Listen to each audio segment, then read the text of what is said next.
I used to be a police officer in a city in Virginia. There is one upscale neighborhood in our city with very nice homes. I was always told stories when I was a new officer that there was a doctor who used to live in one of those homes. The story goes that the doctor attempted to perform some type of operation on himself. He numbed his stomach area to make an incision on himself, but since he couldn't feel it, he accidentally cut too far and too deep and accidentally disemboweled himself. When officers and paramedics arrived, he was found barely alive, holding his own intestines, and ultimately died. Fast forward, I was assigned a call about a young female who was found dead by her older sister. When I arrive on scene, it is in the aforementioned nice neighborhood. When I exited my vehicle, I immediately had an uneasy feeling about the house. While nice on the outside, it just had bad energy surrounding it, I suppose. As I approached the front porch, I noticed countless empty energy drink cans and a Ouija board on the front patio table. Everything about this house just felt off and wrong, but when I was let inside, the family was obviously very distraught. I was told that the deceased sister, her name was Emily, was in the basement. At this point, another officer had arrived too, and so he stayed upstairs with the family as I entered the basement. The basement was unfinished and was fairly dark, minus 2 pull-string light bulbs, one on each side of the basement. The scene in the basement was similar to the front porch though. Energy drink cans were everywhere, and another Ouija board was on a small coffee table. Emily, who was 19 if I remember correctly, was hanging by her neck on a basement rafter. She had unfortunately ended her own life with an exercise band and was swinging back and forth slightly. It was a horrible sight, and another officer helped me lift her to bring her down. Emily's family consisted of her mother and father and her older sister.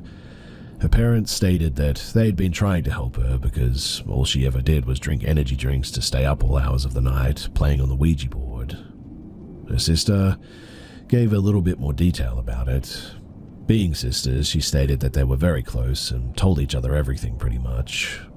Her older sister said that Emily indeed had been obsessed with the Ouija board, drinking energy drinks to stay up all night and talk to what she believed was her boyfriend, who was dead. Her sister stated that Emily had been saying that her boyfriend was begging for her to come join him in the afterlife, and so she believed that this is why she did what she did. Now, let me reiterate, this house felt wrong. Everything felt bad, and I had a very uneasy and sick feeling being in that basement, and not because of the dead body. After all, it definitely wasn't my first. This is a call that really messed me for a while though, and we really never got much more explanation, and as cops you kind of just have to move on to the next call. But 2 weeks later to the day, I get a call about a car accident with ejection. I head to the call, code 1, lights and sirens, and arrive to find a convertible BMW with the top down, which had experienced an obvious horrible crash and rollover. I was sitting on its wheels, and in the driver's seat was a woman who clearly had a broken neck, as her head was almost all the way turned around. Next to the vehicle, about 25 feet away though, was a man who had been ejected.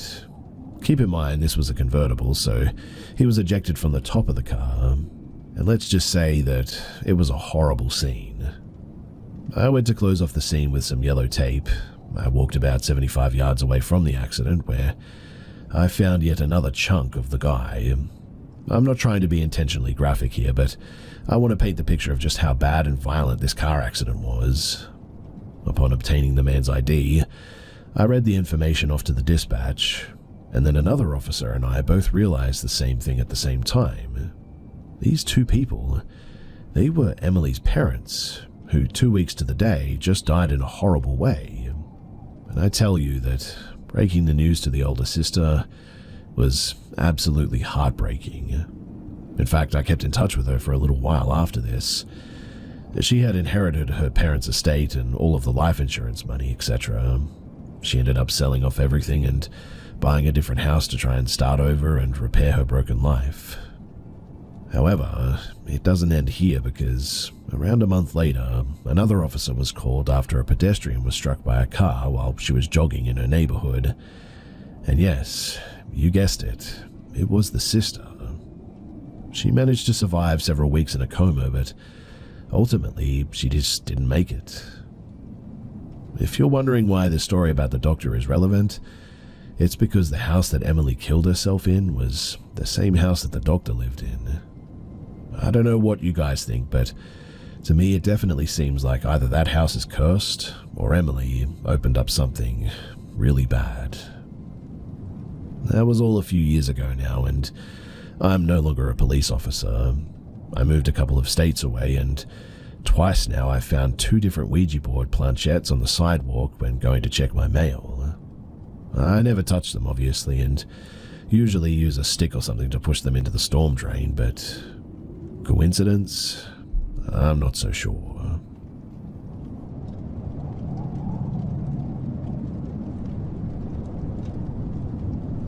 I grew up in a fairly rural area of Virginia.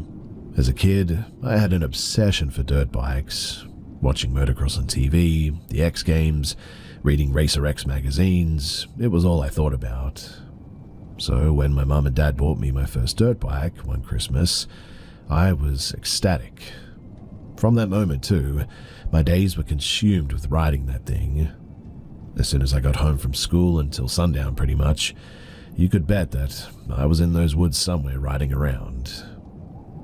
Right behind my parents' house was a huge expanse of woods. There was a trail that ran virtually the entire length of our neighborhood. It was a point-to-point trail with a few turns, hills, and jumps. It would take about 15 minutes on my dirt bike to ride the length of the trail from end to end. There were no other trails too, just this one long trail. And when I got to the end, I would just turn around and go back the other way. I would ride back and forth for hours pretty much every day. I ended up learning that trail like the back of my hand, where every tree root was, where every turn was, where every rut was. I mean, you get the picture. Now, when I was 13, I started having this reoccurring dream. I would be riding my dirt bike along that familiar trail when suddenly there would be a new intersection, a brand new trail to go down. I would ride down it and come to a large clearing in the woods. In my dream, I had this feeling that when I got to the clearing, I was supposed to be looking for something, finding something there. But every time I got to the clearing, I would always wake up. This reoccurring dream continued as well until I was about 14. I left my house one afternoon, hopped on my dirt bike like normal, and began another afternoon of riding back and forth on the trail. I rode for around an hour when it happened. I was heading up a small hill mindlessly by this point, knowing everything to expect. Coming over the hill, though, I saw it. There, all of a sudden, was the intersection. I locked my rear brakes, causing the rear end to slide sideways slightly. I couldn't believe my eyes. Was this real? I sat there for several minutes, my bike's motor idling, staring down the trail. 1,000 thoughts suddenly raced through my head. I mean, how was this possible? Was it always here? Looking down the trail, I couldn't see the end of it. It went straight for about 50 yards, but I couldn't make out what was at the end. It was as if I couldn't focus on it clear enough. It was just sort of a straight trail, though, I guess. It matched exactly what was in my dream, though. And so, in the end, I decided not to go down it, almost not believing that it was really there. I told myself that if it was there again tomorrow, then I would go down it. Anyway, the next day came and I again ventured out into the woods. I rode straight to the spot where I saw the new trail, fully expecting for it to be gone, but sure enough, there it was again. I made the turn at the intersection, and that's when I slowly began riding down the trail. I drove down the trail, staying in third gear, slow and steady. The trail was completely straight, and it only took me about a minute to reach it. The clearing, that is. The exact clearing that I always saw in my dreams. Dumbfounded, I sort of stopped, put my kickstand down, turned off the motor, and got off my bike. I took off my helmet, looking around.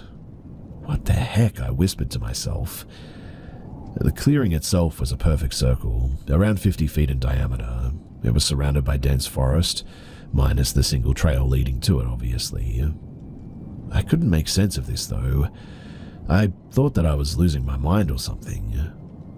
I walked around the circle confused, contemplating what it all meant and looking around for answers.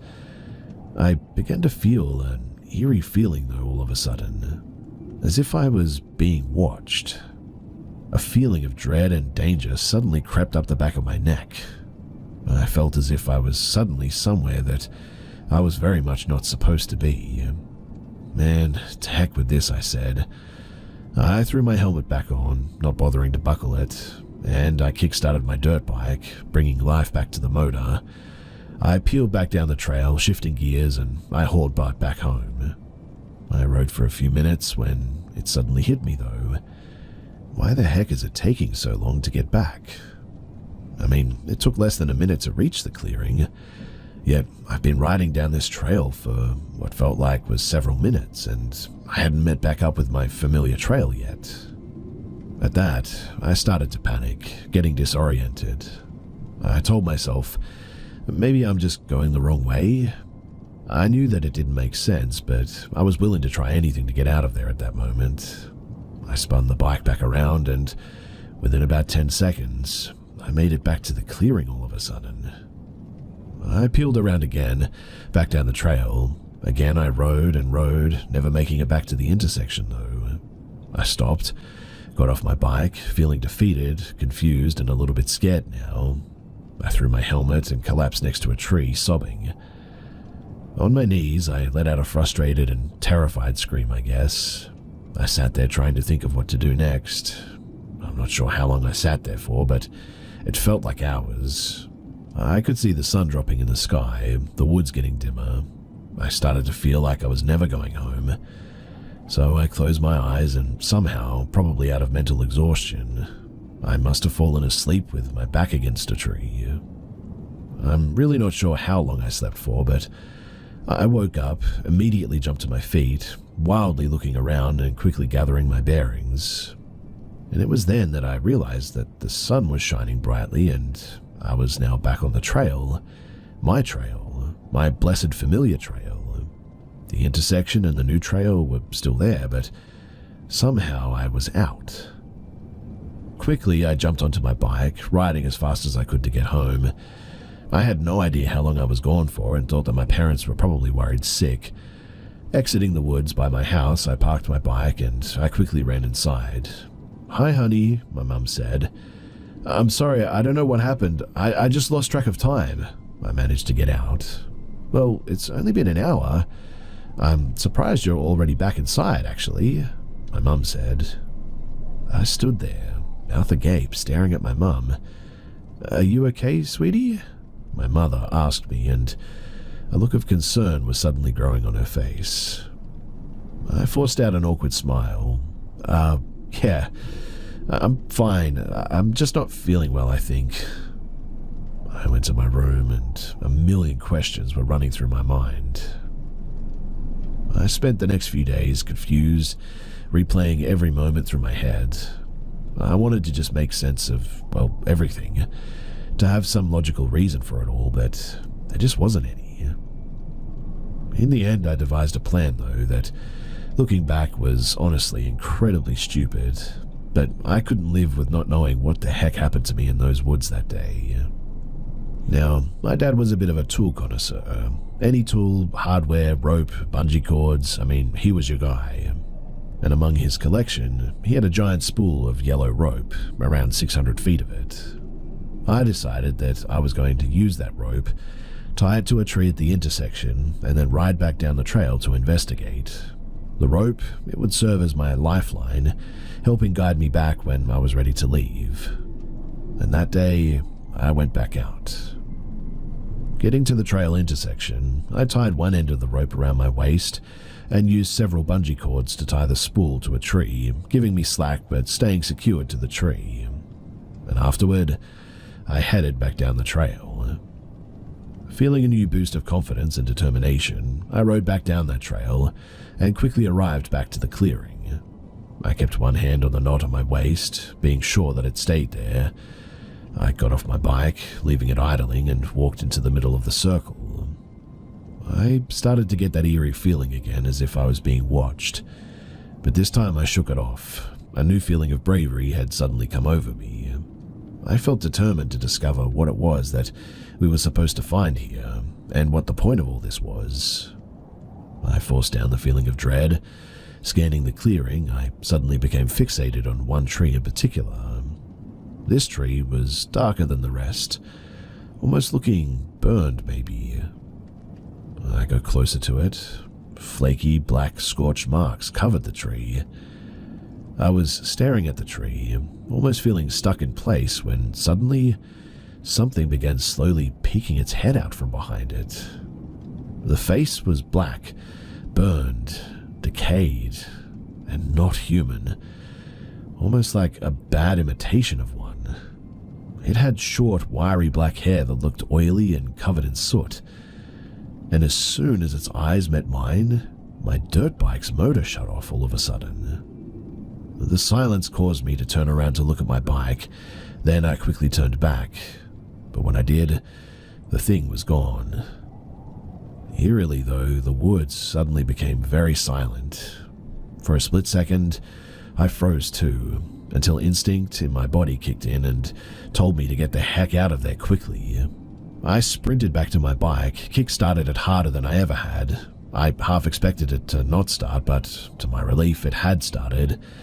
I left my helmet behind, riding as fast as I could. The image of the thing's eyes burned into my mind.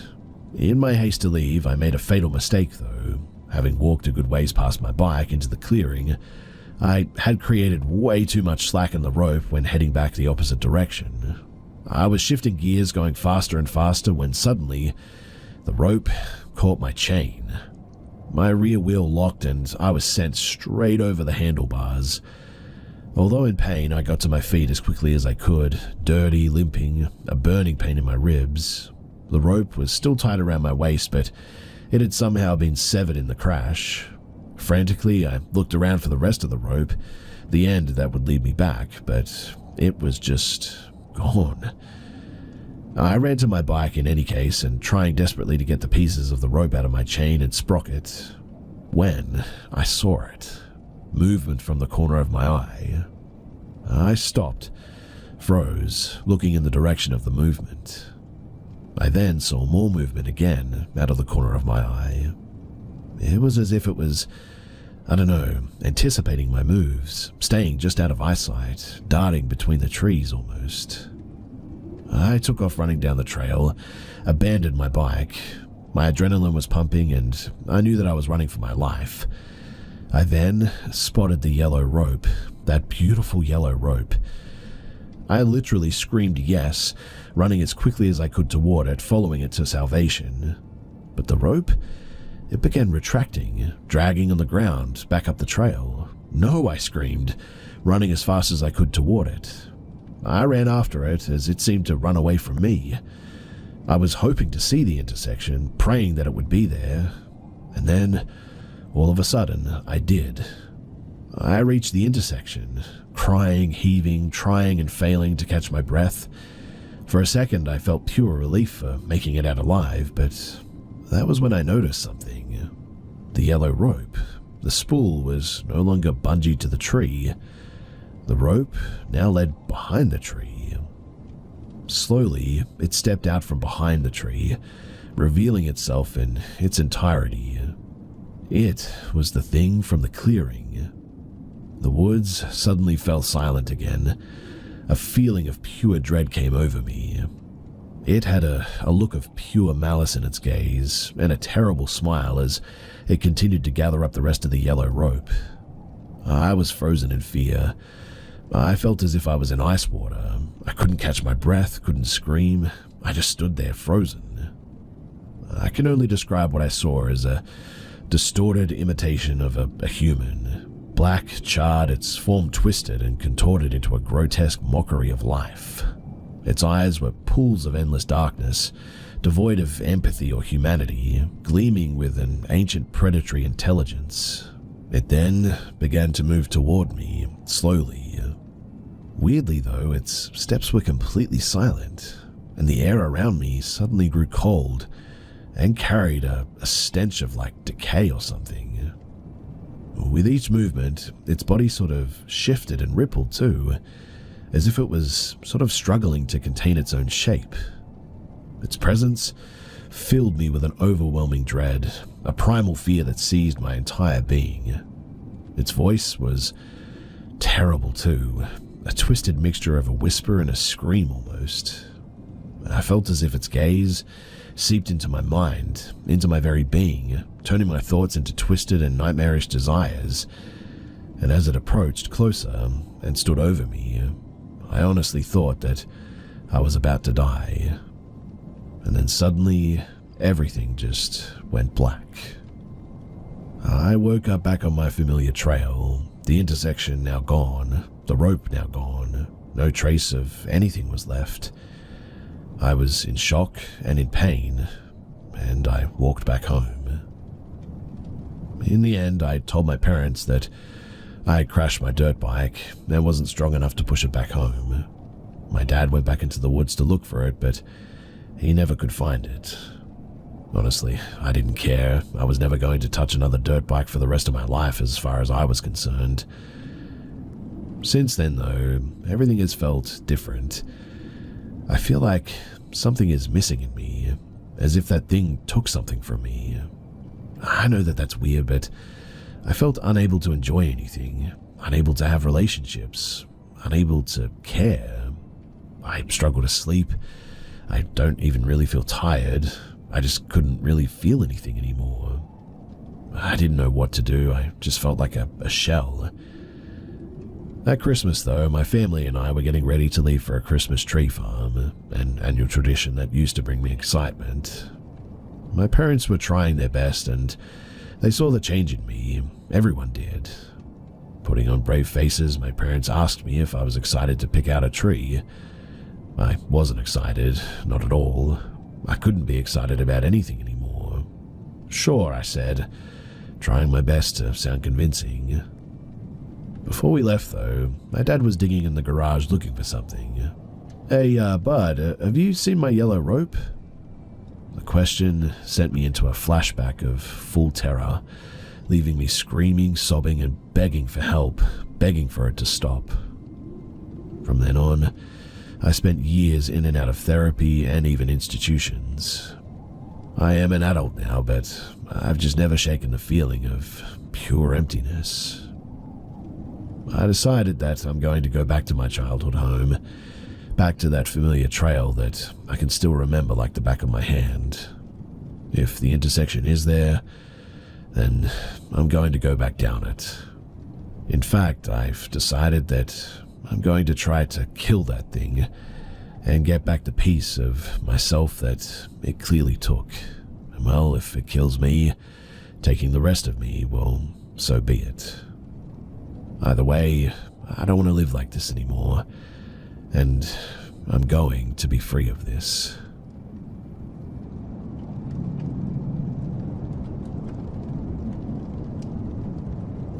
I grew up in a century house. I think it was 105 years old in 1985, so very, very old. It was beautiful, but I hated the vibes there. Always felt nasty and sort of unclean. Between the ages of 3 and 8, though, I would see a fuzzy, misty sort of apparition that would play peekaboo with me in the mornings as I lay in bed. At first, it would be misty and become intermittently more solid, waxing and waning in its visibility like power surges.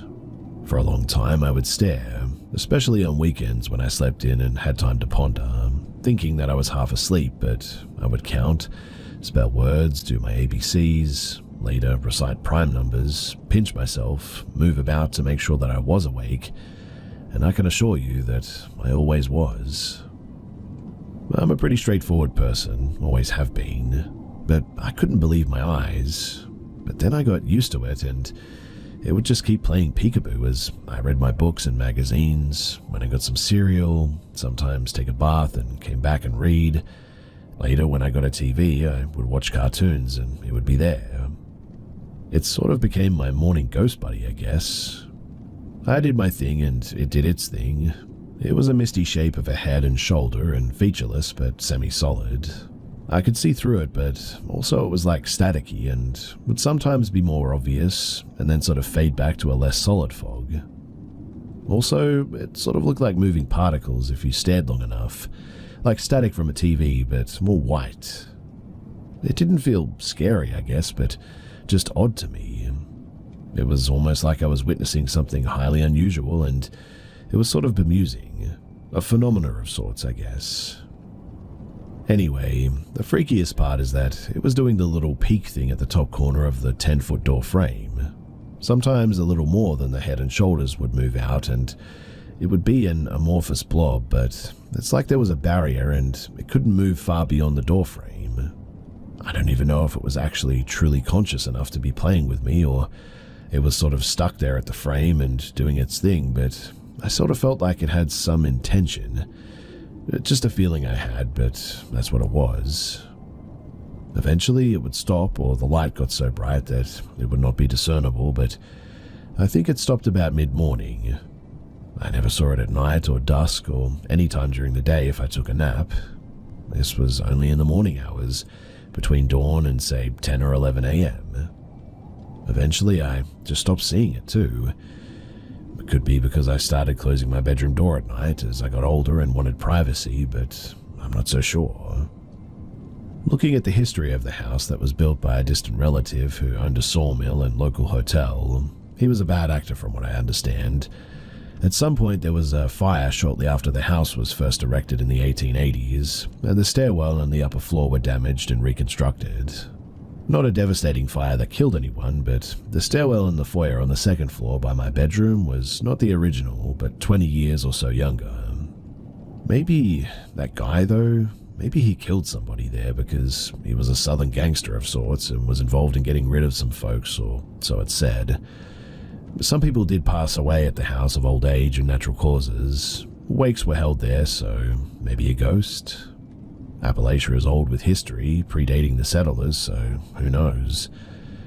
To my knowledge, no dramatic deaths, and my family are all about knowing the scoop on the family drama, so we could never find anything there. Also, the house eventually burned down due to electrical issues during renovations after we sold it in the 90s. But it had a majorly creepy vibe in some of the rooms also, like a feeling of dread and sort of sadness, I think. I had a playroom in the attic, and sometimes I would be playing in there and feel like I was being watched, and the hair on my arms would actually stand up like fear or static in the air, and my ears would start to ring too. I describe it a bit like the air changed, like when you go to higher altitudes and your ears pop, or when the silence becomes audible. A shift in silence from normal silence to sort of complete and thick silence. It was a total atmospheric shift, a pressure change. I would be so afraid that I would almost get a freeze response, but I somehow knew not to react like that. Like I was scared, but to put my things away per usual and calmly leave like normal without freaking out or getting hurried. As I got older, I have heard some bad energies feed on fear, so it's interesting as a kid that I knew in my gut not to react like that. Just sort of remove myself, but don't overreact. I've always had a good poker face, and maybe that's why, I don't know, but I also don't scare easily, even in situations that would warrant panic. I'll freak out later, but in the moment I just try to stay cool, like autopilot or going numb, which is good in times when you need your wits. That's the first time that I remember engaging in that mode, about 5 or 6 years old in my attic playroom. Another story too is that we lived in a mountainous area foothills of the Blue Ridge Mountains. At the base of the mountain there was a huge cotton field. It was pretty beautiful actually, but I would freak out when I saw it. My mum said that it started as a toddler, but I would look at the field as we drove by and I would start hyperventilating, whimpering and get tearful. Later, when I got older, around 5, and learned what was up, I would just hide under a blanket until we passed it to manage my exposure. As I got even older, I would just look at it and try to figure out what about it vexed me. It was a stunning visage, beautiful and picturesque. Nothing that I know of happened there, like a battle or recent bad history or anything. But my mind saw something my eye could not, and it was freaky, and for whatever reason I hated it. As an adult, I no longer get that feeling at all when I see the field. Just a peaceful place, I guess. People even take pictures in the late summer and fall when the cotton blooms there. Also, there's sunflower fields adjacent to it, and that's pretty glorious. It's a sunny patch in the middle of the mountains. A valley with meadows, and coming off of the mountain you get a bird's eye view, and it's honestly like no other. But as a kid, for whatever reason, I wanted to walk a wide circle around it, and I mean a very wide circle.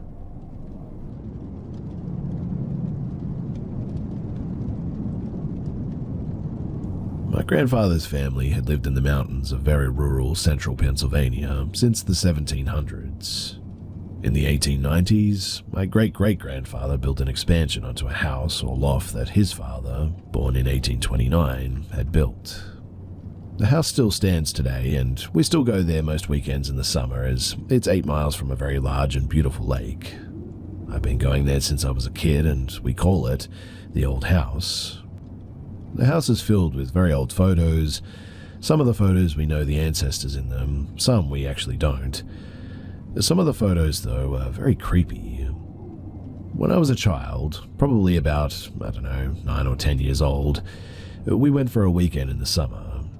I had one pair of sandals that I was wearing, and I would always take them off next to the fireplace, which didn't work anymore. On the morning that we had to leave to go back home, the sandals that I was wearing were now gone. They weren't next to the fireplace anymore. Both my parents and my grandfather, who was there, searched the entire house high and low for my sandals, but they could never find them. Keep in mind that this house is not very large.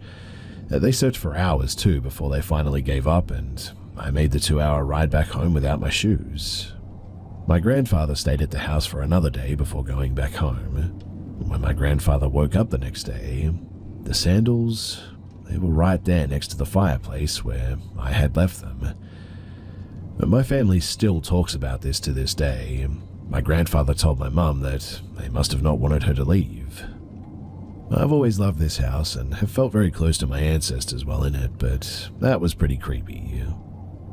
Anyway, I went to the house last summer with my daughter and my friend. I set a vape pen down on the kitchen table. My daughter and friend were outside picking apples off of an apple tree behind the house. We were due to leave the house that morning. I went outside to load up my car, and when I came back in, the vape pen was not on the kitchen table. Nobody else had been in the house between the time that I had set the pen on the table and the time that I had come back in. We searched the entire house, and there was just no vape pen to be found. I and my family members have been back at that house half a dozen times since last fall when this happened, and no vape pen was ever found or recovered. My ancestors never drank or smoked from what my grandfather tells us. My mum tells me all the time that it was them telling you to stop. Not super scary or anything, but it is definitely completely unexplainable. I have always felt a crazy deep connection to that house too, and have taken it upon myself to research and gather a lot of information about my ancestors who lived on that land. I am the oldest grandchild, and one day that house will become mine, as we always pass it down to the oldest member of the family, per my great-great-grandfather's will. Weirdly enough too, I seem to be the only person whose belongings always go missing in that house.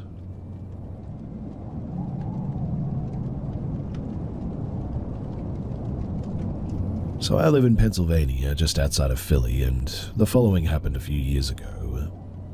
It was a late November evening, and my wife and I were craving wings that day. A quick search brought up a new joint in Royersford, PA that had just opened. I put in an online order, and then I zip on by. The man behind the counter, middle-aged African-American gentleman with a jovial disposition and a hearty laugh. We talked about the Eagles while he got my food ready. Eventually, I thanked him and I left. A few months later, he is in the news, apparently, for killing his business partner, apparently over a money dispute. She had funds and he wanted them for a new location, but she allegedly refused. He buried her outside of an industrial area and parked her car elsewhere. The police found evidence of him being in her car, several failed attempts to get access to her Cash App or Venmo account, evidence of a struggle in her home, and before long, Chicken Wing Guy was actually arrested, tried, and convicted of his business partner's murder. I didn't connect it immediately to until later that this was the same guy who had served me after an article named the business that he owned. It was the very restaurant that I got wings at a few months prior. The wings, they weren't good at all as I recall too, but he was a convicted murderer and I was served by him.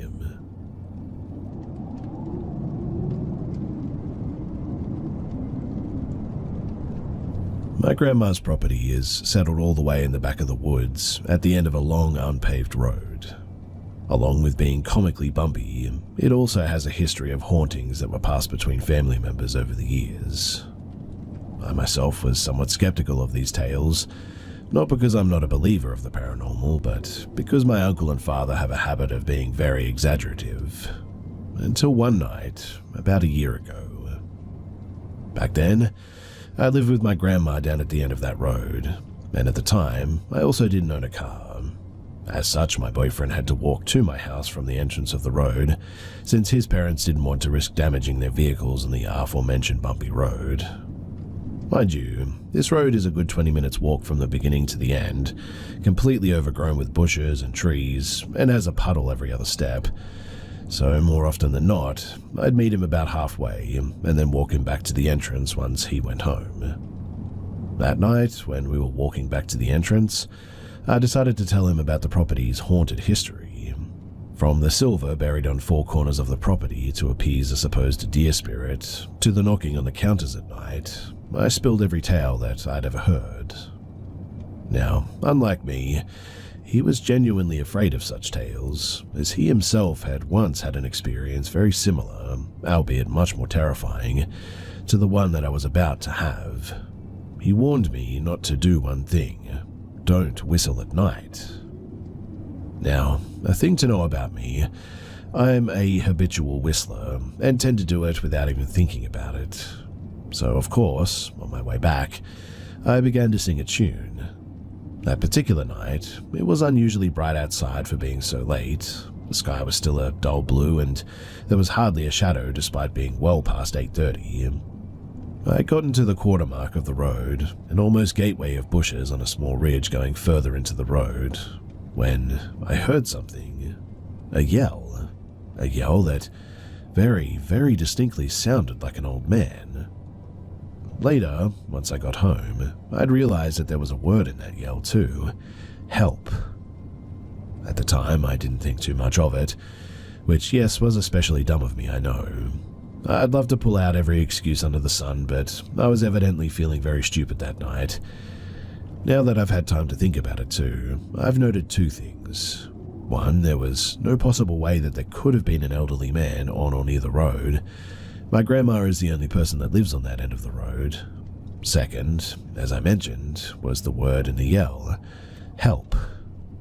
My boyfriend, after hearing the story, said it was meant to be a lure, but for what? Me?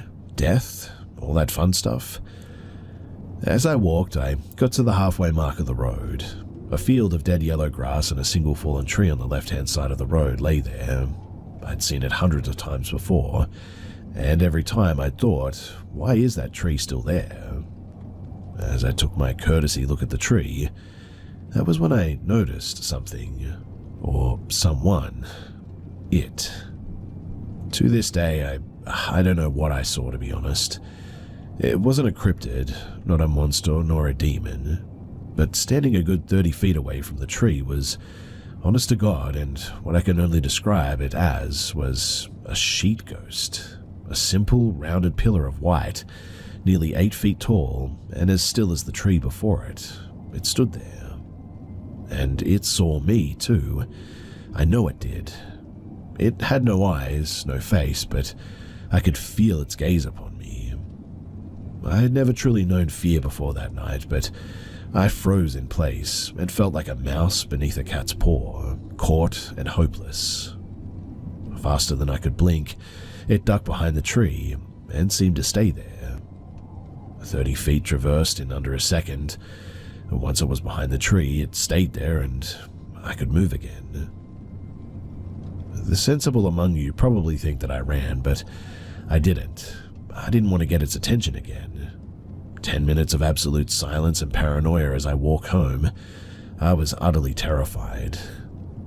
I got home and there sat my grandma on her little red couch smoking a cigarette. "You look like you've seen a ghost," she chuckled. Well, to be honest, I think I had. I have gotten all kinds of answers over the years for what I saw. Skinwalker, Wendigo, hide behind. For now, I just want to share my story and let speculation generate more ideas as to maybe what I saw. So, if you have any ideas, then please do share.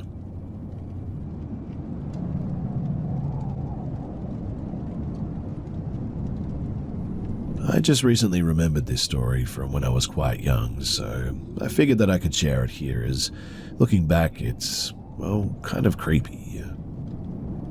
So I grew up in the Midwest, a little north of Chicago. When I was probably around 12, a friend and I saw some deer behind his house. There was a large field behind it that a forest bordered, so it wasn't uncommon for deer to be there. Being kids, we wanted to go and pet the deer, so we slowly approached them. We walked across the field to them so that we wouldn't spook them. Looking back, the deer really should have ran. Two big creatures walking towards a herd of deer really should have spooked them, but they all just kind of kept on eating the grass and standing there. I was in front of my friend, so I got a closer look at the deer than he did. I would guess that I was maybe about 6 feet away from this deer when it finally looked up at me. That was when I noticed her knees and saw that they were bloodied. I just figured that it was because she had previously laid down on them or something and got scratched up. I looked up at her face and I was filled with fear. Something that was very unlike me as a kid, and so we ran. But now remembering this later, something that I didn't think about at the time as strange was the fact that her knees were actually facing the wrong way. Not like they were broken, but like they had grown to be the wrong way. Of course, she could have had a defect or something like that, but everything combined with the feeling of dread that I felt looking into her eyes, it creeps me out all these years later. If anyone has any thoughts on this, then please do share, because, I don't know, it could be nothing, but it definitely was freaky.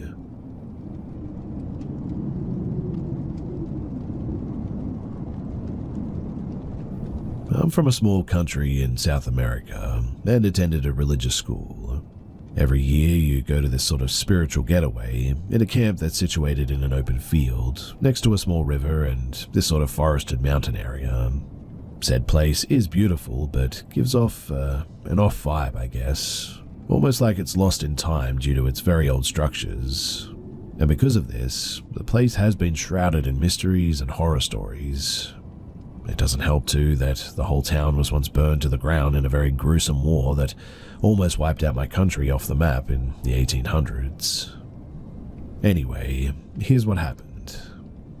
So it was my last year in school, our last camp, and after a long day, all of my class was tired from hiking the forest next to the camp. After dinner and a short stay at the campfire, we were sent to bed that night. My class was made mostly of women. There were very few young men there, only about 6 including me, so we had the whole dorm hall for us, and that was pretty sweet. Now this dorm, which was housing only 6 teens, was a long hall full of bunks made for at least 40 people. Since we didn't have to share, we all chose top bunks next to each other, 3 on my side including me and 3 on the row facing me. It was about midnight, and we were just sort of lying there talking, joking and laughing in the dark since the lights were out anyway. But after a couple of minutes, I must have fallen asleep. Now, I woke up at what I assume was between maybe 2 or 3 in the morning. I rose my head from the sheets to see my best friend in his bunk in front of me, also raising his head. He sort of nods jokingly to the bunk next to him where another classmate was sleeping. He sort of nods jokingly to the bunk next to him where another classmate was sleeping. When I turn, I see the silhouette of my classmate just sort of standing and staring at his bed. I laugh quietly and nod to my friend as to play a prank on him. But then, before we could act, I see the silhouette crouch and notice that my classmate was fully asleep in his bed. Almost at the same time, my friend and I react and look at each other wide-eyed. Both of us cover ourselves in our sheets, doing our best to fall asleep again. Somehow, we eventually managed to do so, but the next morning I went straight to my friend, and before I could finish asking if he saw it too, he just interrupted with a yes, and he told me exactly what he saw. It was the same thing. We approached this classmate and explained it to him. Of course, he thought that we were joking, but both me and my friend remember that event to this day, talking about it every now and then, almost 7 or 8 years after it happened. There was no way that it was one of us because we were all accounted for in our bunks. And so, we have no idea who was standing there that night. Also, it wouldn't have been such a big thing if I was the only one who saw it, but the fact that my friend saw the exact same thing that I did, well, it gave me huge chills. I hope one day that I get an explanation for what happened that night, but somehow I just don't think I will.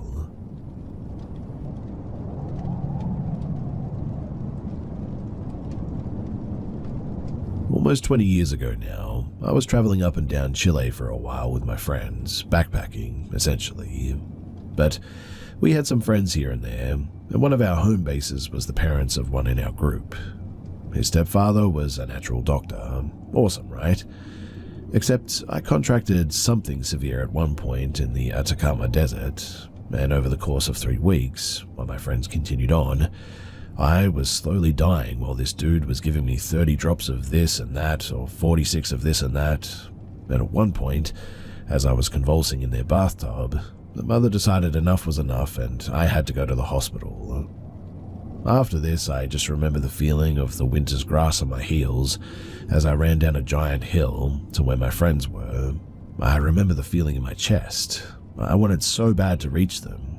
I arrived and no one noticed at all. I observed them for what felt like more than a minute. After running upon them and no one even flinching, it was startling, but it made me stay perfectly still and just listen. And then in the blink of an eye, a woman who I'd never met before, but looked so weirdly like me, suddenly was to my left, and she said, "Go back now." It wasn't a threat, it was like a mother tells a toddler. I don't know, but I immediately turned around and, in a weird sort of urgent but joyful sense, I ran back up this wet, thick hill without seeing or speaking to her again. And I woke up in the hospital to a man almost laughing, telling me that he'd never seen someone so dry that was still alive. But the weirdest thing is that I later confirmed the actual conversations my friends were having that I observed that day, and I have no explanation for that whatsoever. I don't remember reaching the top of the hill or anything, just my hands grabbing at ferns and that I was wet, like as if I was running up a hill in my home, which is always wet, it's rainforest, and I was totally dehydrated, completely for weeks at that point. I remember climbing in the ground and my toes in mud and my hand on ferns, and then the doctors just smiling at me with their faces. What I heard them talking about was just so mundane too.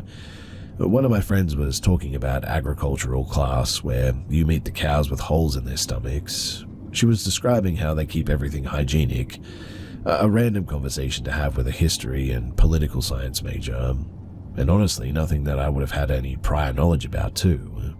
But she was basically describing the hole and what goes on with it and all that.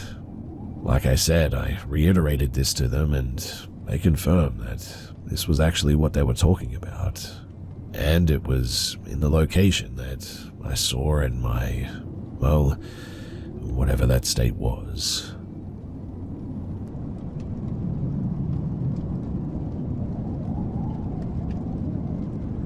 Many things in my life have been very spooky, but a pinnacle event always stands out. I worked in a cemetery that was built on the grounds of a carriage house that burned down, taking at least one human and some horses with it.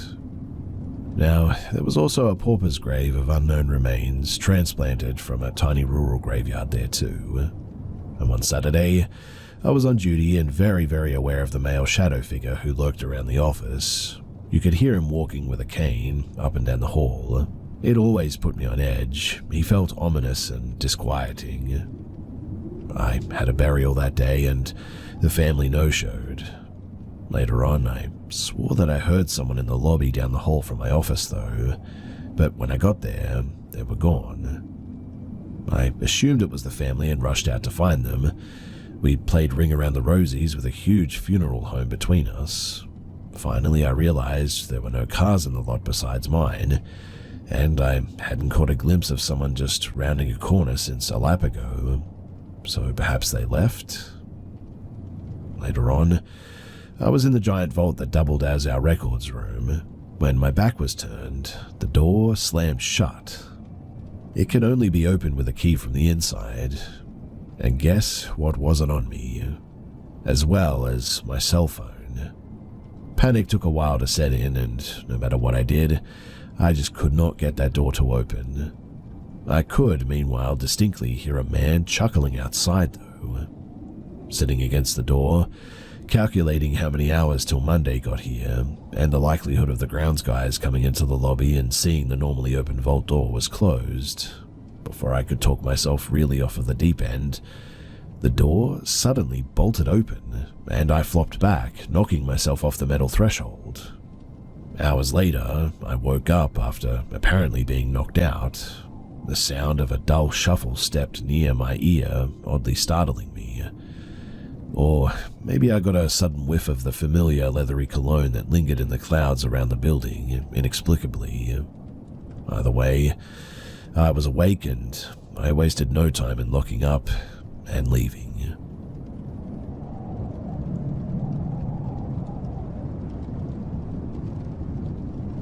So I live in Virginia in an old plantation, and there's a cemetery right up the road from here. My sister, she is also super spiritual and is in contact with psychics and all that live near us. I don't believe in any of that.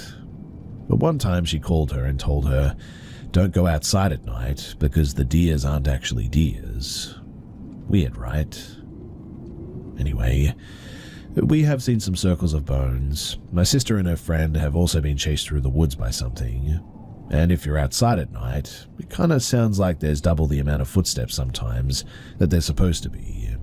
That could just be paranoia, I admit, but other people have recognized it too. I've also always been like I don't believe in the paranormal sort of stuff. There's always a reason for something. So it's not like I normally jump to paranormal conclusions. But I don't know, this one just seems different. So last night at like 3 a.m, I know it's kind of ironic, it's the devil hour and all that, but it really was 3. I was outside smoking at this little burnt up shed in front of my house listening to music. I turned my music off because I was about ready to go inside. I stand up to put my jacket on and stretch and all that. And then something just screams, absolutely belts out a scream. I've listened to foxes and owls that do the same thing, but honestly, it sounded nothing like those. Whatever it was, its scream sounded like something straight out of a horror movie. I was standing there, scared obviously, and the trees were rustling and it just kept screaming like it was being attacked or something. My first thought was that, whoa, that must be a bear or something, but then I realized that bears don't scream like that. So I'm standing there shaking. I can barely stand, in fact, and I decide that I needed to get a weapon quickly out of the shed before I try to go back inside. But the house wasn't very close.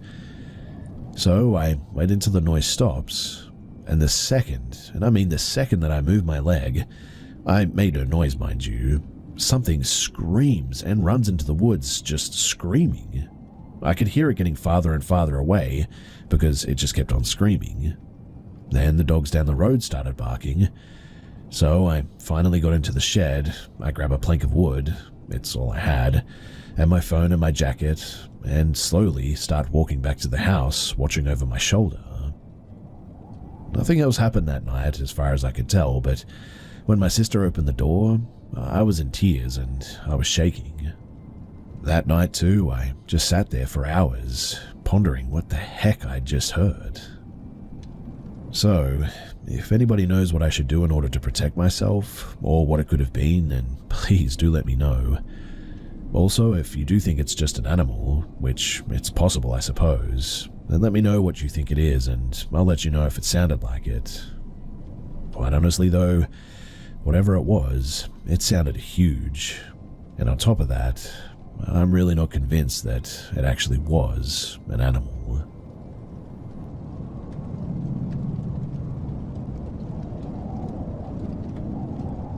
Many years ago, my nephew and I went for a camping or fishing trip out to Cumberland, Maryland. There's a state campground that is located on Potomac River. The sites are dispersed for the most part, and not many people were there camping. We drove to the end of the campground to the last campsite, far away from the other campers as we could get. We set up camp and everything was normal. It was quiet that day too, with the exception of normal sounds in the forest. Then at around 10 or maybe 11 at night, we heard the sound of a woman singing in the woods. Not a song that you could recognize. It was more of a melody without words, I guess. I heard it, my nephew heard it, and my dog heard it too. My dog was laying down by the fire and jumps up and starts staring into the woods. I look at my nephew and he looks freaked out. I asked him if he heard the woman singing and he says, "I don't hear anything and I'm going to bed," which is total BS because he's about 10 feet away from me and it was pretty loud. It sounded as if it was coming from one direction though, but no direction in particular. I've read about disembodied voices and maybe that's what we heard. It sounded like someone maybe 20 or 30 feet away though. It wasn't scary or ominous, but it was a little bit unsettling. I told my nephew that we should walk around and see what it was, but he just wasn't interested. And after a few minutes, it stopped. I can say for sure that nobody was hiding in those woods too. I've camped with my dogs for years and he was very alert to things moving around in the woods. He would have made it known to someone that they weren't welcome there, and it was strange that he didn't bark or growl. He just sort of stood up and stared into the woods just like I did. I tried to find any info online about similar experiences there, but I didn't come up with anything. It was a strange experience for sure, and it really has me scratching my head.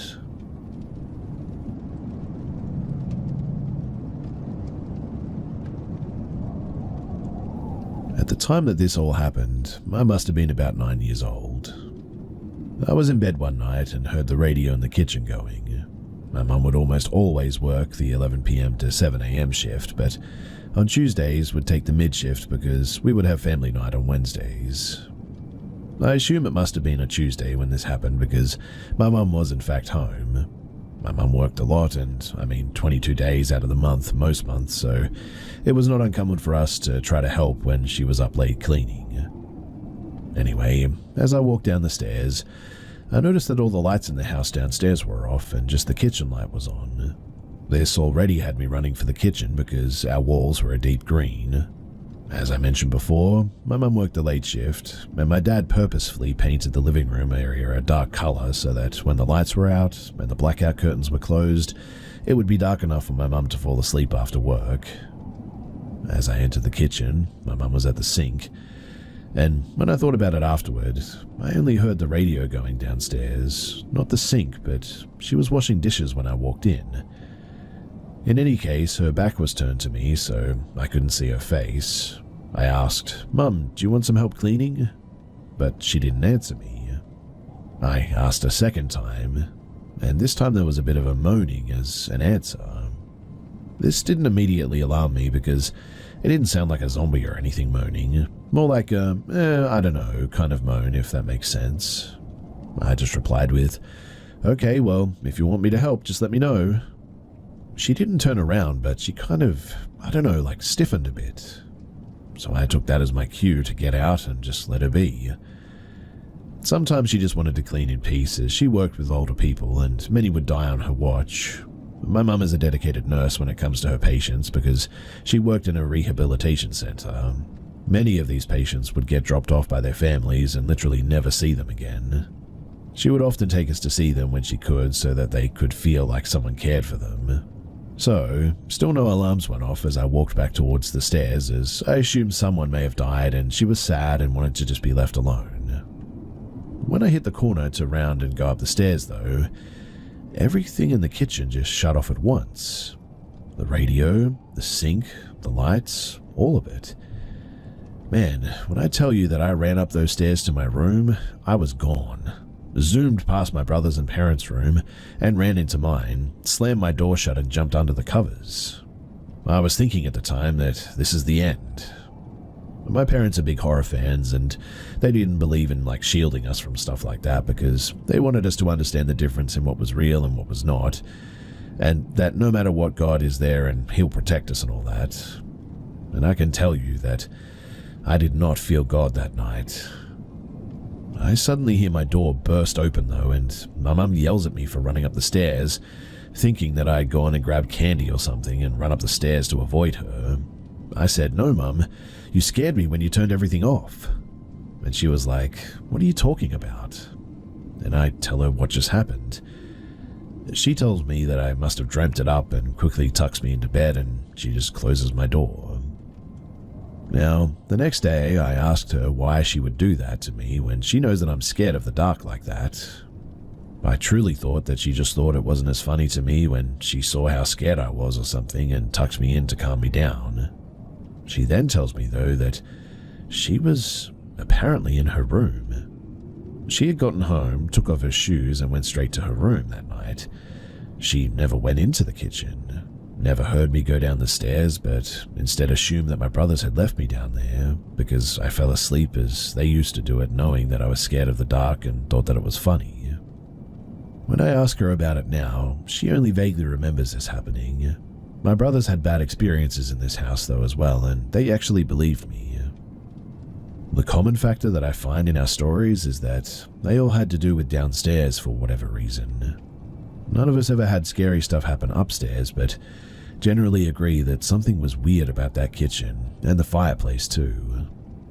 The stories always seem to include one of both of those two things, and to this day, I still don't know who or what I spoke to that night.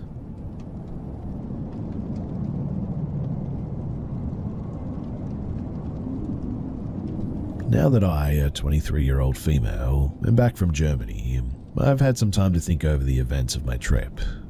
But it's hard to think positively, considering what happened to me the last night in Stuttgart, and I'd like a place to talk about it, so here I am. Now, I'd spent about 2 weeks travelling Germany for the Euros, and considering how many fellow Scotland fans were over for the games, I never felt completely alone, despite being a solo traveller in a foreign country. I guess I became too naive in how I trusted the older groups of Scots, who'd buy me drinks and chat with me all night about where they're from, who they knew, etc. Just typical Scottish chats, I guess, but I let my guard down. You see, that last night in Stuttgart happened like most other nights in Germany. I'd be by myself and would get noticed by a group of older men or women who'd inquire as to who I was with. When they heard I was alone, they'd remark at how brave I was as a good-looking lassie being here all by myself. I'd then be integrated into the group, drink with them, celebrate with them, and that night, cry with them over Scotland's loss. Determined to enjoy my last night, though, I said goodbye to my new friends and donned on a short white dress draped in my Scotland flag and went out looking for a good place to drink and dance with strangers that I'd never meet again. I met a few people that night, but it was while I was alone that I met him. "That bag's bigger than you are," I heard as a jolly older man wandered over to me. It was true. I had my rucksack with me that night. "Where's your boyfriend to carry it for you?" "Not sure yet. Still deciding if he's going to be German or Scottish," I quipped back with a smile. Most of my interactions would start this way, with a friendly interaction resulting in an offer to come drink with their group. And after offering to take me to a nearby Irish pub to drink with him and his family, I graciously accepted and we began walking. He was overly exaggerating how incredible he thought that I was for doing this alone, bowing to me and excitedly telling passers-by how I was myself and how brave it was. I would sort of smile awkwardly and change the subject. I wish that I could say alarm bells were ringing, but honestly they weren't. After all, he was just a wee Scottish grandpa, one of many that I'd met that night. He began prodding me on if I had somewhere to sleep tonight, remarking how they had room in their hotel if need be. I wouldn't force myself on you or anything. I froze at that. It was very unexpected. I truly looked at him for the first time since I had met him. He was a relatively short man, taller than me still, but with a larger build and wrinkles to match the white hair that was poking out from under his Scotland cap. He began quickly explaining how he knows that I'd be cautious about that sort of thing, being a smart girl, that I could trust him, but again reiterated that he wouldn't force himself on me. I sort of laughed nervously as all the beer that I drank earlier seemed to drain from my body, and I began taking in my surroundings. Where did you say your family were again? Just in the Irish pub up this hill. So, like I was saying, I didn't really pay attention to him. We were still on the populated main street of Stuttgart, but the numbers were dwindling the further that we went. My ears suddenly pinged an alert to my brain, signaling that I'd just missed something important, or perhaps horrifying. So I mustered up a smile and politely asked, "Sorry, what did you just say?" "That I'm a vegetarian because I killed my 44th man in a vegetable field."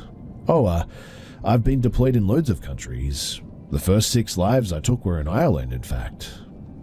My blood ran cold. I'm a descendant of Irish immigrants who fled to Scotland to escape the brutality of the Troubles in Ireland.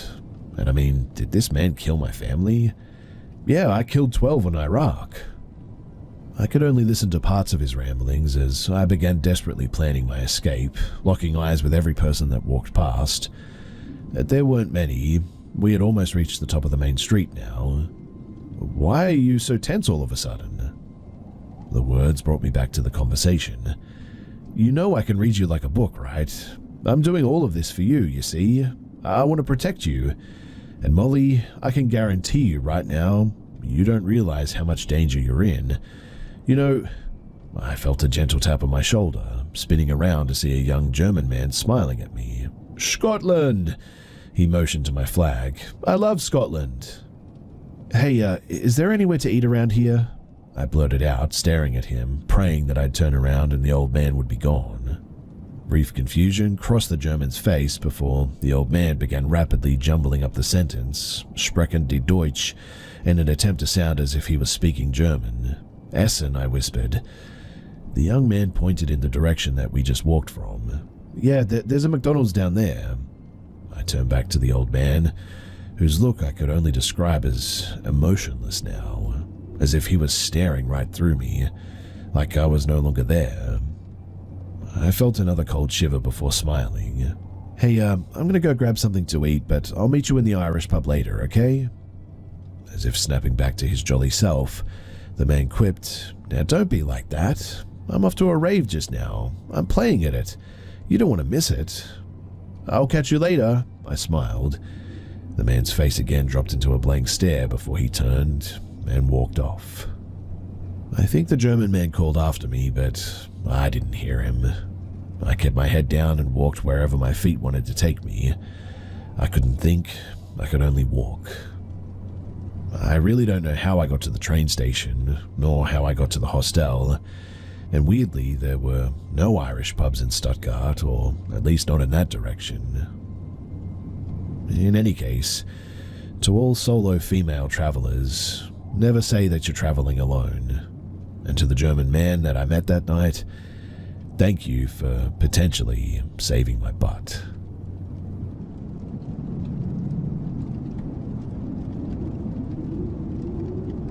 I'm a 19-year-old female, and I was out to eat with my boyfriend, and the place that we were eating at has a live show right next door. We decided to listen outside to some of the bands playing once we were done eating. It must have been around 9 p.m. at this point. Shortly after going outside, this girl comes up to me and starts talking to me about all kinds of things. She has bright red hair, many piercings and tattoos. The first thing that she did was compliment what we were wearing. And I mean, I wasn't wearing anything special, a plain pink dress with Crocs. She seemed very friendly though and continued on a conversation with us, mainly me though. I figured it's because I have piercings and a tattoo, maybe that's why. I also kind of chalked it up to her being drunk or just being overly friendly. Eventually, she asked me a weird question that I didn't really understand and can't recall exactly, but it was something along the lines of, "What's your purpose here?" or something like that.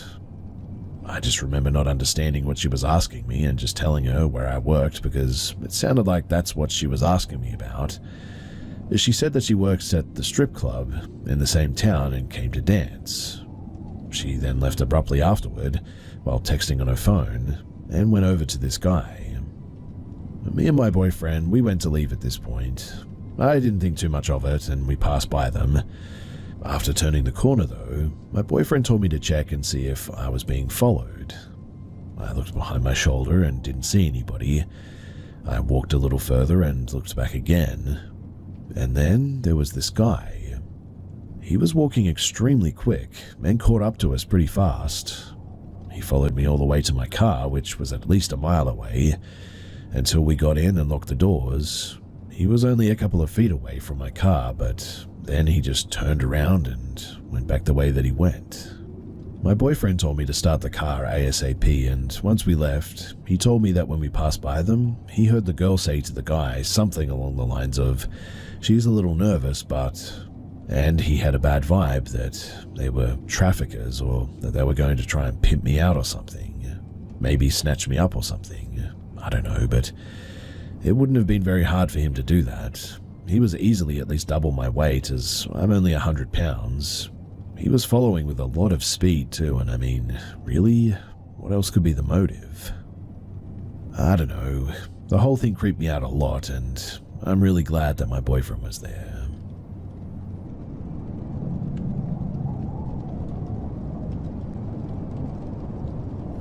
I still feel extremely confused, honestly. It was 2017, so quite a few years ago at this point, but I still to this day cannot wrap my head around it. I was about 11, maybe 12 at the time, 19 now. It was around 7:40 in the morning and the sun was out and shining bright on a weekday. My mum and I were driving to school when just a minute passed by my house. We were coming up to the railroad tracks, which we did every day, except this morning we saw a man walking. I didn't think too much of it, except that it was odd that he was wearing all black. Black jeans, black zip-up hoodie, black shoes. He was bent over seemingly when we were just starting to see the figure, and then it stood up and I think it had hands in its pockets. He was walking on the left side of the road, off onto some grass with his hoodie up over his head. He began to walk, but as we got close, he whipped his head around and looked at us. I expected to see a guy's face, but instead, I saw nothing but pure blackness, darkness, a shadow where a face should be. I was staring in disbelief. The thing seemed to be scared oddly and began running. I have no idea why. Even then, I was so confused. But it ran for a few seconds, which seemed like a while to be seeing what I was seeing. And then, it just slid down onto the grass on its butt and leaned on its right side and hopped off like it would on a ledge. Mum kept driving slowly and we watched the figure disappear just into the ground. We both stared at the place where it went and it was just gone. A second later, as we finally began to go over the tracks, I uttered, "Mum?" And she looked over at me and just said, "I don't know," and asked if she saw it, and she just said, yeah, I saw it." And then we both just sat there, I guess, thinking. In this experience, I didn't feel threatened or anything. I didn't feel like it was planning to harm us, but it was so confusing. Why did it not have a face? Why did it run like that? Why did it act like we weren't supposed to be able to see it either? Why did it go into the ground like that? Why was it wearing such stereotypical stalker or robber or scary man clothes? Does it mean hell is real? Did it go there? Or was it a demon? I've never even been a believer in the paranormal. I've always rejected the idea of God or religion in general, and I still can't get into that sort of stuff. As time went on, though, I kind of ignored this memory, I guess. I ignored how it affected me. I now recently have been thinking about it again, and I just cannot wrap my head around it. I know that I'm not crazy because my mum saw it too and can describe it the same as I do. I just can't comprehend how it was real. But it was just as real as any other person walking on the street. I don't know why I'm sharing this, to be honest. I just need someone to relate to about this, I guess. I've been feeling emotional about it lately. So, is there anyone out there who can maybe help me understand this? Anyone else experience something similar? I've been to the spot multiple times since then, and I've never seen anything again. I haven't seen anything paranormal since, in fact. I don't know what to think about any of this, and it means a lot to me to not feel so alone and confused in this experience, and sometimes life in general, I guess. I guess I just don't know how to process there being other things like this.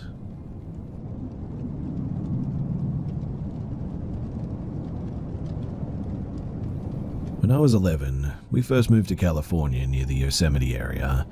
Lots of forest and small lakes near where I lived.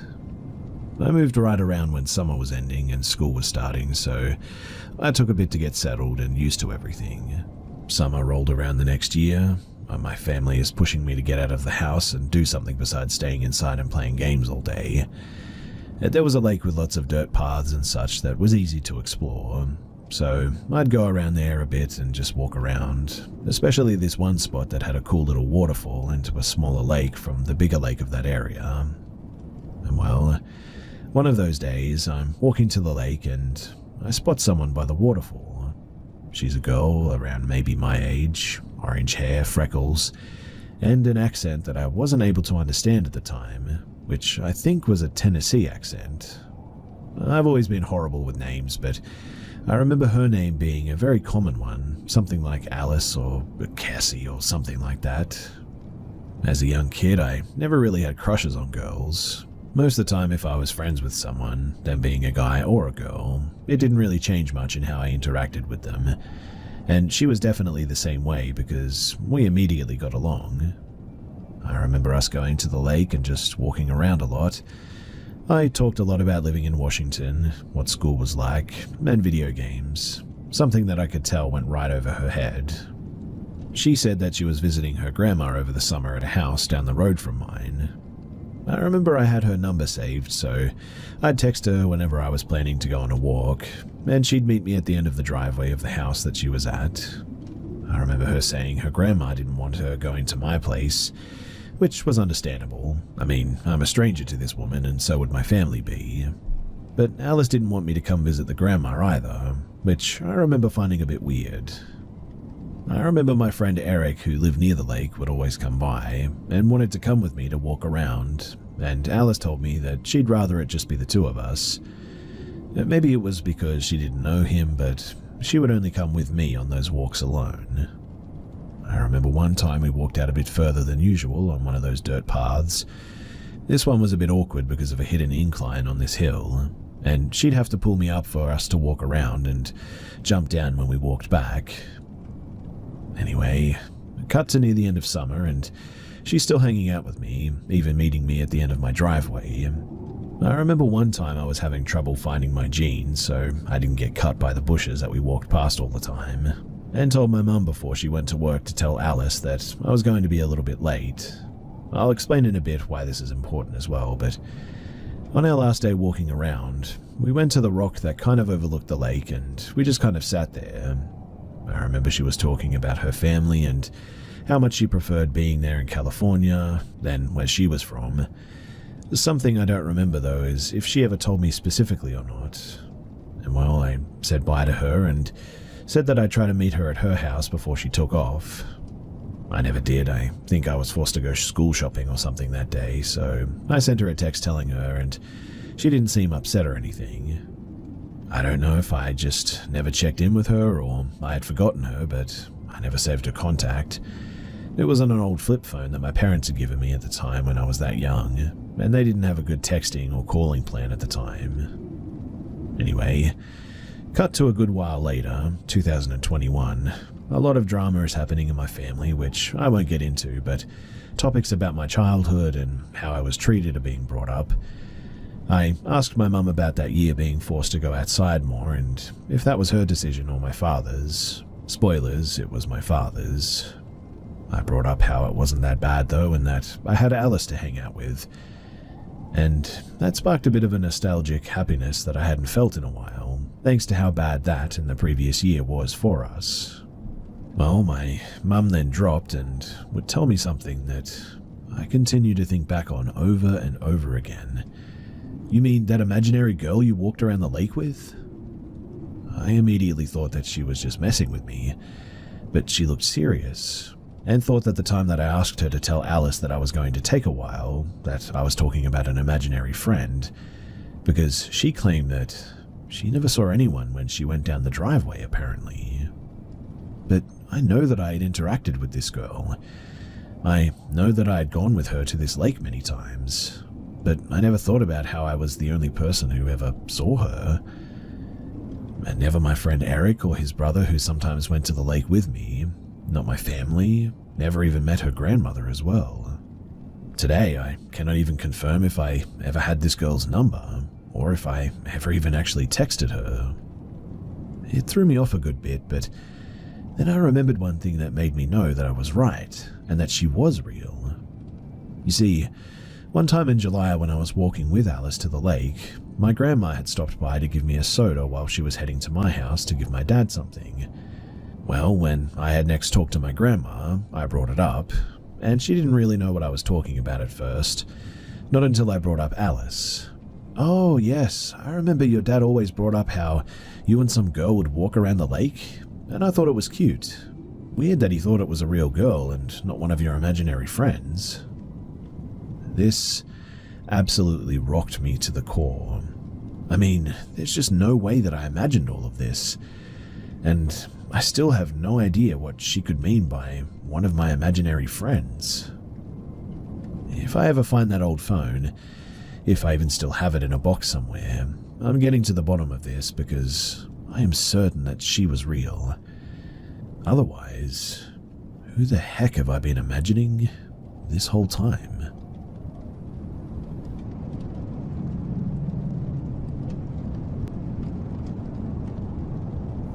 Out back of my neck of the woods is an old dirt road. It's hard to access unless you know how to take a turn down another old road that runs around the back of the coal mine that I work at. If you follow that old road, you get to a T intersection that you can either turn right, out to Hale Creek, or left, which will take you out to Mount Coulon. Now, Mount Coulon isn't much of a town anymore. It's an outback pub, and that's pretty much it. There used to once be a town there, but everyone up and left once the railway line got moved to the coast. That was the only reason the town existed for so long, in fact. Or for as long as it did anyway. It wasn't the start of the town though, you see. Way back in the early 1900s, gold was found in them by a prospector named Thomas Coulon. He staked his claim and settled there with his family. Some local Aboriginals found him and his family living on their land and weren't too happy about it, so they attacked his home, throwing rocks through the windows and generally antagonizing him. Well, Thomas went out and shot the lot of them, all dead, then in a fit of grief over what he had done, sat down on his porch and, well, deleted himself all over the wall behind him. Fast forward to the year 2021, I was working out at Hale Creek Mine at the time on the maintenance crew. I had a big 7 nights of 12-hour shifts and had very little sleep. I had left my mining camp the following afternoon, still not feeling the best, but set out for a long drive back home to Moranbah. Dusk came along, then nightfall. I was driving for what seemed like forever, trying to make my way back home. I was constantly looking out for the turnoff on the old back road that ran up behind a Gunyella mine, but it never came. I kept on driving and driving. Hours went by. I was on very unfamiliar road at this point. It started to bend and twist and turn all over, and narrow to the point that my little Kia Rio could barely get by without scratching the sides on branches of old looming trees hanging over the road. I was definitely lost. So I pulled over to check my Google Maps. No signal. Of course. I was really confused though. I mean, did I miss the turn? I thought maybe it's a little further up, so I pressed on and kept driving. Then, out of nowhere, I see an old and worn sign off to the left of me on the side of the old dirt road. Mount Coulon, 15 kilometers. I thought, okay, yep, I've gone way too far out in the sticks here. I better turn around. Before I could, though, I saw off to my right the entrance to what looked like a cemetery with an old and rusty archway, and above on the archway it was, in this rusty rough iron lettering, Betsy's Rest. Oh, my curiosity got the better of me, so I veered in there to have myself a quick squiz. And, sure as heck, there was a road that went into a giant U-shape around an old cemetery full of tombstones. Generations of cattle farmers and jackaroos who all must have worked on the various stations in the area, and it gave me the spooks pretty bad. So I got out of there quickly and made my way back onto the old back road. I kept heading back from whence I came, hoping and praying that I'll find this T intersection eventually. Over an hour passed, and then my worst fear happened. The fuel light flickered on my dashboard. I'm driving on this road in absolutely the middle of nowhere. It's now midnight. No one will probably find me for days if I ran out of fuel. I was absolutely beside myself. I mean, this is the outback of Australia. You run out of fuel, water, food in the outback, you may have just signed your own death certificate. Pretty much done and dusted, in fact. All I had was a couple of sandwiches that I took from the camp mess hall and a bottle of water. Better than nothing, I suppose, but not enough to last a couple of days stranded on the side of an old back road with no phone signal. So I keep cruising along, being extremely careful not to go too quickly or over-accelerate around all the twists and the turns. As I'm driving along this lonely road, I then see a shadow out of the corner of my eye. I don't think too much of it, staying focused on the road ahead, looking for this turnoff. But then, that's when I hear it. Swooping and sort of whooshing noises above my car. And I mean, what the heck, right? I then look up and see what I can only describe as a giant bat creature with red eyes flying directly above my car. It obviously startles me and makes me accelerate at a rapid rate. Yet, it's flying overhead, gliding effortlessly and keeping in pace with me. I'm watching my speedometer reaching neck-breaking speeds, and I'm bouncing all over the old and bumpy road while this creature glides down to my driver's side window, looks inside at me, and then just grimaces. Then, just as it does, it flies up and just disappears into the night air as quickly as it had appeared. I floored that old clunker of a car of mine until my heart leapt with joy at the sign of life in that desolate hellscape. I saw the Gunyella Mine CHPP's light cut through the vast and empty void of darkness. I knew then and there that I was within 10 to 15 kilometers of the intersection and the turnoff back home. And, thankfully, I found it. I eventually managed to get all the way back home, and I was very grateful that my clunker ran on an oily rag, and the vapors in my tank pretty much kept me alive. I told my partner at the time all about the nightmare that I had been through, as she had been expecting me home the evening prior, and it was now 6 in the morning. My phone was full of missed calls from her, for which I apologized profusely. I hadn't even thought to check my phone, as I had no signal for the better part of the entire journey anyway. And while this was a pretty scary experience, the experience that I had with my partner when I convinced ourselves to drive all the way out there one night was perhaps even worse. It was just to see the actual town, but months had passed and I kept having recurring nightmares about that vile winged creature. It seemed to have entered my dreams at this point. I awoke one night sweating in bed. My heart rate was racing. My partner asked, "What's wrong?" Again? I had been waking her up late at night when I would have this horrible nightmare. The whole situation had really impacted me. The desolate hellscape would re-emerge in the dark nights, plagued by the old outback road menacing my demise, with the off chance that I would make one wrong move and come undone escaping that creature. Something had to be done, and I knew what I needed to do. You see, I'm a man that will openly admit that I cannot overcome anything in life unless I face it head on. That's really the only way that I know. No use sticking your head in the sand and pretending things will just go away, so I spoke with my partner, and after much discussion, we both agreed that we would go back and investigate the back road at Mount Coulon and investigate the town itself. And to really drive the nail in, we were going to do it at night as well.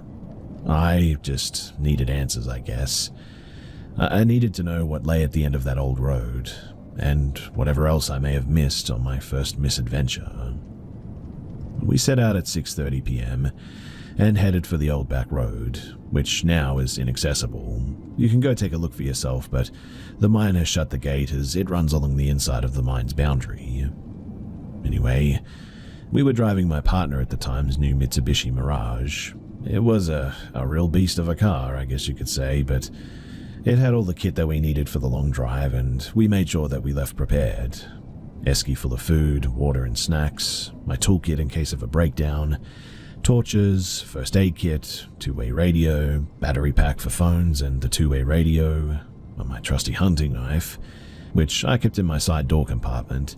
I mean, as if I was going out there again completely unarmed with who knows what was out there in the dark. But the first leg of our adventure was actually rather fun. I felt a bit like Colin McRae, taking the old dirt road and twisted and turned in all directions, slithering my way up to the T intersection. Once we got to the intersection, I took the left turn to head north and gradually west. The familiar road was as it was the same night that I encountered the strange flying beast.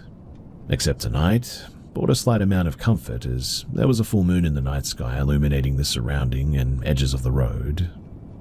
As we approached the old cemetery, I told my partner to look right. She was honestly in awe as well. I asked if she wanted to go take a look, but she was too nervous about it, so I just kept on driving along. As the night went on, we came to the point of no return. The road became nothing more than just a dirt track, interspersed with sealed sections that the local farmers had laid prior to and after crossing old relics of bridges. They were rusty and wrought iron, sturdy still, but foreboding at the same time.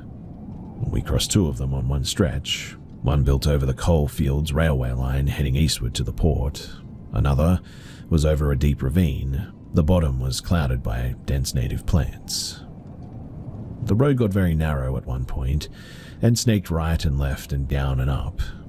We were in unfamiliar territory now, and I was growing apprehensive about what I would see or find. At one point, though, I could have swore that there was just no road at all. We were basically driving through a wide-open field, and I had to drive at 40 kilometers an hour max to avoid any ruts or depressions in the bull dust. I was starting to think this entire trip might have been a mistake when the road then came good again to a compacted dirt section. A random sign appeared off to the right of the road stating that we were now deep in Aboriginal land. The drive went on and on and on. Hours seemed to have passed. Were we any closer to our destination? For reference, I switched the car's function from Bluetooth headset to radio scan, the FM and AM for any signs of life, but there was nothing. I thought, well, I'll check again in an hour, and an hour had passed, so I checked, scanning and scanning. And then there was a muffled and distorted voice emitting through our car all of a sudden. And then the sweet sound of music. Ironically enough as well, it was actually AC/DC's Highway to Hell. How befitting, I thought to myself. I said to my partner, "Hey, check the signal on your phone now," she replied with 2 bars. She immediately checked Google Maps. I parked the car in this small spot of salvation while it loaded up.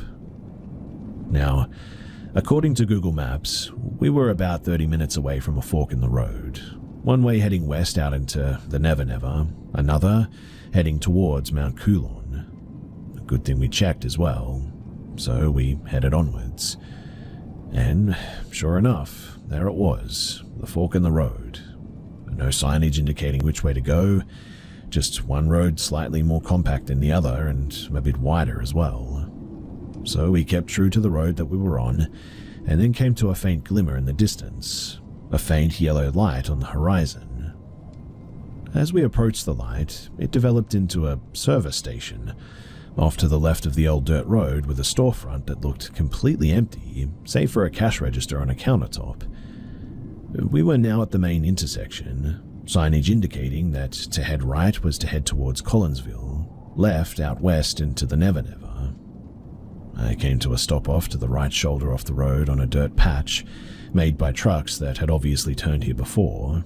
I checked the fuel gauge and it was half a tank. I looked into that old rundown service station, scanning the area for any other signs of life outside of the faint yellow glow of the iridescent tube lights above the old and rusted Bowsers that looked like they hadn't been used since the 1980s. Then I saw a figure emerging from a back room. It was a frail old woman, her hair tattered and sort of distressed. It honestly looked like we may have awoken her. The time was now 11:30. She came to a stop inside the abandoned storefront and just stood there, staring at our car. I thought, better come forward and ask if there's any chance of fueling up. So I pulled in and rolled down the window. She came outside into the night air and approached me with a great deal of hesitation.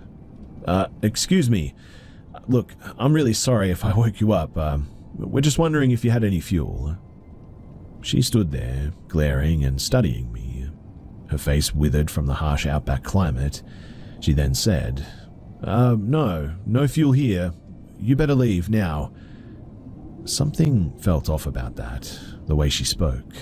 There was a tension between us, I guess. And so I just said, "Okay, thanks. So sorry again. We'll leave now. Thanks again, and sorry again." So I wound the window up and I just got out of there. We drove around the old pub in the center of what was once the town. It had multiple V double-road train trucks parked all around it, almost like they were protecting the pub itself with a wall of steel and rubber in the desolate darkness. A picnic table with a tin roof cover appeared on the right side of this massive loop road.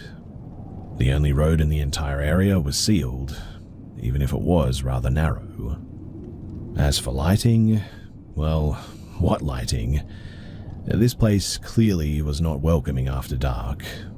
Albeit for 2 streetlights in the entire area that glowed faintly, only illuminating small patches of the loop road, you definitely wouldn't want to be out here with no headlights. We did the brief tour of all that was out there though, then made our way back towards the road back home. Then eventually made our way back towards the road back home. My partner then said, "Hold up," so I came to a stop again, off to the side of the road, back out to Moranbah. She had just discovered on Google Maps a quicker way back home, apparently. This way would take us out on that old dirt road, out west into the fork in the road. However, as you continue down that road for 50 kilometers, you'll come to another fork in the road, and taking the leftward track will take us to the Gunyella Road, which then headed back home. "Good eye," I said to her. So, on we went. Thankfully, the Mitsubishi ran on an oily rag as well.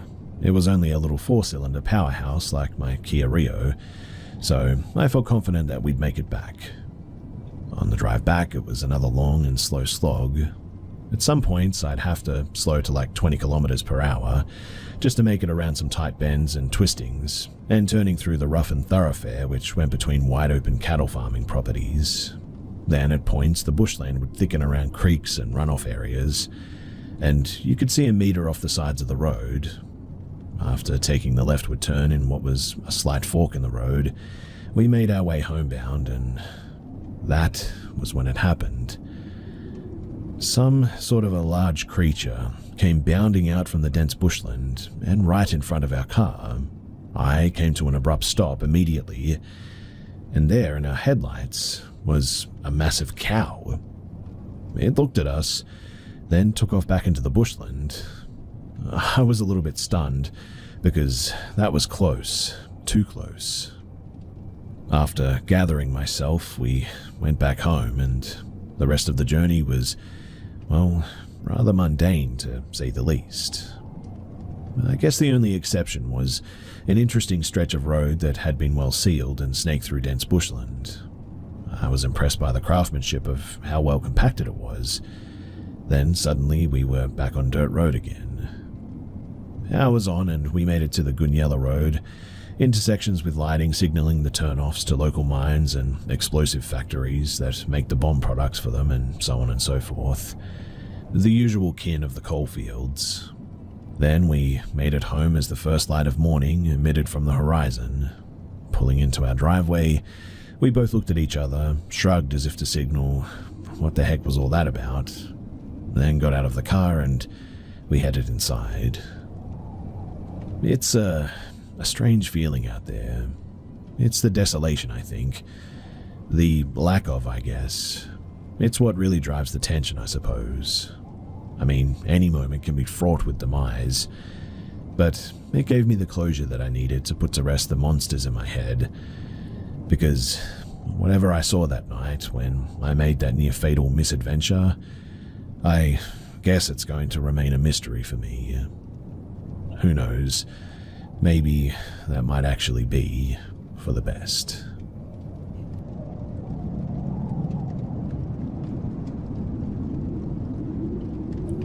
We rent a home that, for reasons that no one will explain, is about half of the rental rate in our area. We've been here for about 5 years, and the owner has not raised the rent a dime at all. But strange things consistently happen in the house. Most of them are pretty benign and, I guess, easily dismissed. Things being moved around without explanation, odd noises, feeling like someone is moving around when rooms are empty. But our dog will suddenly start barking at something that he seems to see. Lately, though, things have become more, I don't know, I guess the word is aggressive. Several times my wife and I have physically felt something touch us, only to turn and find the room empty. I felt a strong tap on my sternum. My wife had something blow in her ear so deliberate that she actually started crying out of fear. But today was the strangest. So I went to open a door to a stairway down into the basement this morning, and the whole door literally fell onto me. Aside from me, no one in our home is really capable of doing this too. Our kids are way too young. The door was fine last night. I heard nothing during the night. Our dog sleeps next to that door as well, so it's weird that they didn't bark or anything. Really, I just have no explanation, and that's why I'm here. I don't know what to do about any of this. So my question for all of you is, what should we do?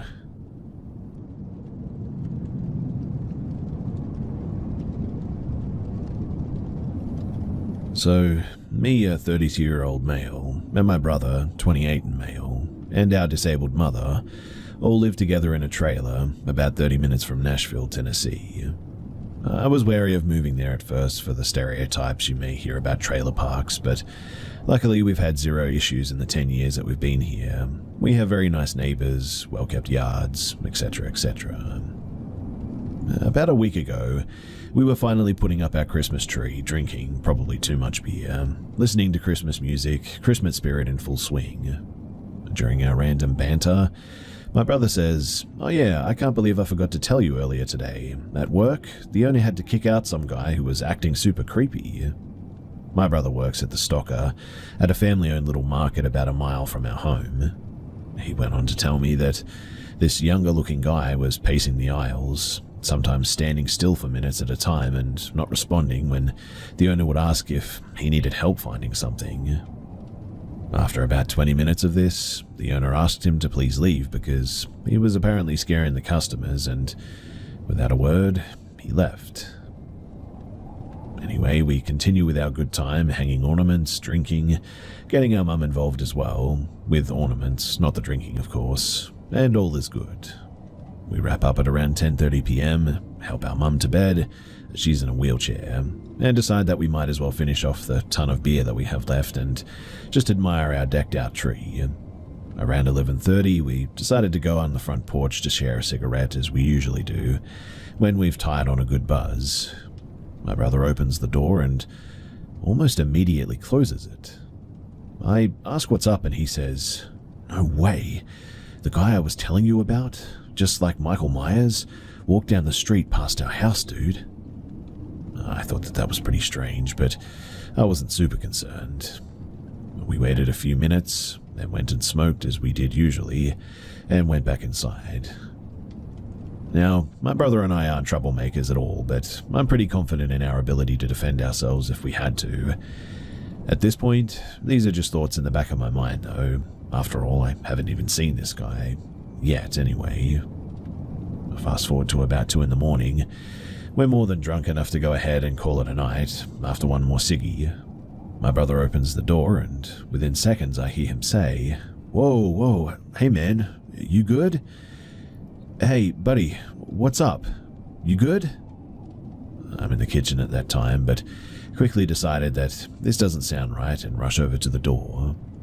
What I see when I get to the open door is a younger man standing on our deck about 3 feet from our front door. He's pretty tall, about 6'4", and another thing that I noticed is that he looks a lot like Adam Driver, which was a detail my brother jokingly mentioned earlier during tree time, so I'm realizing for the first time that this must be the guy that he's been talking about. One thing my brother must not have got close enough to notice at work though was this guy's eyes. I am not exaggerating when I say that I've never seen anything like it. His body language was super menacing, but his eyes were the strangest combination of wide-eyed bewilderment and fury. Like us opening our front door confused him and also made him very angry. I joined my brother in explaining to him that it's late and that he should head home. After what I'd say was about 30 seconds of staring, he just walked off without a word. I peeked out of our blinds to make sure that he really left and saw nothing. We both tried to laugh it off and were saying things like, "Well, that was pretty weird, huh?" But it took a while for my adrenaline to sort of taper down. But the thing that I kept thinking to myself that bothered me was those 30 seconds to me felt like he was the one deciding what the next move would be. But what that could have been, I have no idea. I also didn't love that my brother said when he opened the door he was already standing there, so for how long was he actually there for? We calmed down watching some YouTube videos in the end, and after about 30 minutes or so, I say to my brother, "Okay man, let's just go to bed. I'll take one more look outside to be safe, but I feel like it wasn't really necessary." I open the door and he's back again. The streetlights are paced very far apart in our trailer park, but at the edge of our driveway, there, I see his silhouette probably 50 feet away again, just staring at our front door. I feel I should mention here that he's not there texting or on the phone with someone or anything. He's just standing there. I feel bad in hindsight because I'm sure this poor guy definitely has mental health issues, but between being drunk and exhausted and the look he gave us earlier, I was just over it. I finally put some bass into my voice and said, "Hey man, you can't just stand in our driveway. You're being creepy, dude. Just please leave. I really don't want to call the cops on you, so just don't make me do it." This seemed to work. His demeanor didn't change at all, but the word cops seemed to do the trick. He turned around and he walked away. In the end, I really hope that we handled that well.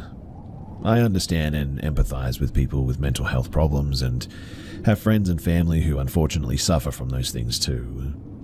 However, I still cannot shake the feeling that something bad could have happened that night. He didn't finally leave our porch earlier that night until I showed up to the door, essentially making him outnumbered, and even then he still came back afterward. Look, I hope he's okay out there. We haven't seen him since. I also hope not calling the police wasn't a bad choice and that he isn't out there with bad intentions on somebody else's front deck at like 2 a.m, who lives alone or is elderly, etc. I wish I could have figured out what that was all about, but during every interaction me or my brother had with him that day and night, he just never spoke a word, which in the end is perhaps the creepiest part of this whole event.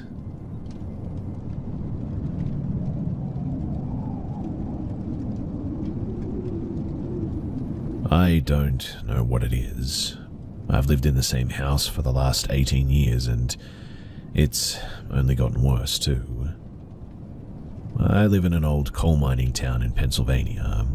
I know that my house is haunted, but I believe that to be beside the point. Something is stalking my family. The first encounter I had was in the early 2010s. I heard my name being called repeatedly from far away, and it sounded like my friend. Started walking towards home and turned because I felt like I was being watched. I saw a dark humanoid figure that was at least 7 or 8 feet tall, and upon seeing it, I ran home. Things were fairly quiet as far as I can remember up until the last few years, but recently things have been amping up a lot. It started as rustling in the woods and the feeling of being watched. Next came the deer. So many deer. There was one too that I recall seeing multiple times in the same spot for a few days on my way home that just didn't look right. The most recent encounters has left me researching what to do. You see, 2 nights ago, my mum saw a pale white face with glowing eyes pressed up against the front door. She said that she froze in fear and didn't know what to do. Tonight, I got home after dark and walked toward my house. Seconds after I locked my car, I heard a blood-curdling scream come from the train tracks, followed by a very calm voice yelling "help me" very loudly. I froze in fear for a solid 15 seconds just listening. I slowly walked up my porch steps, just listening to 2 different voices screaming at once, one frantic and screeching, while the other was calm and just called out for help. I yelled in the front door for my mum because the frantic voice sounded vaguely like my younger sister, but I thought maybe she was messing around. When she came outside, it grew quiet and the frantic voice had stopped. We then heard "help me" 1 or 2 more times, faintly, but then nothing. My sister, she was at a friend's house, and so it was definitely not her. We went to pick up dinner, and there were deer everywhere again. Now, this isn't completely uncommon for PA to see a ton of deer, but like I said before, these ones were weird. They stared right at you, and they never ran from the car at all, even if they were in the middle of the road too. So, someone, please help me and tell me what the heck is going on. What are these things?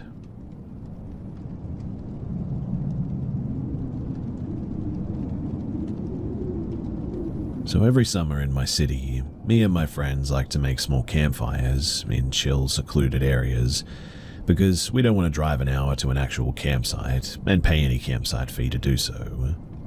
These also happen pretty spontaneously, so it's a nice last-minute hang just to do for us. There's this one spot near my house that's located by a river that's really nice because no one usually goes there. The only thing to be worried about are bears though, because living in the Pacific Northwest is challenging like that, and my house specifically is located right next to the mountains and the forest. Now, one particular night at 11 p.m, I decided to go ahead of my friends and meet them at the spot and set things up early because I want us to be chilling once they all get here. The spot that I get to has a 2-minute paved walkway I have to go through, and then I have to take a small trail ramping down the right side of the bridge that crosses over the river. Along this paved walkway are 2 lamps located at halfway and another at the start of the bridge or the ramp down to the campfire spot. So, I park my car at the beginning of the trail on the street and bring my campfire stuff, like flashlight, lighter, small firewood, small shovel to dig out the pit, etc. I get to the spot, and it's a small sandy beach kind of embankment on the side of the river, with a small wading area for toddlers with their families during the hot summers. I set up the chair, and I get to dig in the pit with only my flashlight illuminating where I'm digging.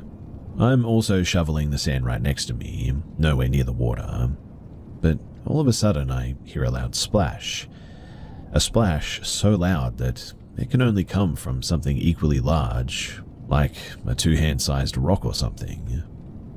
I'm confused because I swear that I'm not throwing my sand into the water, even though I'm only a few feet away, I guess. I shine my flashlight at the water, and I don't see anything. So I kind of just brush it off, thinking I'm just hearing things. But as I keep shoveling a bit more, I hear another loud splash. At this point, I think something is falling from above because, logically, something must be falling into the water. I point the flashlight above where some trees are above the river, and I don't see anything big enough to make that sort of splash. So as I keep digging, with my heart rate kind of going at this point, I hear a rustling past the arch where the bridge goes over the river. I quickly grab my light and shine it towards where I heard the rustling. I call out, "Hello?" There's no response.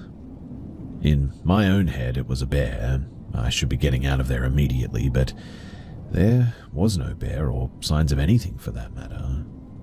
So I tell myself I must just be hearing things now because, I've seen horror movies before and my mind is playing tricks on me, right?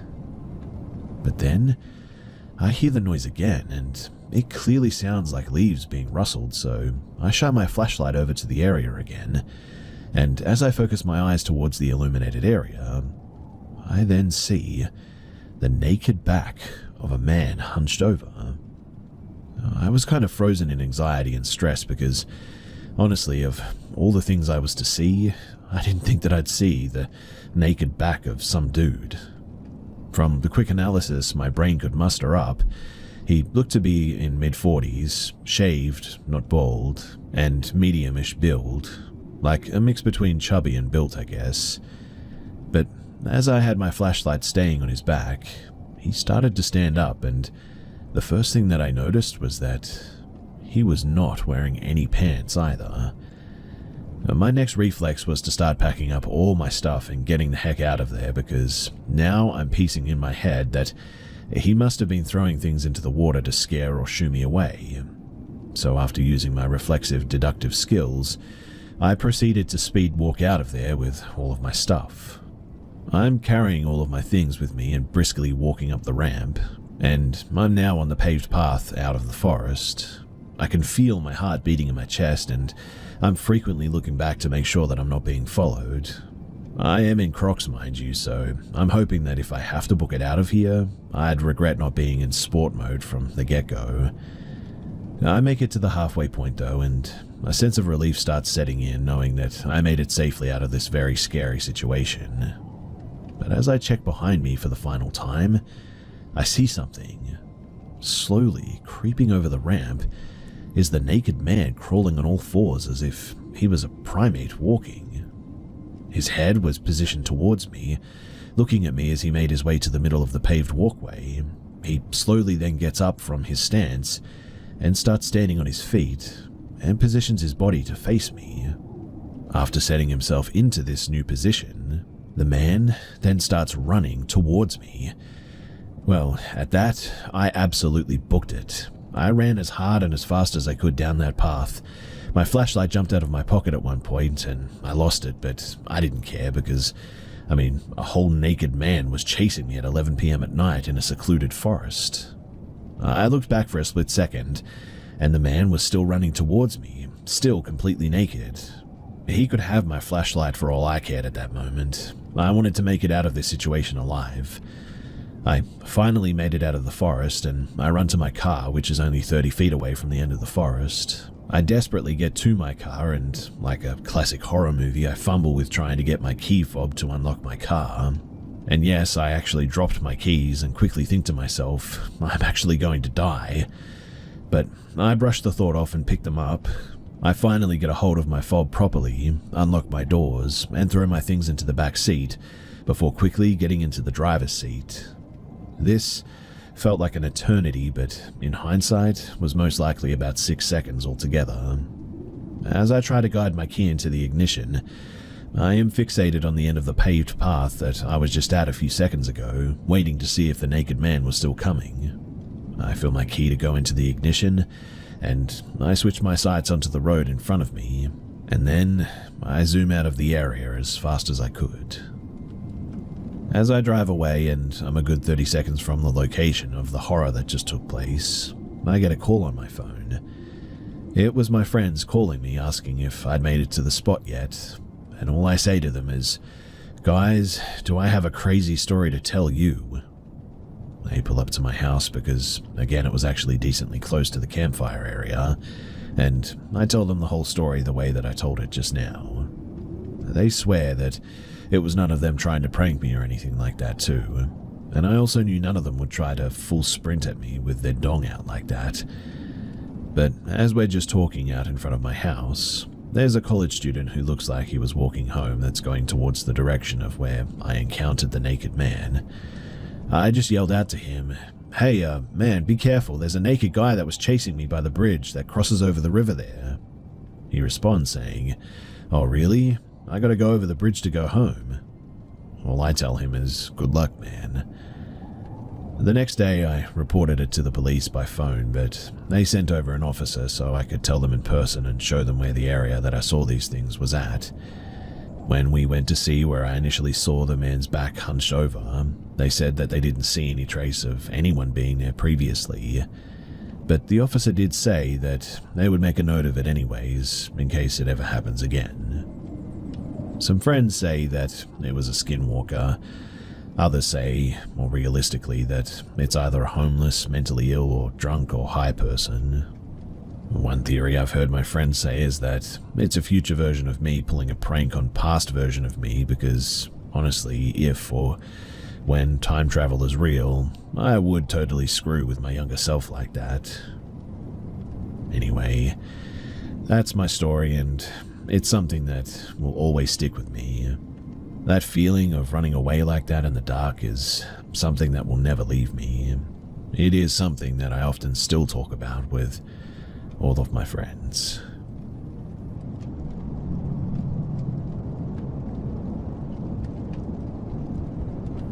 So, I was on an ocean crossing from San Pedro, California, to Papeete, Tahiti, on a 60-foot sloop.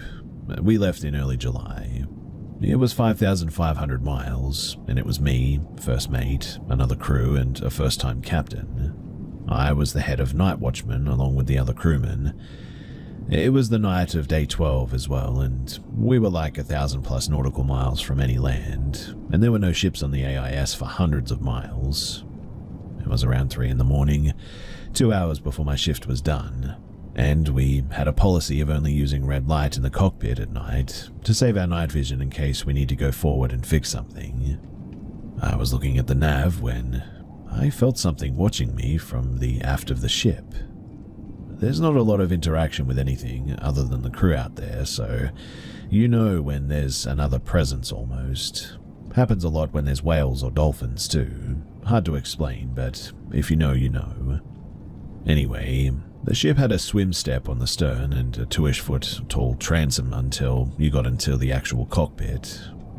I looked back at the stern, and crouching on the swim step, so only its forehead, eyes, and hands were visible, was a blackish-grey thing. Whatever it was bald and looked shiny, and it was staring intently directly at me with beady eyes reflecting the red light due to the cockpit. I completely froze and, after meeting its gaze for a few moments, stared directly ahead at the nav. A moment later, I heard a splash which made me look back, and when I did, it was gone. The crewman with me didn't see it, and I didn't say anything about it for a couple of days. Then at dinner one evening, the captain told us of something that he had seen in the early hours of the morning ring that day.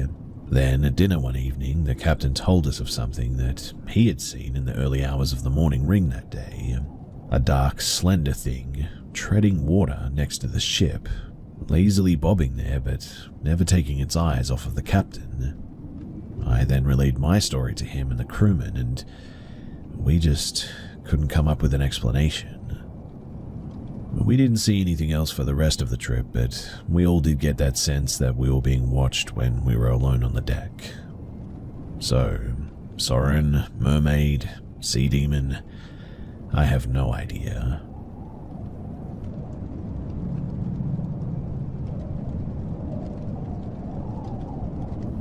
I live in the Klamath Mountains in eastern Oregon, about 20 miles from the Californian border. Growing up, I spent a lot of time outside camping, hunting, fishing, etc. Well, a few months ago, I had a strange experience on a family trip to our cabin near Crater Lake, and I wanted to see if anybody else could help me maybe find more info on what I saw. So, I was by myself birdwatching in a small pond in the woods, maybe half a mile from the cabin in the late afternoon. I was sitting on a big log with binoculars. I wasn't in a blind or anything, but I picked a spot where I thought I'd be less visible to any animals. After about an hour, I hadn't seen much, except a few common ducks, and it didn't seem like many animals were very active, so I was thinking about leaving. This was maybe about an hour before sunset, I think. But then I saw something move in the trees across the pond, probably 100 feet away.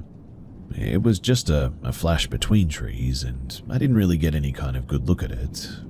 But I kept watching the spot, and after maybe 5 minutes, I saw something dart from one tree to another.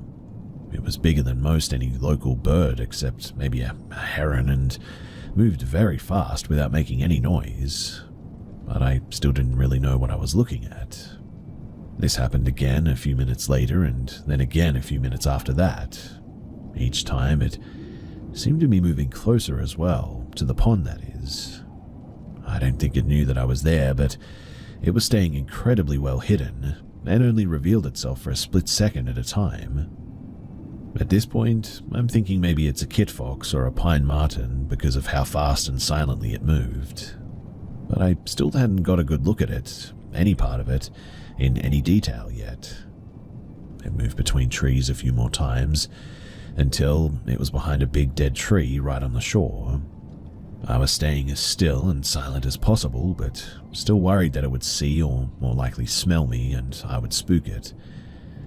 But after a few more minutes, I saw something move at the edge of the water, a little arm and hand that looked just like a human's, reached out and touched the mud, and then the head and the other arm came into view as it leaned out to drink from the water.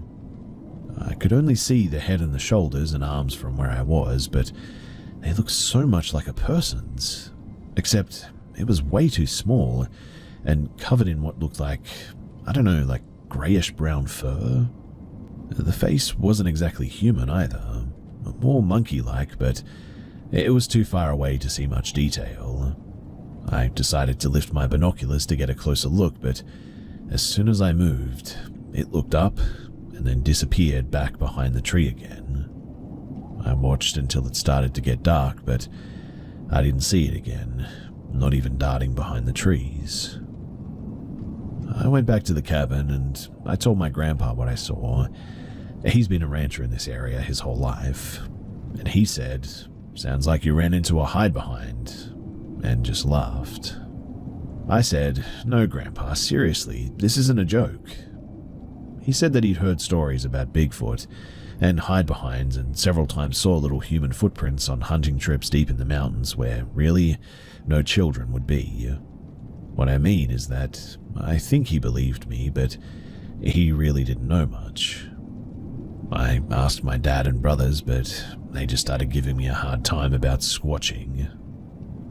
I went back to the pond the next day and walked around to where the creature had been, but I didn't find any tracks or scat or fur or anything. I did figure that it had to be probably about 3.5 or 4 feet tall based on the trees that I'd seen it near, but narrow enough to hide completely behind a pine, which makes me think that it must have been standing and moving upright. And really, that's it.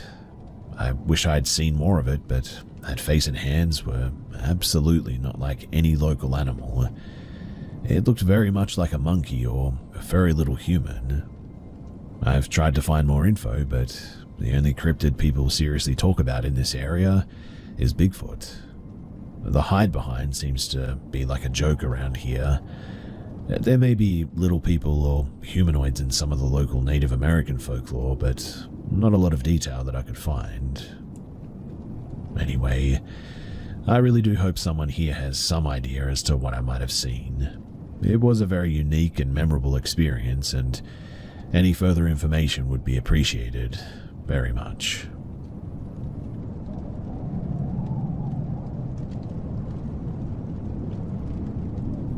My name is Anastasia, and a few days ago, something happened that, whenever I think about it, makes me feel sick. You see, we moved to an East Coast town about maybe a year ago to be closer to family.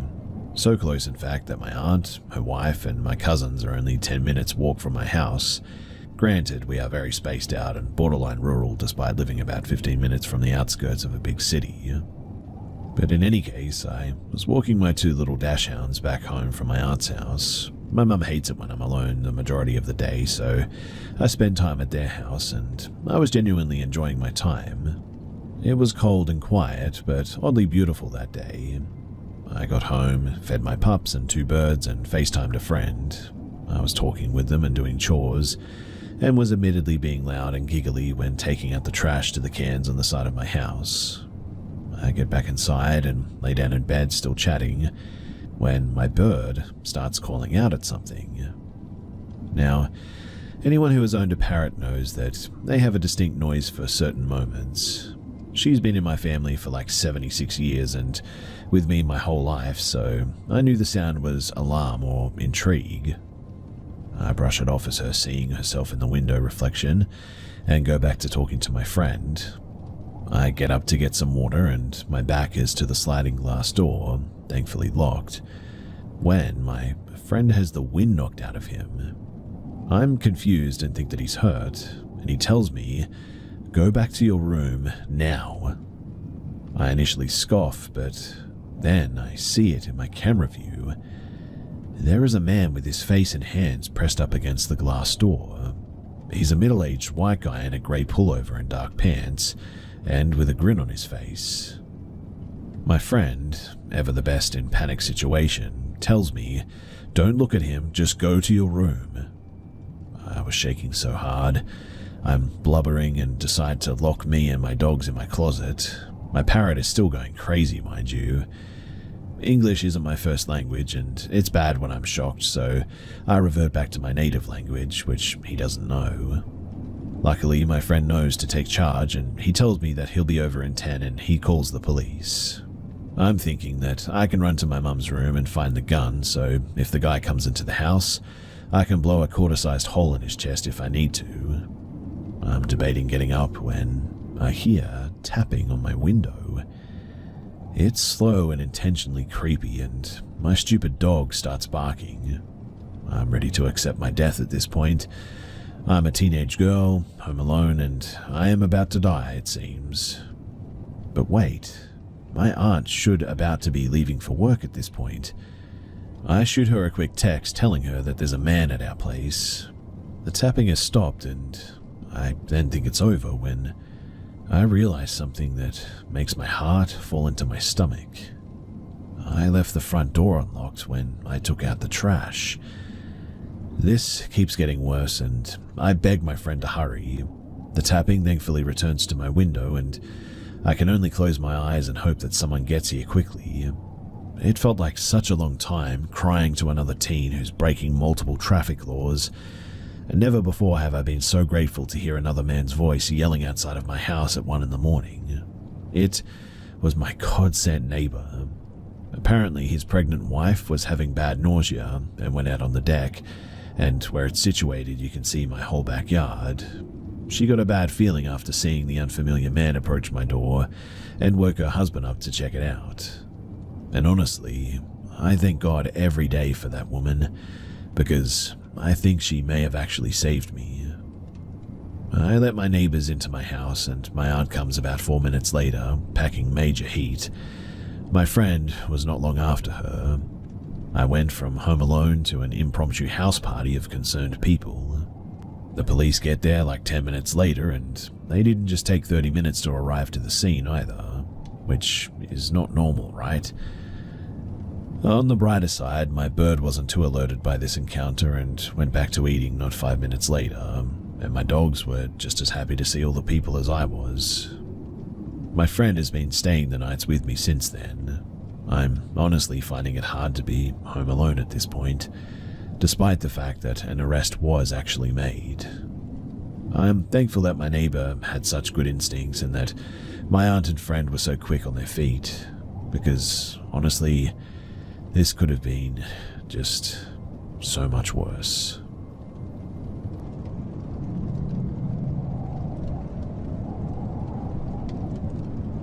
My great-grandfather homesteaded in Alaska before all the housing developments and heavy traffic came in.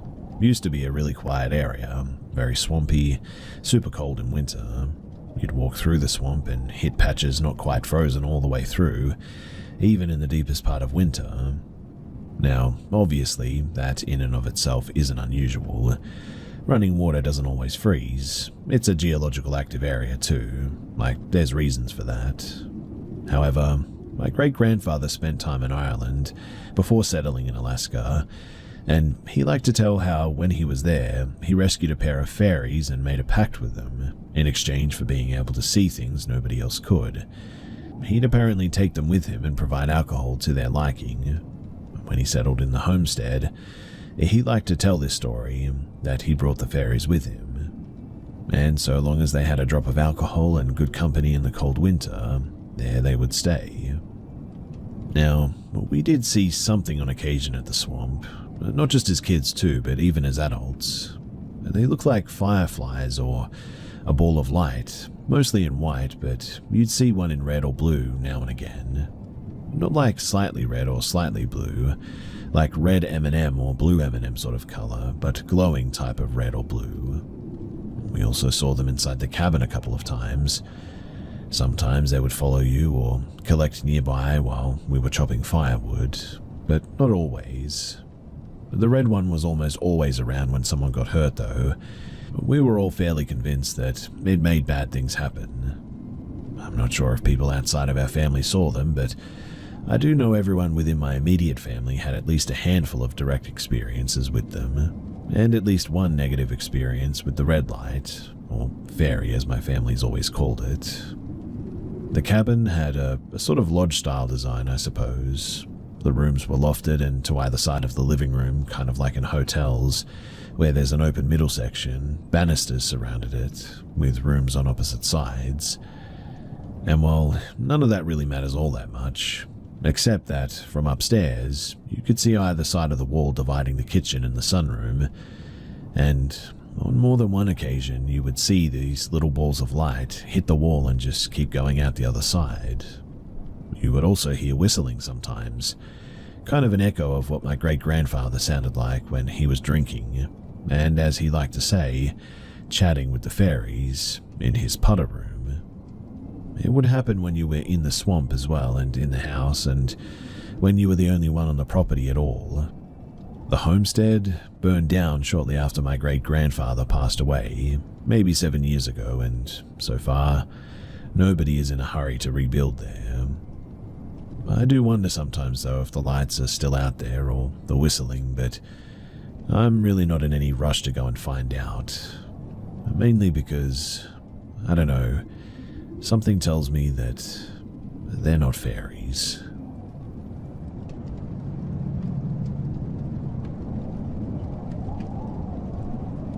This happened last night, and I'm still pretty freaked out about it. We're up at my father-in-law's for Christmas. He lives in South Jersey, in a pretty remote area just north of Burns State Forest. It's quiet and always a little eerie, but felt especially weird with the overcast weather and unseasonable warmth of the last few days. We did Christmas dinner at my brother-in-law's and got back pretty late. Because of the radiator heat and outside temps, we slept with the window open that night. I woke up in the middle of the night to use the bathroom, and as I was drifting back to sleep, I heard a low wail, building in volume for a few seconds before stopping abruptly. I figured that it was just an odd-sounding bird and tried to go back to sleep. It happened twice more over the course of about 5 minutes, though. I was basically able to put it out of my head and start drifting back to sleep when I heard a loud, shrill blast like a two-high elephant's trumpet. At this point, I shot up, heart racing. I knew that I had to close the window, and it took a bit to build up to it. When I dragged myself out of bed, I peeked through the shutters before I reached to shut the pane, and whatever it was had tripped a motion sensor light at the back of the property and was now half illuminated, standing maybe 100 feet from the back door, right at the tree line. It was cloaked, with its head partially shrouded.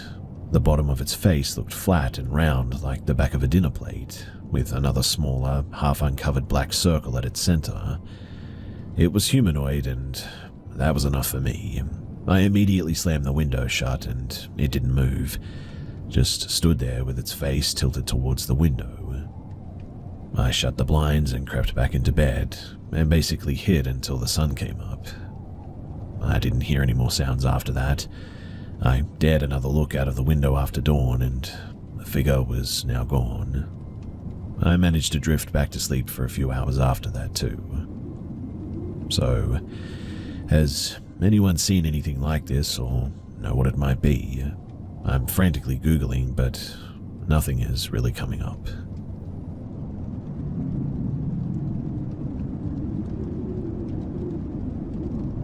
I would have been about, maybe 3 to 5 years old at this time. I wasn't in school yet, but I wasn't using diapers anymore, just underwear. We lived in Arizona, though, in the early 80s. I had my own room, and my parents were in the room next to mine. It would get hot as well, so I just slept in my underwear on my stomach. My family was friends with our neighbor, who lived in the apartment next to ours. I remember he was a pretty cool guy who was always super nice to me and gave me candy. And one time he was working in the attic, and the wood was so bad up there that he actually fell through into our apartment once. It was a complete mess, and now, my dad, like other people in the 80s, was into drinking and doing drugs. He was always good to me, but he did like to go out with the fellas and party from time to time. Our neighbor also liked to party, so they would usually go out together and come back late at night. And it seems my dad could handle partying a little and not going overboard, but as for our family friend, he was very much not like that. Now, I don't know the exact story, but there were 2 rumors how he died. One was that he ended his own life from his drug addiction, and the other that he was actually murdered for a drug deal and made to look like he killed himself. Either way, he was found dead near a native reservation hanging by a palm tree. Being so young, I really didn't understand what death was at the time. My family and I went to the funeral viewing, though, and the burial. The next week, we visited his grave, and I was really confused as to why my candy buddy wasn't around anymore, so I asked my parents where he was. They told me that he was deep in the ground near his headstone.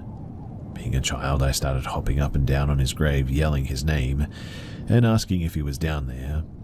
And well, my mum didn't like that very much, and told me to stop, so I did. Now that night was just normal, and then it was time for bed. So I'm in my underwear falling asleep on my stomach, and it felt like I was right about to fall asleep when I heard our family friend whisper my name. I jolted up and looked around, but there was nothing there. There were no other voices, and I didn't see anything out of the ordinary. I did run into my parents' room, though, and I told them what happened, and after that, I slept with them that night. I never again did sleep on my stomach in my underwear after that. I always have to have a sheet or blanket on now.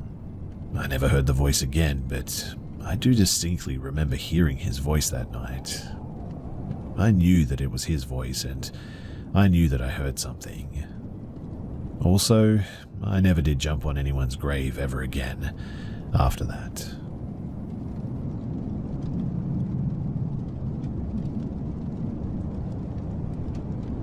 It was February 22nd. I was taking a bus home like I usually do. Hung out with my friends after school, so it was like 7 p.m. and dark. I was the only one on the bus until this guy, if I had to guess, in his 30s or 40s, gets on at one of the stops. He looked kind of sketchy, so I didn't look at him much, but he kind of looked like Eminem, I suppose. Anyway, the bus driver stops and is taking a break for something. I don't know, but he says that he can't have us stay on the bus while he's gone. So the sketchy guy gets up, grumbling and swearing to himself about how it's so cold and whatnot. We all get off though, and the sketchy guy and the bus driver go to the Circle K that we're stopped by, and I don't want to stand in the dark by myself, so I follow them. Thing is though, by the time that I go over there, sketchy guy is coming back out already. I'm trying to avoid all eye contact and not get in the way of this guy, but he stops me and starts saying things like, "Look at you, you're not even dressed for the weather. How old are you? You shouldn't be out like this." He then offers me his jacket, which I politely decline, and then starts offering to buy me hot chocolate. I'm getting pretty uncomfortable at this point, so I just say yes and go in with him. He buys the hot chocolate for me and I say thanks, and he just starts ranting about how the bus driver is a terrible person for kicking us off, etc., etc. I'm kind of tuning him out until he says, "If that bus driver leaves without us, I'll chase him to the next stop and put a bullet between his eyes." I was like, wow, okay, what am I even supposed to say to that? He starts making more death threats to the bus driver, till he drops the bombshell and says, "I've done it before, you know. I've killed a man before." I'm just walking there, trying to think of a response to a literal murder confession. The only thing that I could think of at the time was, did he deserve it? And he says, "Oh yeah, he did." And then just doesn't talk to me for the rest of the bus ride. I have no idea what I'm supposed to do with that information. I looked for mugshots from murderers in my area, and there was nothing that looked like him. So, should I tip the police or something? Let them know that, hey, there's a murderer running loose and presumably hasn't been caught yet. I'm pretty freaked out by all of this. I'm not sure if he was trying to scare me or what, but all advice would be really helpful.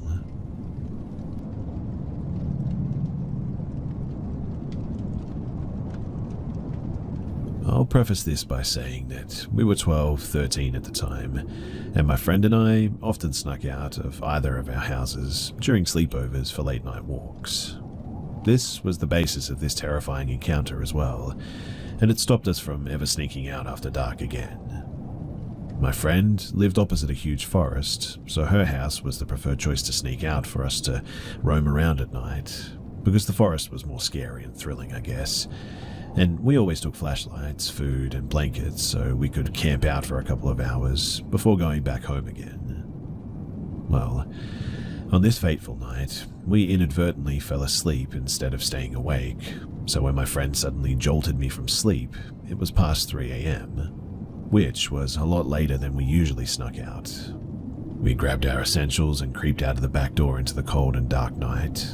Frost crunched underfoot as we crossed the deserted road, and as we reached the entrance to the forest, we noticed how pitch black it was and completely silent too. Unnervingly so, in fact. We turned on our torches, stepped into the uneven path into the forest, the light illuminating the trees swaying in the icy wind. We stepped on fallen, sodden leaves and bark as we made an unsteady but familiar way into our favorite part of the forest, our cold breath the only noise to invade the deafening silence. We reached the small hut that we constructed one afternoon, made entirely of sticks, purely for the purpose of having some shelter for our campouts. There were times that vandals or other kids damaged our hut, but for the most part it stayed intact. But on this occasion, it was completely destroyed. almost like a harbinger of what was to come. We were just deciding to just call it a night and come back later on that day to repair the hut when we heard it. The loud shrieking giggle that made the hair on the back of my neck instantly stand up. My friend and I jumped in shock and looked at each other like, what the heck was that? We were completely freaked out. The eerie and unnatural giggle rang out again, contradicting the silence and making my body break out in goosebumps. "Someone's here," my friend whispered to me, looking utterly terrified. "We have to go now." Her voice of rationale made it even more scary and unnerving to me that someone was in the forest with us at 3 o'clock in the morning. We just looked at each other in assent and took off running in unison, our footsteps navigating the path as naturally as we could from muscle memory, our uneven gasps of air punctuating the giggling that seemed to be following us now, getting closer and closer. Our torch's light went up and down with our fast movements, illuminating random patches of trees and bushes as we finally saw a small sliver of light as we came to the forest entrance. Running out of the forest, we didn't stop until we reached the back door of my friend's house and almost collapsed in a breathless heap of relief to be safe. Then, my friend's eyes went wide and she nudged me, pointing a shaky finger to across the road. A haggard woman of indeterminate age was standing at the forest entrance giggling that awful, horrifying giggle and was now waving over at us. We screamed and ran inside and looked out of my friend's bedroom window through the smallest gap in the curtain and could still see the woman standing there for some time. Worse yet, she was staring right at us, almost as if, I don't know, she knew that we were there somehow. We could tell that she was still giggling that hideous, appalling laugh, and then she just turned, very slowly, and walked back into the forest again. Needless to say, we never went back to that forest, nor went out, after dark, ever again.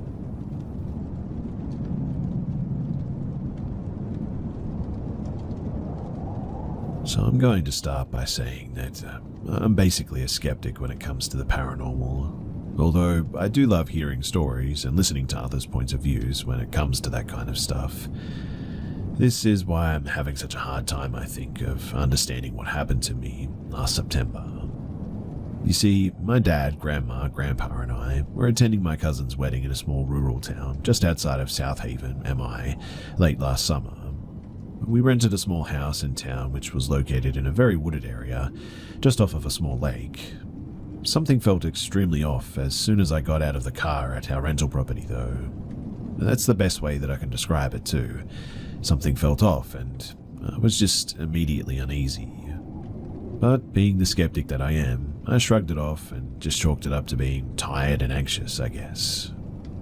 The night that we arrived, my dad and I were having a smoke outside and noticed how weird everything sounded.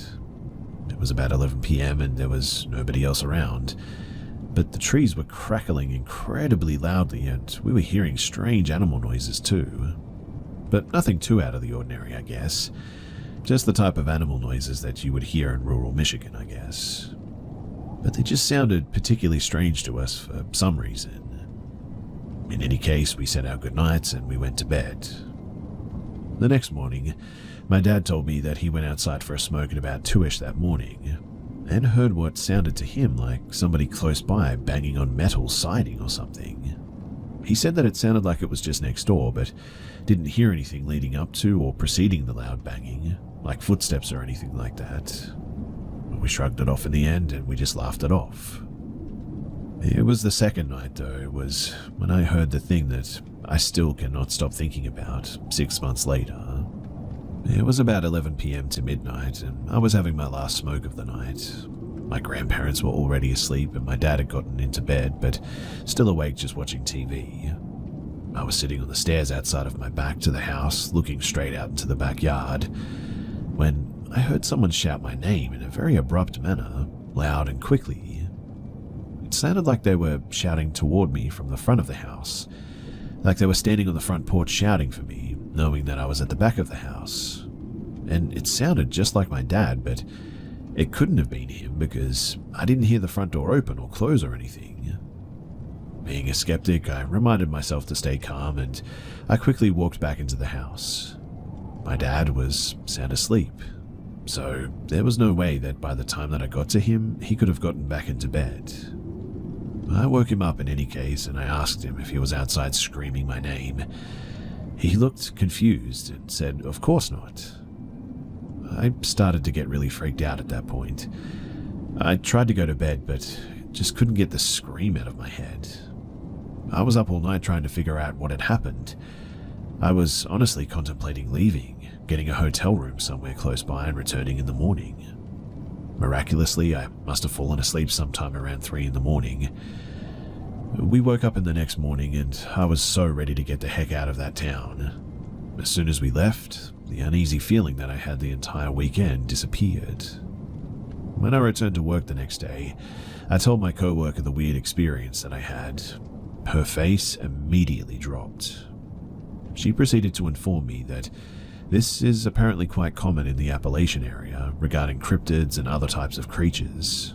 Apparently, they try to get your attention by mimicking someone close to you, and when you look at them, they kidnap you or something along those lines. But I was in Michigan. I tried to look up information about the town that I was in, but I couldn't find anything remotely interesting or related. So I'm wondering, has anyone else had a similar experience to mine? And if you have, what was it?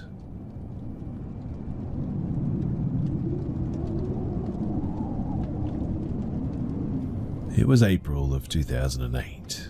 I was 20 and living in Denver for a year-long work contract with a non-profit in Boulder. My girlfriend, now wife, and my best friend Tim drove to Colorado from our home state to visit me for my 21st birthday. The non-profit that I was working for housed their workers in dorm rooms and drinking was not allowed on site, nor were visitors allowed to stay overnight.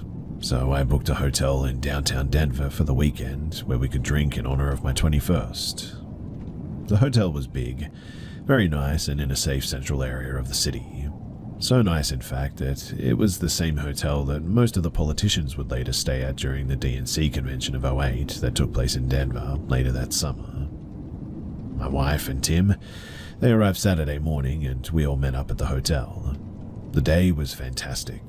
We drank across the city most of the day. By about 1 a.m. we got back to the hotel. The room was typical with 2 queen beds. Bed number 1 was close to a big window looking out across the city. Bed number 2 was pushed against the wall with a door that opened to the bathroom. You couldn't see the door or entryway to our room unless you were at the foot of the bed of number 1. But we drank more and chatted in the room until about 4 a.m. My wife was laying at the head of the bed, number 2, flipping through the TV. Tim and I were seated at the foot of bed number 1, staring out of the window as we talked. As we talked, I heard some movement and sound of the door opening. Without looking away from the window, I assumed that it was my wife getting up to use the bathroom. A few minutes passed by and I thought that I heard movement again, so I finally turned around to look. I saw my wife still lounging in bed number 2 as she had been. "Did you get up a few minutes ago and use the bathroom?" I asked her. No," she replied. "I thought that I heard the door," I said back to her, with her just looking confused back at me. "Yeah, I thought that I heard that too," Tim said, breaking his own gaze from the window. It was then that I started to run cold and sobered up pretty quickly. Very softly, I heard Tim say, "Hey, I think that there's someone in our room." I lurched forward from the foot of the bed to look into the pitch-black entryway. I could barely make it out, and I wanted to believe that I was just seeing things, but there was a man, dressed in all black, with a black baseball cap, pressed into the 90-degree corner of the entryway, where the room door and the wall met. Absolute silence fell on the room, and it felt like hours passed by as I started to panic, and in my mind I said, no way have I ever had anything like this in my entire life happen. We all knew. We knew that we weren't alone, and hadn't been for a while as well, and he knew that we had spotted him. Eventually, Tim got the courage to meekly speak in the direction of the corner in the entryway and said, "Hey man, is there something that we can help you out with?" Another period of silence that felt like an eternity went by. He slumped off the edge of the wall a little into the light, and made eye contact with Tim and I. We all just stared at each other. Then eventually he spoke up and said, "Is this room 1709? "No, man, it's not," Tim said, stroking his beard nervously. He stared at us for a while longer, raising his eyebrows and shaking his head. And then he turned around and left.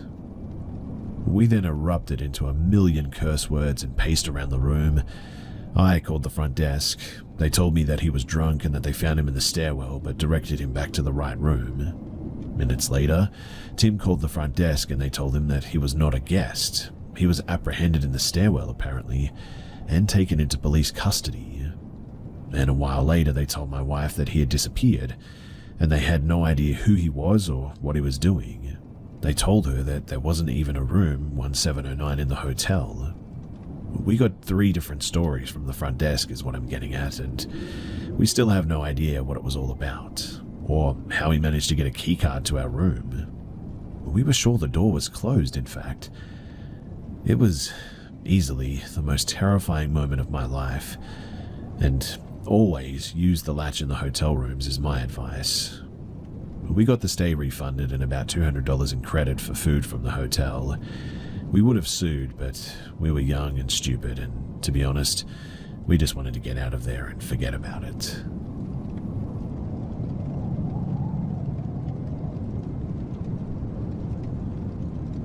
So I was kicked out of my mother's house at 18 and went to live with my uncle and father in Selma, AL. It was an old house that belonged to my grandmother before she passed. My folks used to tell me stories when I was younger about the house, saying that it was haunted or something and was once a slave house. Selma has a history of slavery and even was once called Slave City, so I believe the stories. But there was even a rumor, though, that a witch lived in the house before my grandmother. It's also rumored that my grandmother's brother even dated a woman who was said to be a witch, and apparently she put candles around the doorsteps with a chicken with its head cut off in the middle or something. I've had family members tell me about their stories of seeing and hearing paranormal activity around the house, but at this point, I had never witnessed anything myself, so I thought that they were all just superstitious and paranoid. Anyway, after a while, I moved into my father's old room, and he warned me that one day I'll start hearing voices. I had a dog at the time, and he even warned me that one day my dog would die. His exact words were a bit more cryptic than that, though, but I got the drift. He said they'll either kill you or the dog. I laughed, thinking that he was just joking, to be honest. He told me that my aunt was secretly a witch and that I couldn't trust my uncle. He also told me that if something starts calling for you to come outside the room at strange times, it's not real. I laughed at him even more then because I remembered other family members saying that he was crazy and talked to himself sometimes. Despite his claims, everything seemed okay for a while though. One day I was preparing to leave Selma for a job interview in Montgomery. My aunt saw me dressed up and asked where I was headed. I told my aunt, who was living there at the time too, that I was going to take a nap and I was heading to Montgomery afterward for a job, an interview. Hours later, I walked out of the house to find that my front tire was slashed. All of a sudden, my aunt appeared out of nowhere and asked what happened. And this was a bit strange to me. She was acting unusual, but I didn't question it. Luckily, I had a spare in the back of my Jeep. I fed my dog and left for Montgomery, and it was dark when I came back to Selma hours later. My uncle, though, said that my dog was dead, and he didn't know what happened to it, and that they had already buried him too. I felt some type of way about my dog mysteriously dying, so I asked my aunt's kids who were always outside playing what happened, and one of the kids told me that they beat the dog and kicked it until it stopped moving. Now, I have never heard this child talk like this, and he was really serious about it. Well, at least he seemed to be. Didn't blink or laugh while saying it. At this point, I knew something was wrong with my folks, and my father randomly came over to the house the next day. Before I could say anything about the dog, he said, "I told you that they were going to kill it." He also said that he saw my uncle talking to some Mexicans who were known for doing voodoo when he passed by late last night. Again, though, I just laughed it off because my father was always a joker. But deep inside, I was starting to get very worried, I have to admit. In any case, the next day, as soon as I woke up, I had this weird, unrealistic feeling. Then I heard my father call my name from outside the house. He called me by my nickname that he used to call me as a kid when he first lived in my grandmother's house. I was about to go out too when I remembered what he said. If something starts calling for you to come outside the room at strange times, it's not real. I paused for a few seconds, then swung the door open, but as he said, nobody was there. It was very early in the morning. My father was more than likely at work. And 2 days later, I woke up at 3 in the morning, walked outside of the house because I felt weird.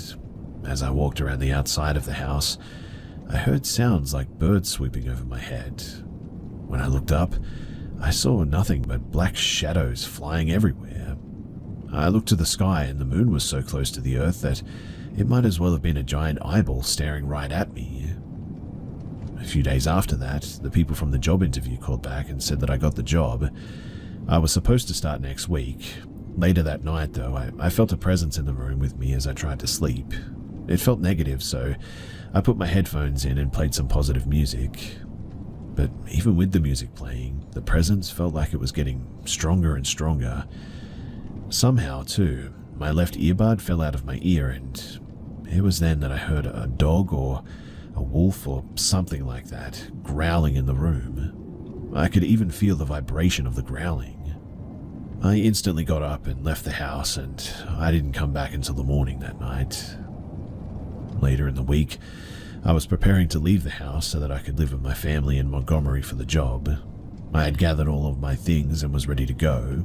I sat back on the bed to get a short rest before I hit the road, when all of a sudden, it sounded like something was running up to the side of the bed, and something grabbed my hair and yanked it. The force literally almost pulled me off the side of the bed. It was then that I left in that moment, and after that, I swore to myself that I would never be back, and I have never gone back since.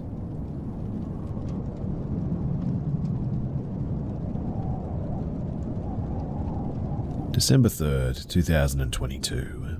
It was around 10 p.m. My daughter was asleep on the sofa. I took her up to bed. She was sleepwalking again, and she said, "Stop it, Dad." I said, "I haven't done anything, Kelly."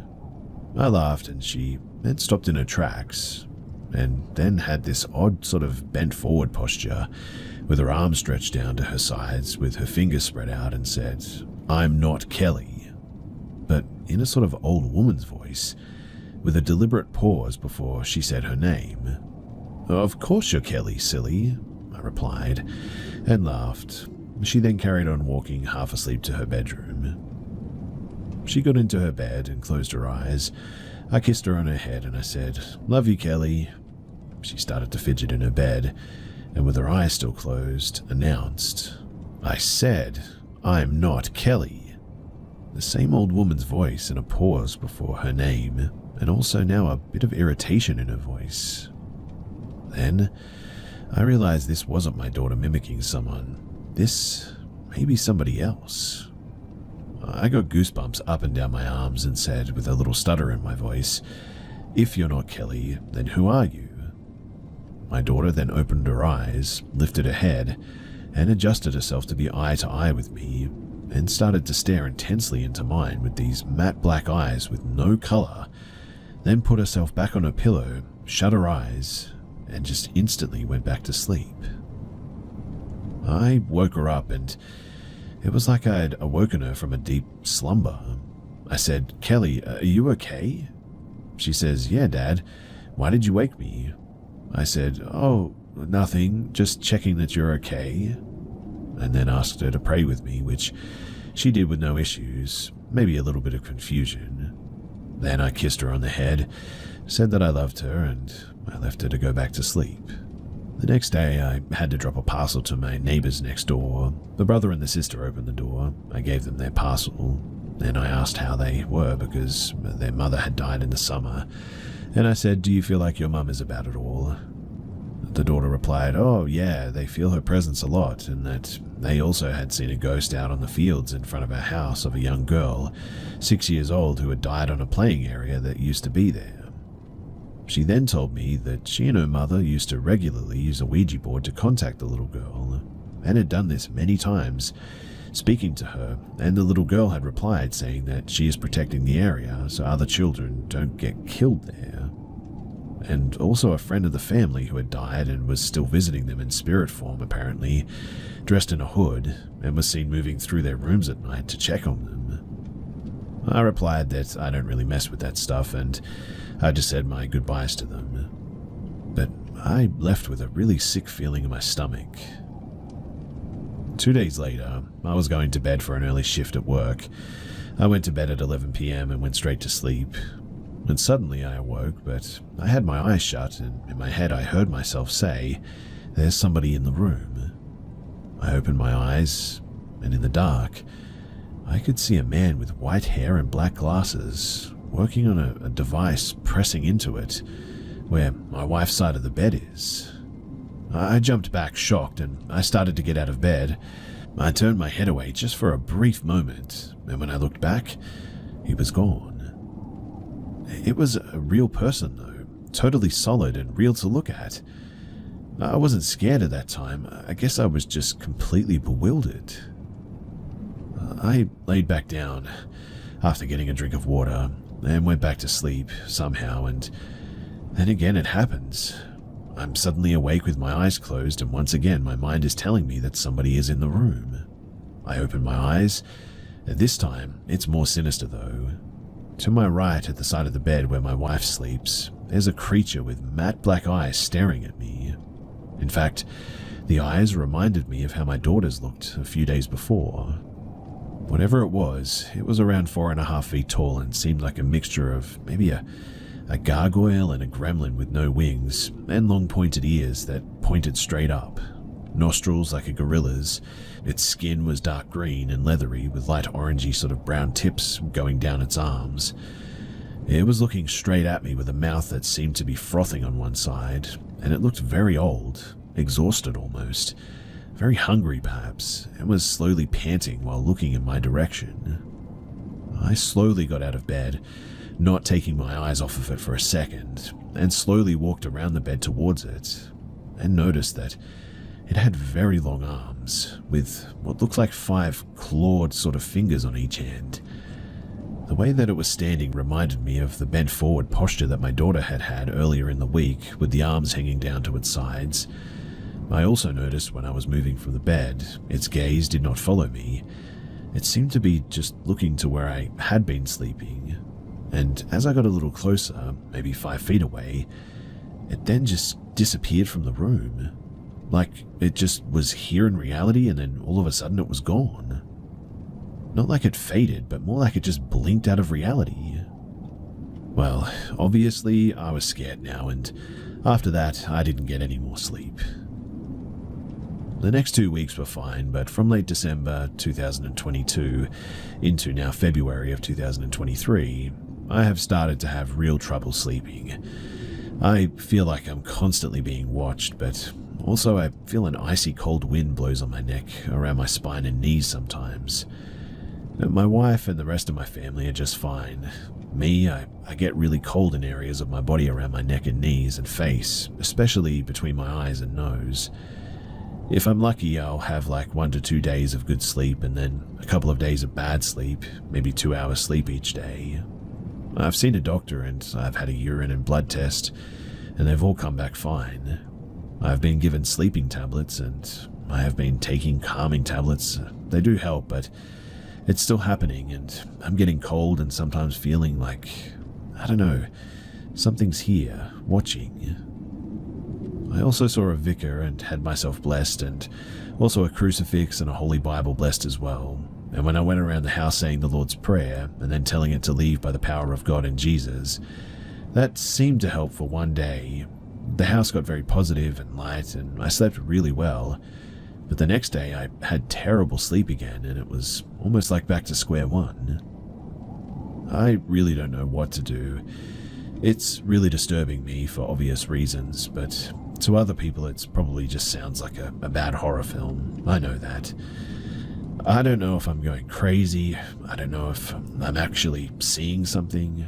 I don't know why my daughter said what she said during her sleepwalking, but it feels real to me, and there have been other small things starting to happen, which even my other family members have noticed too, which makes me believe that I'm not going crazy. Something is actually happening.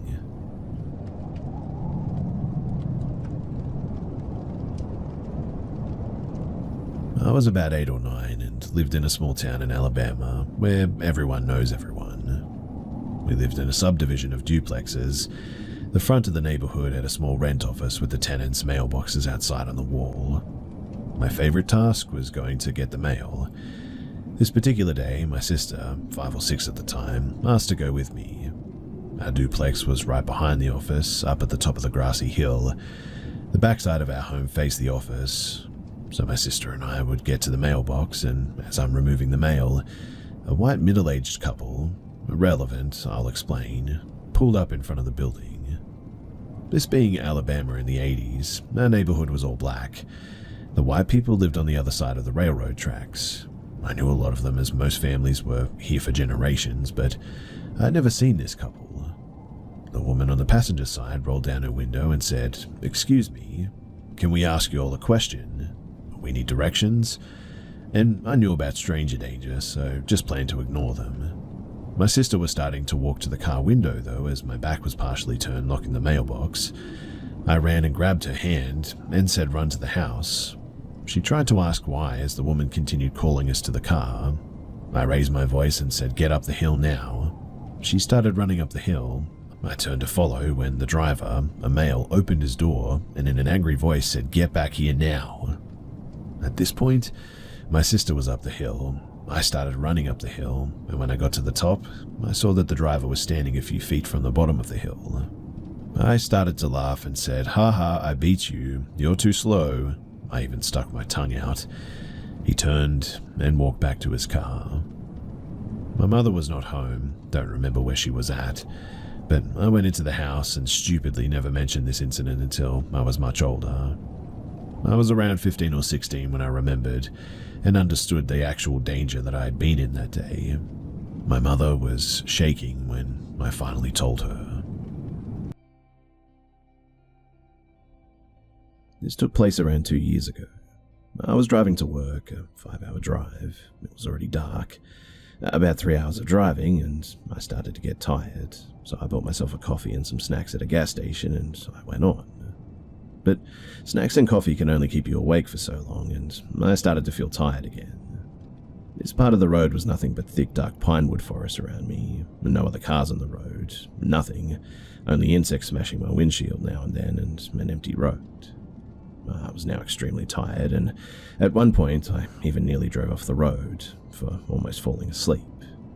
I thought to myself that I have to sleep now, and I can't wait for a gas station. I need to stop as soon as I see a place where I can park my car and just get something. When I'm tired too, I unfortunately fall asleep really fast. If I'm tired enough, I can fall asleep in the middle of a sentence even, when I'm talking, so it's a bit urgent for me to find a place where I can stop now. It felt like maybe an hour, but probably just like 5 minutes go by and I spot this little pocket in the road. It's like a parking space for quick stops, like peeing, switching drivers, or stuff like that, not even a real resting area. But I stopped here, turned down my windows to check if I heard any weird noises, and there was total silence. So I wound up my windows again. I thought to myself that nothing bad was going to happen. I haven't seen a car for like 30 minutes, in fact. The road is empty. And if someone is checking out my car, I bet it's the cops checking on me if I'm alright. So I leave my keys in the ignition and I lock the doors just to be safe. I adjust my seatbelt to make it more comfortable to sleep in, and I take off my shoes and I put them on the passenger seat on the right. And let me tell you that it was so nice to close my eyes and instantly I fall asleep. I don't know why, but something wakes me up. I can't really see anything. Some kind of bright light hits me in the eyes. At first I thought that it was a flashlight, but then I realized it was the high beams from another car in my rearview mirror that was blinding me. I look at my left mirror and I see a dude walking up beside my car. Maybe he wants help with something? Should I make it clear to him that I'm in here? He's right beside my left back door now. Should I step out and ask what he's doing? I didn't have to in the end because the dude proceeds to jerk and pull on my left back door. I almost crapped my pants when I realized that he's trying to force his way into my car. My seat is adjusted for me to lay down, and I push it back max. I can't reach the pedals, which makes it impossible for me to drive my car, but I slam the car horn, and it breaks the silence with a roar, and the dude jumps. That gives me like 2 seconds to push my seat to reach the pedals, but it's still way out of adjustment, so I'm kind of pulling myself to the steering wheel because my seat is laying flat and isn't supporting my back. But anyway, I quickly start my car and I drive off, with a cloud of smoke from my screeching tires. It's actually quite surprising just how hard it is driving a car with nothing holding up your upper body, but I managed and I got out of there. As I leave though, I look in the rearview mirror and I see how the dude stands there and just looks at me. And then I see 2 more guys coming up beside him. What I can make out too from the silhouette of their beams was that one of them has something in his hand, like a wrench or a crowbar or something. After that, I drove super fast, way over the speed limit. My whole body was trembling with adrenaline and fear, and I drove like that for like 30 minutes. Then I stopped at a gas station to fix my seat and put my shoes on again. I figured out too that I must have been only sleeping for like 10 minutes max. And well, after that, I didn't have to sleep until I got to my destination, which is surrounded by heavy-duty fencing, and the building has an alarm. I told my boss the next day as well, and he said that they actually have problems with what we call it in Sweden, road pirates. Criminals that force you to stop on the road and rob you of everything, including your car sometimes. And apparently, that specific area is known for it. I'm not saying that it was that. I mean, it could have just been 3 nice guys that wanted to check if I was okay. But then, why didn't they just knock on my driver's window? The thing in his hand could have just been a big flashlight, I suppose, but still, I think I dodged a bullet with that one.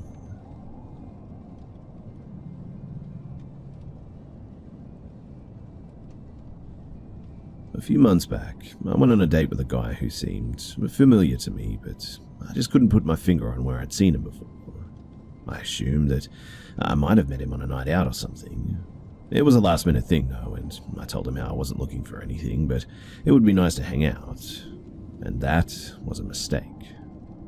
When I met him, at first he seemed like an alright guy, but things quickly turned when we got to a restaurant. He didn't order, but I did, and he started saying things about loving my curves and my body. I laughed it off, but I thought that he was being a bit too forward. He could have put it nicely or kept that to himself.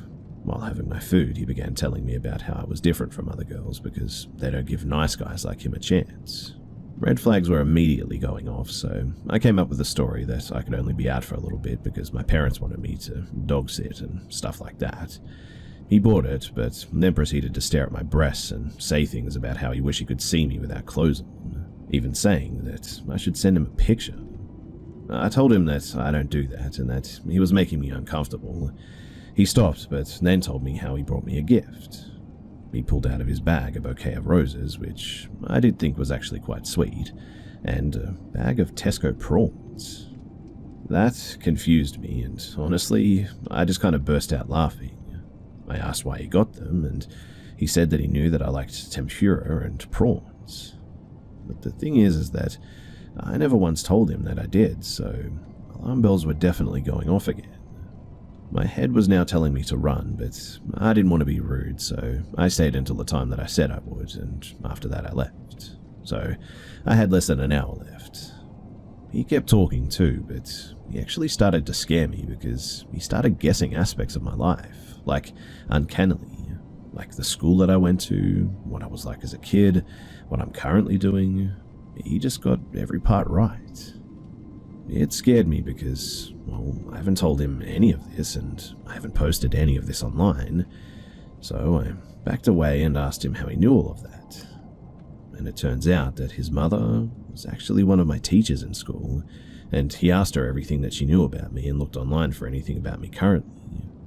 I don't know when he asked her, but at this point, I definitely wanted to get out of there. And thank God for my mum. Not long after, I got a text from my mum asking how things were. He didn't see the text, but saw that it was my mum, and I just said, "Oh my goodness, my mum and dad got the times wrong for the pictures, so I have to go home now for my dog. I'm so sorry." The guy just accepted that, and then started to walk me home. I said something about only going about halfway because I'm not comfortable with people knowing where I stay, but he then started insisting. And he then dropped the bombshell that he knew that I stayed on X road, but didn't know which house was mine. I told him that that was really weird and that it creeped me out that he knew that. He claimed that I told him, but I never tell people that. So I started to walk to the main road for my own safety, but he then grabbed my hand and said that he knew a shortcut. I was getting really scared when he stopped and shoved his tongue down my throat. I shoved him away and told him to stop it, and he apologized. That's when I noticed a stranger walking a dog coming, so I used that as an opportunity and said that I needed to go, and I went to the main road. I thought that I was safe, honestly, but I wasn't. The guy kept walking with me, and I stopped and told him that I wanted to part ways here and how it was nice to meet him again. He then looked confused and said that we had never met. He said something about meeting on a night out just to get me to come with him, and I then began saying, "Look, I have to go," when he cut me off, grabbed me and pulled me near some bushes saying, "Before you go, there's one more thing." I told him that I needed to go and to let go of me, but he just ignored me. The guy then pulled me in, hurting my wrists, and kissed me again. He saw the bushes and said about having privacy, and I managed to shove him off and tell him no. He then grabbed me again and tried to take me to the bushes, saying it'll only take a second, while I resisted. Some dog walkers came by and he stopped and pulled me to kiss me again, but this time he grabbed my breast and I shoved and screamed. I said no and just ran. My heart was racing and I was terrified. I thought that he might have tried to do something to me. I kept looking back, but he was nowhere to be seen. I ended up taking the long way home just in case that night. And when I got in, I just started to cry because I thought something bad was going to happen to me when I got a message from another account because it was him. He said about how lovely it was meeting me and how it was the best date ever, how I was the prettiest girl that he'd ever kissed and that he would love to see me again, adding how he hoped that I had a lovely time too and that he showed that he was a gentleman, then adding that he was now on my road. I just hit on the floor for the rest of the day after that, and when I looked at his profile, I actually remembered where I'd seen him before at that moment. He used to message my old Facebook account years ago with weird messages and creepy edits saying how he liked me. This whole event happened within an hour and a half, but boy, did it feel a lot longer than that.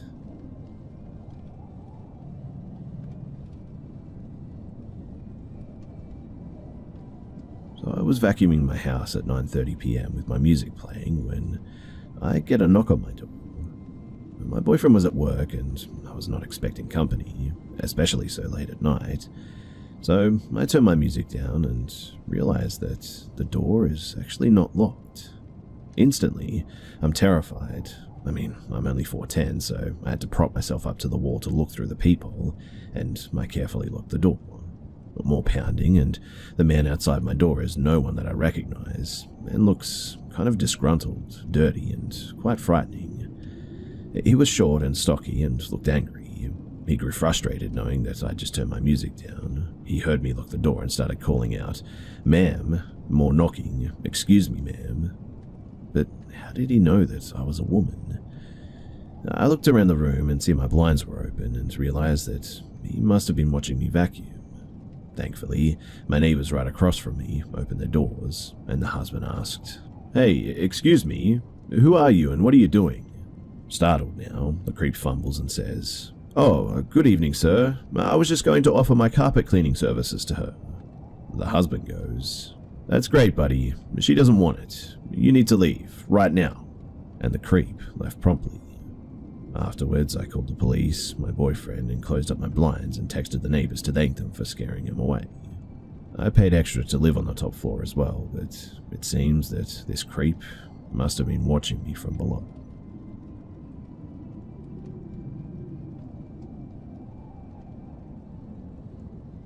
This story takes place during my senior year of high school when I still lived at home with my mum. It was a Saturday, so I slept in as any teenager does, and my mum, she left for work early that morning, so I spent my day at home alone. I decided to do some cleaning around the house when I realized that we were out of paper towels, so I went down to the garage to get them. That's where we kept extra things. My mum lives in a 3-story townhouse where the main floor is actually on the second floor, and the first floor is just a small entryway at the bottom of the stairs and 2 doors. One of them is the front door and the other leads to the garage. So I walked down the stairs and opened the door to the garage, going to flip on the lights, but realizing that I didn't need to, because the garage door was wide open and letting in a lot of daylight. Now, maybe to some this would be no big deal, but my mum lives in a not great part of town and is adamant about closing the garage door when she leaves. I remember feeling weird too about it, since it was so unusual, but chalked it up to my mum just not realizing it, or maybe something had rolled under the door, so the automatic sensor kept it from closing completely, and she drove away without realizing. I looked over into the dark corner of the garage where the boxes were stacked and the paper towels were stored. For some reason, I couldn't get myself to walk over there and grab them. I do have a slight fear of the dark, so I figured that was what was causing my sudden hesitation. So I just kind of stood there in the doorway and pressed the garage door button on the wall and watched it close completely. I made sure nothing blocked it from closing, and I waited a good 10 seconds before leaving to make sure that it was really shut this time. I switched off the light, walked back inside, and locked the garage door. I took maybe 2 steps up the stairs before I heard boxes trembling and scuffling of feet, and the audible sound of someone hitting their hand against the garage door opener, and then the mechanical sound of the garage door opening. And at that, I noped it up the rest of the flight of stairs, then just stood at the top step for probably 20 minutes, just kind of shaking. It wasn't until my mum got home asking me why the garage door was open that I went back down there. And other than my mum's car now in the garage, it was completely empty, except for the boxes in the corner where we store extra things for the house. I looked and saw that the boxes were toppled over. I had to explain to my mum the situation, and I'm so glad that my gut told me not to go into that dark corner of my garage, and to whoever decided to creep in there, please never come back.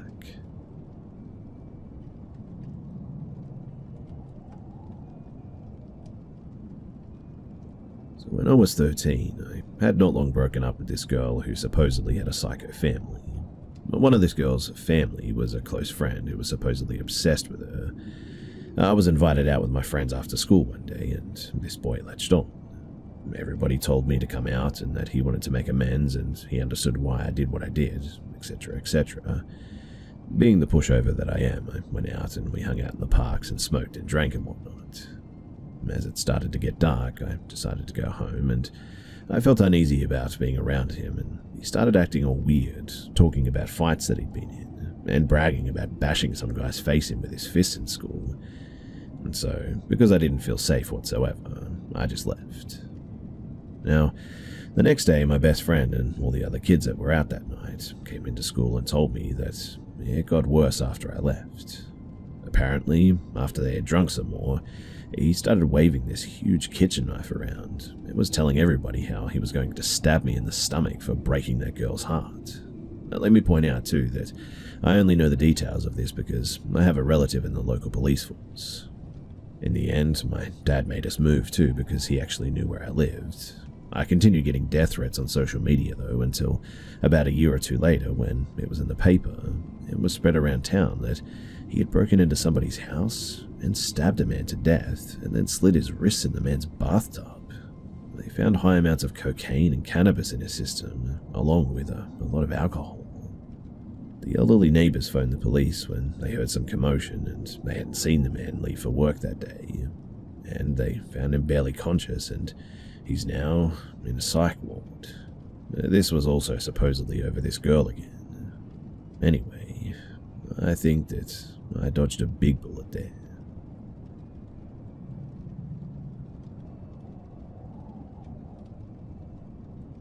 I have a handful of little encounters that I just can't explain, starting from when I was around 7. So, The earliest one I can remember is waking up in the middle of the night and seeing a rapidly fading hand on my shoulder. I remember feeling something heavy on my shoulder, and when I turned around, I saw the faint image of a hand resting on my shoulder as though someone was actually standing behind me, even though I was laying on my back. I turned my bedside lamp on, and I sat up staring around my room for a long time before eventually just falling asleep with the light on. The next one was about a year or so later, I think. Maybe more, I can't be sure, but I was lying in bed trying to sleep, and I remember feeling something tugging at my blanket from the foot of my bed. It was hard enough, too, that I kept sitting up and turning my lamp on to see if anyone was there. I even looked under my bed at one point. After I'd sat up for about half an hour staring at the end of my bed, I laid back down, and as soon as I did, as I turned the light off, I felt the tug again. I woke my dad up, and he slept in my bed that night while I slept next to my mum, and he said that he slept fine. The next one, nothing physically happened, but for some reason I just couldn't shake the feeling like I felt like someone was in my room. The room just seemed small and dense and crowded, even though I was the only one in it. It bothered me enough too that I told my mum, and she smudged my room and sat with me for a while. The next was about a week after that. It was a warm night, so I had my window open, and I woke up and there were just a lot of flies in my room, so I got up and closed my window, and when I sat back on my bed, the window was a little bit open again. I stared at it in case it moved again, and it actually started to move open again on its own. It moved up another inch or so by itself, and at that point, I ran out of my room and slept next to my parents. After that one too, things started to pick up a little. I had a big plush wolf that my brother actually wanted a fair at one point, and it sat in my room against the wall farthest from my bed, a good 6 feet or so away. I woke up one morning at dawn, and the wolf was now at the foot of my bed. When I was laying down too, I could just see its beady little eyes poking over the top of the quilt, and I still don't know how it moved across my room like that, but it scared me so bad that my mum gave it to Goodwill that afternoon because she just refused to have it in the house. Another time too, I was sleeping on the couch in the living room while my mum was busy with something. I slept there for 3 days, and every night I would feel someone walking past me. I pretended to be asleep, but I narrowly opened my eyes and could never see anyone, even though I'm sure that I could feel someone there. But one night, the video recorder kept turning on by itself too, and I'd turn it back off and it would turn back on again. But the last thing I encountered was another sleep one, and it was when I was about 19. I still remember the dream too, because I was walking home from my elementary school and was being followed by someone, but they were always just too far away to make out any features. I made it back to my house and nobody was home. In my dream, I laid down on the couch, and then the whole house was just engulfed in flames, and the guy who followed me home was standing in the fire. I woke up really abruptly to this, and I saw the head and shoulders of an oldish man standing over my bed. It took maybe 15 seconds or so before it faded, but it was vivid enough that I actually said, "Who's there?" out loud. I know that it wasn't sleep paralysis too, because I could definitely move. Nothing ever happened after that, and I've moved out now. A few years after I moved out, though, they pulled up the carpet in my brother's room and found what looked like the ruins of a wine cellar under a trapdoor in the floor. But it had a little box of curious things from the 50s and the 60s in it, and some scraps of comic strips like it was used as a cubby at some point. Anyway, I never found any more information on it, but I'll never forget those nights that I was living there.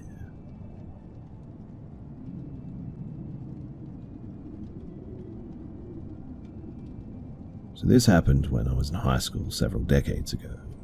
At the time, I had zero interest in anything paranormal. I was heavy into science and all things logical, really.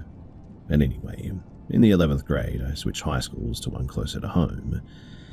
On the second or third day there, a student walked up to me that I didn't know and introduced himself. I was new and he was cool to me, so we made friends right away. So we started hanging out, me and his other friend, who was also a nice guy. We were kids just doing normal teenager stuff, but one evening while hanging out at my friend's house and listening to some music, he told me that he knew that I was coming to their school. Intrigued, I asked how he knew that, and he said that their Ouija board told them that I was coming. I asked how long ago I told them that, and even though I don't remember his exact reply, I remember that it was longer than even I knew that I was going to change schools, which was odd. But naturally, I'm in complete disbelief about any of this Ouija board nonsense, and even told him that. So, him and his friend pulled it out and started using it in front of me. Now, understand that they're sitting on this bed using it, I'm on the other side of the room sitting down, and he asks me to ask it something. So, determined to show them just how silly this Ouija board nonsense was, I began asking it questions that these two would absolutely have no way of knowing. They were deeply specific things about my family, dates, names, places, etc. This was before the internet as well, and these were just normal teenagers like myself, so I know that they didn't know this information. Since I wasn't even close to it and they were the ones touching it, I thought that I would totally trip it up. But, to my astonishment, it actually answered every single question that I posed to it with 100% accuracy, which, let me tell you, was absolutely impossible. My friends kept looking up at me when it would answer to gauge my reaction, and I remember getting goosebumps just all over my body. I couldn't believe that this was actually happening, but somehow there was something behind that device that knew just all that stuff about me. To this day, I still wonder about it, and what it was, how it knew, especially how it knew that I would change schools before even I did. To this day, I still won't allow one in my house. I don't know what force is behind them, but I think it's for the best to just leave them alone.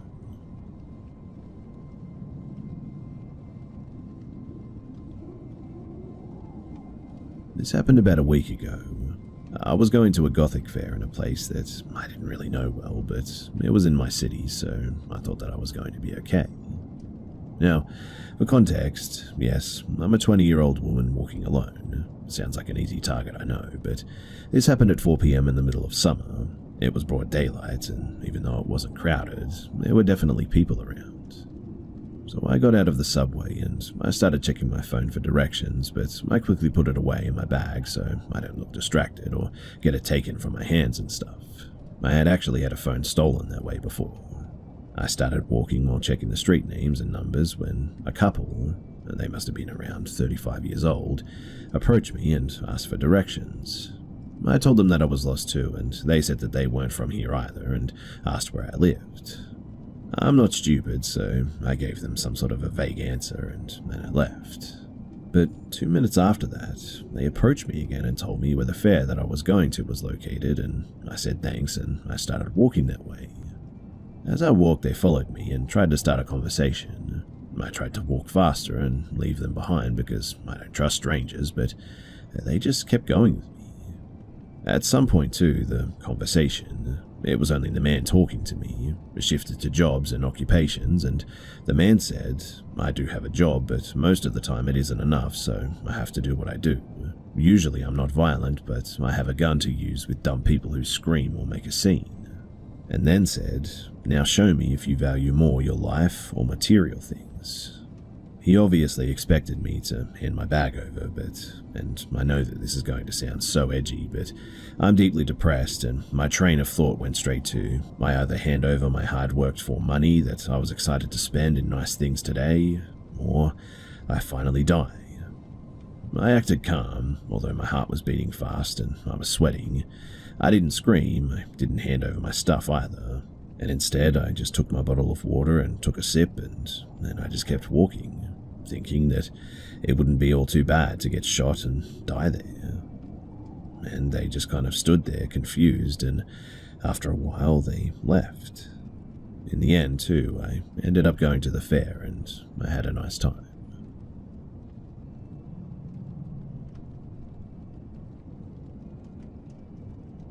So I used to live in the southwest corner of Missouri in an old railroad town that had quite a few missing people here and there, mostly due to a high tweaker population. I lived in what we called a holler, at the bottom of the tops of two enormous hills. A creek also ran through the holler, but was mostly dry throughout the year. Despite it being dry though, living in what was basically a ravine makes the land and the hills damp and also misty. which meant that the woods surrounding our trailer were perpetually green year-round and also thick. You could walk in one direction for 10 minutes and get lost pretty easily. Generally speaking, we kids used the creek bed for a path, as there were flat rocks along it that were easier to navigate than the viney, lush forest floor. Now, one day in the middle of summer, I decided to go for a walk in the woods. As usual, our red-nosed pit bull, Fatty, came along, and the sun would be setting soon, but I was home alone a lot of that time, so there was no one around to tell me not to go. I figured that I had enough time before sunset to walk a certain point and back. It was 7:30, and the sun set around 9 at that point in the summer. But the minute that I started trekking it throughout the creek bed, my pit bull started whining really weirdly. He didn't leave my side once, but was definitely reluctant to follow, stopping here and there to smell the air, looking behind us, and I figured that maybe there was an animal in the area, so I didn't worry too much. There was a point in the creek bed, though, that I had to duck under 2 fallen trees. It made a sort of bridge in the middle of the creek and acted as a turnaround point for most of my walks. My dog was still whining, and I began to wonder if there was a cougar or even a bear in the area, but for some reason I wanted to just keep walking. I ducked under the trees, shushed Fatty, and stopped to listen to the woods surrounding us. I heard nothing. I heard literally nothing. No wind, no snapping twigs, not even any birds, which was kind of weird. Even on calm days with no wind, those woods were usually teeming with sounds of life.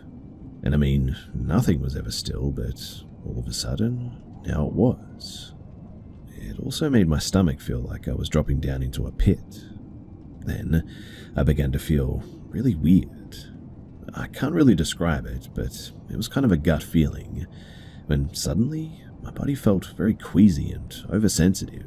And worse, I had the distinct feeling that now I was being watched. I have felt similar feelings when being watched by a bear at some point, and it's always really weird, but something just tells you to get the hell out of Dodge when there's a huge animal nearby. Humans are animals after all, and we also get those instincts. And every time that I'd experienced an animal that could potentially hurt me in the woods, I'd immediately turned around and gone home. My dog had always alerted me by barking or growling, but for some reason, not this time. Instead, Fatty was scared and trembling. Now, I'd seen this dog get hit by a truck before and get up like nothing had happened, and this time he was terrified. All signs were pointing to leaving, right? But no, another weird thing happened.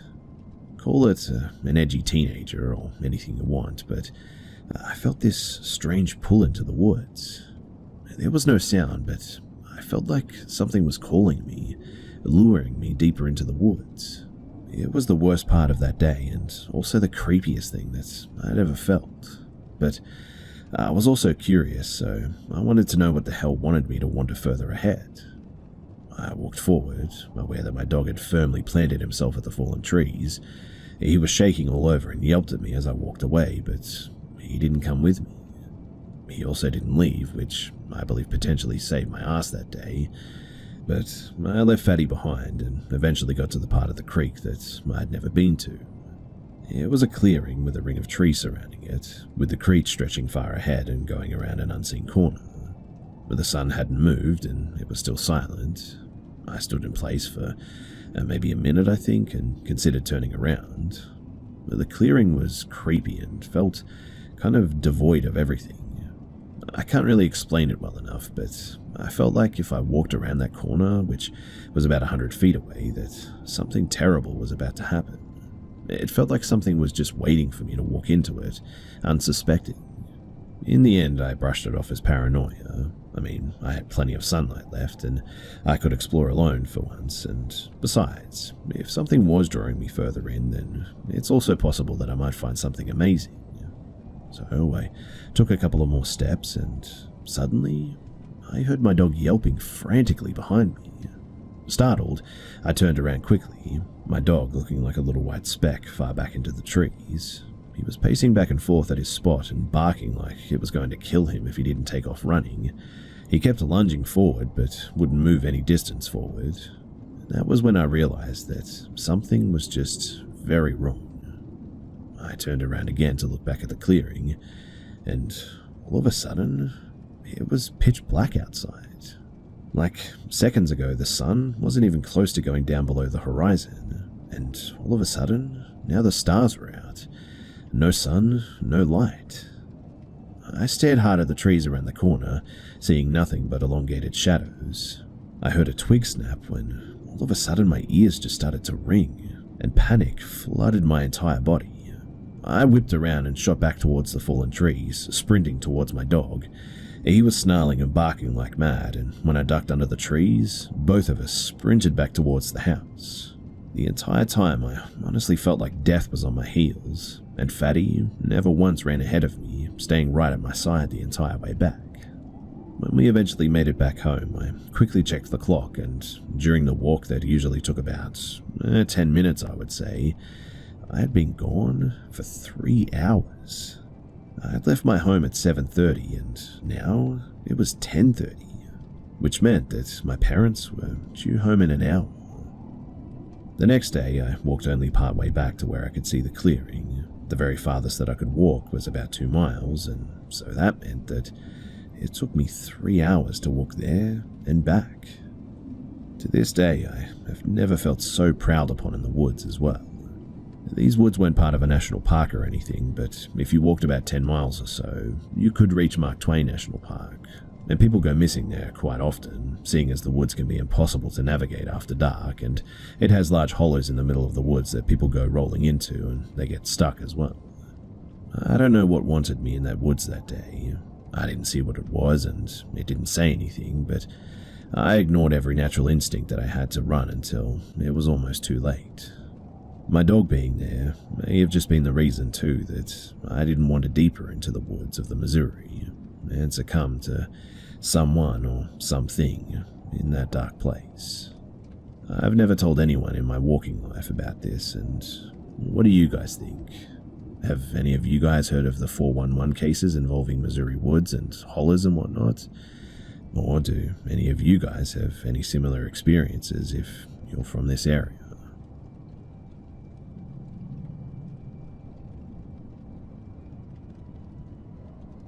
Just down the road from where a few years ago I had previously lived, in southeast Australia, is the opening into about 100 acres of woodland and bush that I frequently went into when I was younger to do the usual things like riding and camping. Now, I was out driving at around 11:30 p.m. with my girlfriend, and as we were in the area, decided to show her the woodlands while we were in the area, as she loves everything to do with nature, and it was summer, so an extremely warm night. I left my car with the light shining into the trees as we weren't going too far in, and it was pitch black inside, and the two of us just kind of sat chatting anyway, having a smoke and generally relaxing.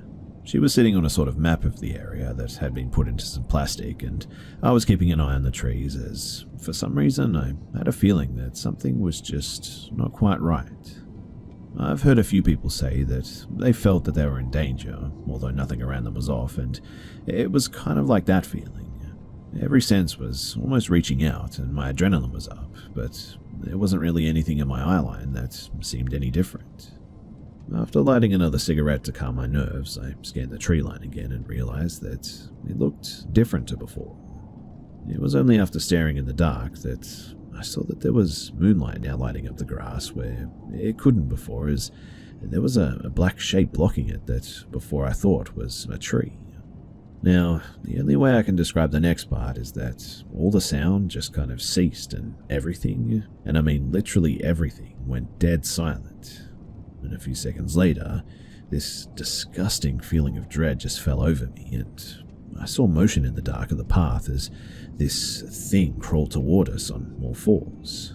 Now, I've seen nearly every animal in the outback here, and I can assure you that we don't have any large predators like in the US or Europe, but somehow I knew that this thing was a predator, and it wasn't hiding itself from us, but was just kind of slowly crawling towards us.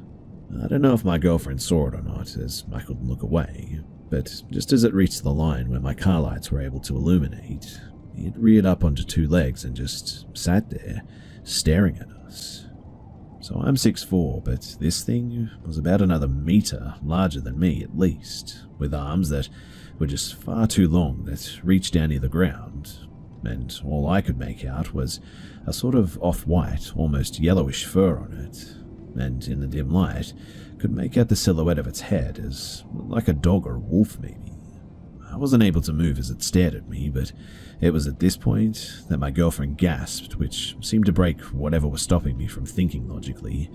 I grabbed her by the arm and we sprinted to my car, slammed the doors and tore out of there as fast as I could, both of us too scared to speak until about a half an hour later. We've both discussed it many times, and the feeling that we had was what I imagine a rabbit sees when it catches a wolf or a fox looking at it. That this is something that would be able to end us with absolute ease if it chose to. Neither of us have been able to come up with any explanation for what it was, but it's definitely changed the way that I view the woods and the bush here, and when I go camping or hiking now, I think back to that and wonder what it was, and if I'll ever see anything like it again.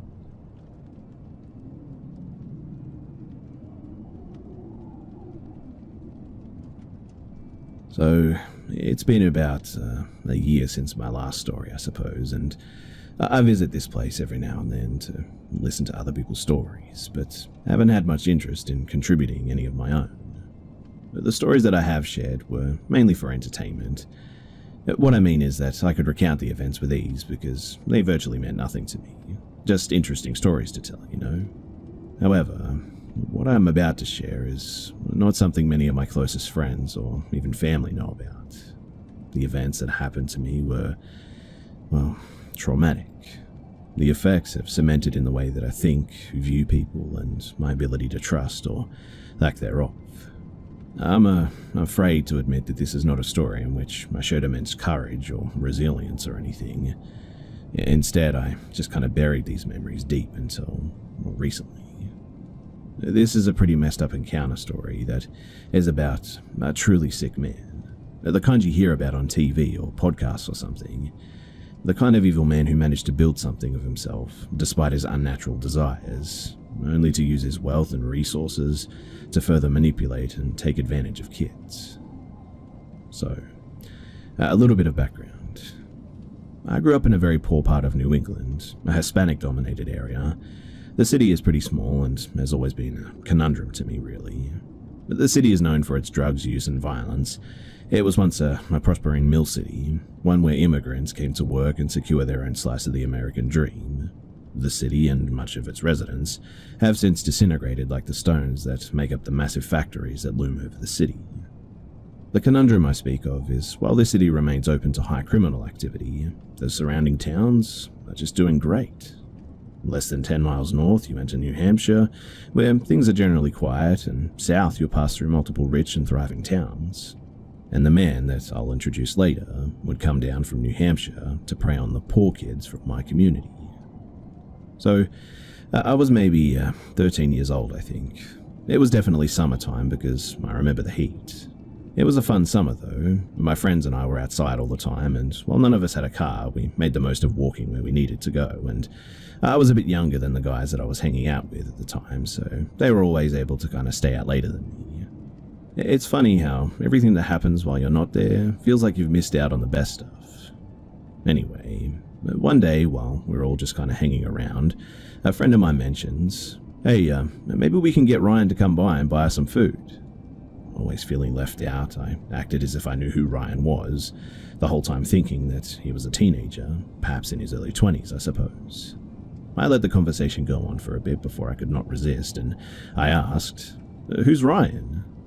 The response I got drove me crazy because it only furthered my frustration of not totally feeling like I was a part of the gang.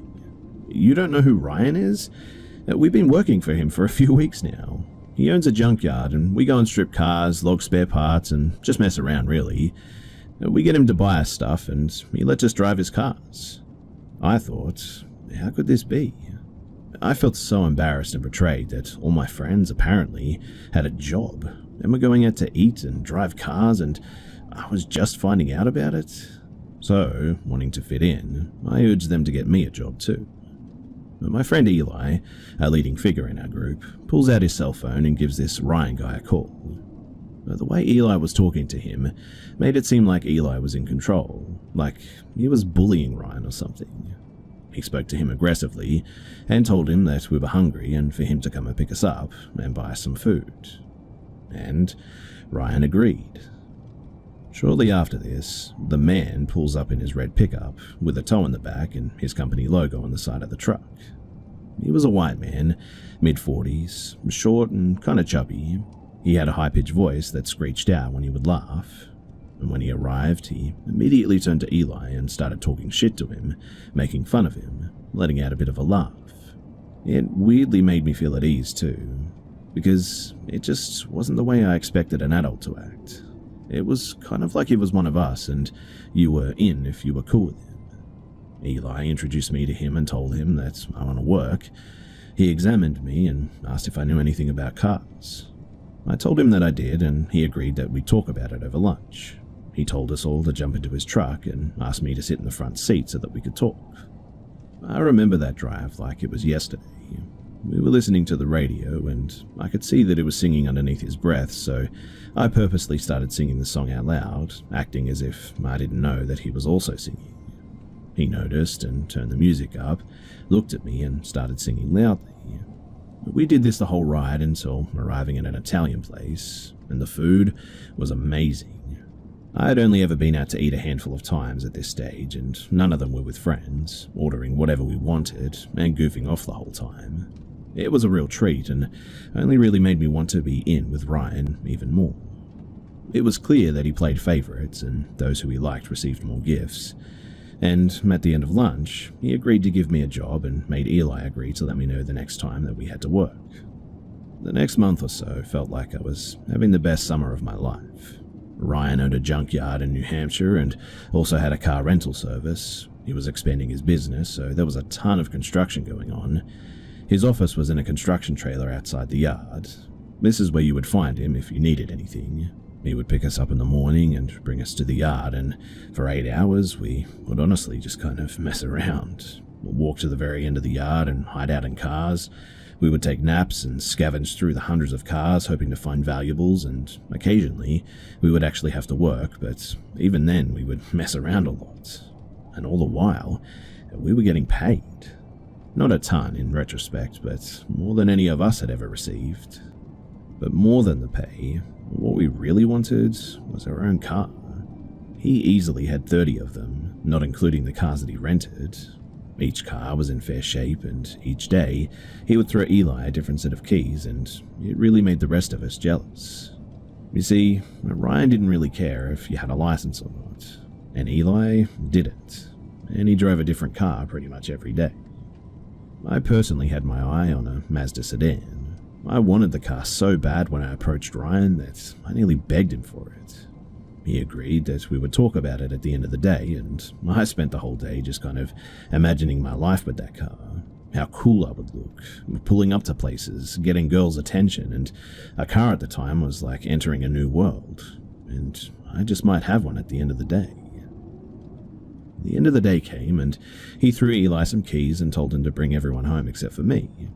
This wasn't alarming to anyone because all I could think about the whole day was how he was going to give me that car. After everyone left and the sun was setting, Ryan asked me to talk in his trailer. He started with how kids are always coming and going, trying to take advantage of him, stealing from him, and explaining how ungrateful people are to his generosity. And I strangely felt like he was speaking about me, but kind of indirectly. He asked me a lot of questions about drug use. Are you on drugs? Have you ever taken any? How do I know that I can trust you? How do I know if you'll pay me back and just not ruin my car and never give me a dime? My response to all of it was no, I would thoroughly work off what I owed for the car, and he then asked if I had anything in my pockets. I said no and willingly turned them out. And then he said, "Do you really think that I'm that stupid? Like you would hide stuff in your pockets? I know that you're hiding things in your clothes." I had no warning bells ringing because a lot of what he was saying was true. We all stole from him, whatever we could, whenever we could get away with it. We all thought that we were in control and kind of using it. It's an amazing thing how someone can get you to do something and to do it on your own accord. I feel like it was your idea. No matter what I said, though, he just kept repeating, "I know you have something. I know you do." ensuring him that I don't, I would move my shirt around and pull on my waistband. It wasn't taking. He just kept repeating that he doesn't make deals with thieves. And then I got the idea, painfully in retrospect, that I'll just take my stuff off, show this guy that I don't have anything. So, standing there with most of my stuff off at this point, I took off my pants and I stood there in triumph thinking, you see, I don't have anything. With only my boxers on, I started to kind of jokingly dance because I thought that I had won. I don't have anything after all. But then Ryan said, "Take off your boxers." I was really confused by this and I was like, what? I don't have anything. Why does this guy not believe me? Ryan just sat behind his desk and told me again to take my boxers off, and I was frozen. And even though I hadn't said the words, I knew that I was alone at this point, far away from home, and confusion just took over my mind. I didn't have any thoughts really, just kind of frozen, and he leaned forward and said, "Are you going to make me go over there and take them off for you?"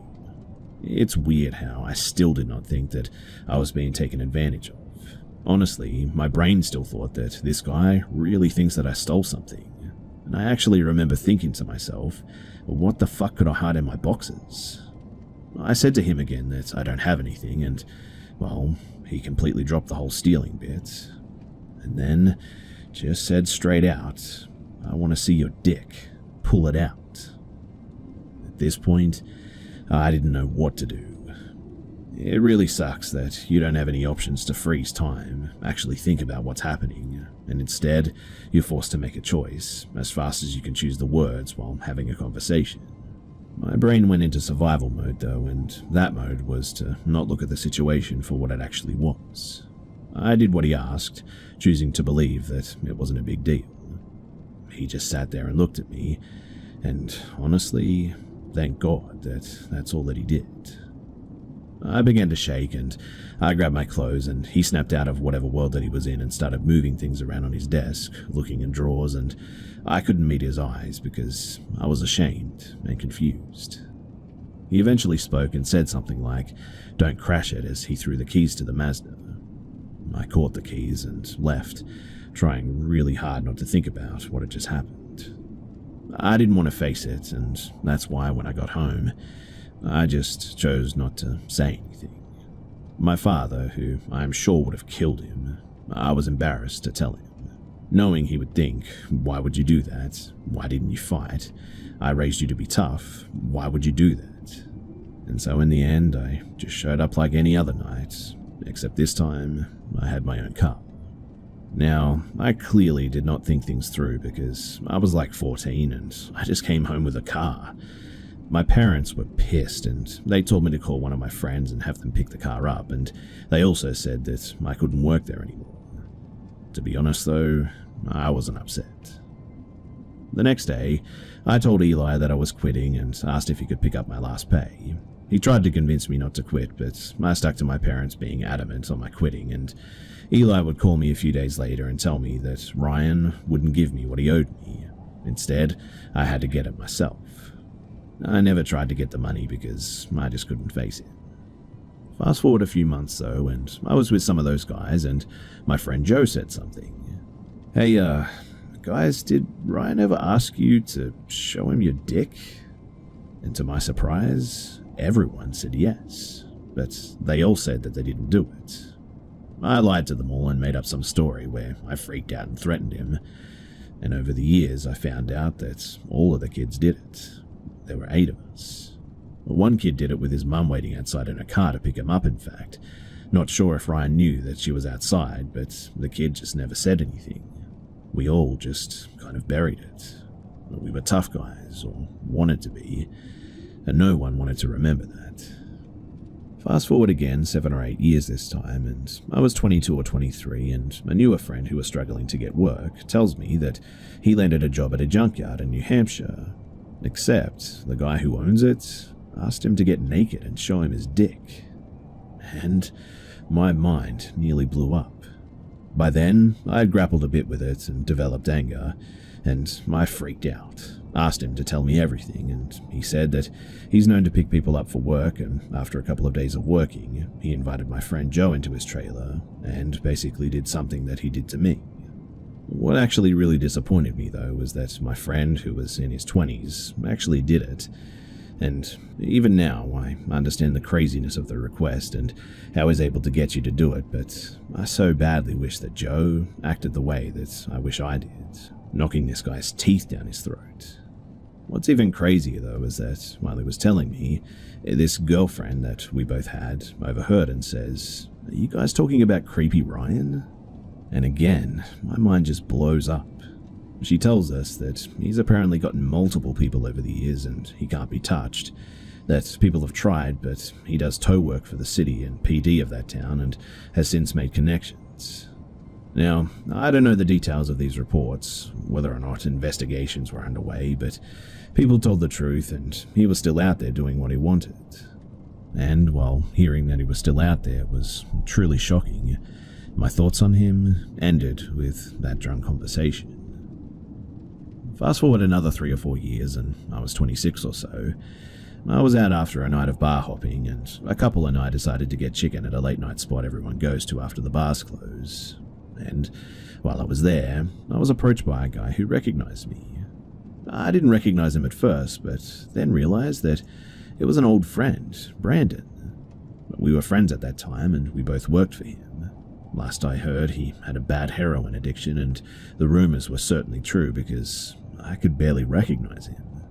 He was happy to see me, though, and asked if I could spare a few bucks or a cigarette, then asked if I could give him a ride to where he was staying. Brandon said that he was abandoned and needed to get back up with his friend in NH, and I really didn't want to, but he was insistent and wouldn't stop asking despite my body language, and what I assume was a distasteful look on my face as well, but in the end I agreed. I needed to get my car, so I took his number down and told him that I would call him when I was outside. He didn't believe me and kept begging that I don't ditch him, and honestly, looking back, I kind of wish that I did. So while we were driving, I was contemplating how Brandon was going to kill me, trying to drive alert just in case he tried anything crazy. I was aggravated because I didn't want to do this, and realizing more and more that we were never really friends, that I barely knew him years ago, that he was pretty much a stranger. I didn't like where this was going. But on the road, he tells me to take a left, and I get a really weird familiar sense of where we were, and I ask, "Hey, where is your friend's place?" Brandon replies, "Did you ever meet Ryan?" And honestly, every time I heard that guy's name, my mind just blew up. I literally shouted out, "Wait, what? You're staying with Ryan?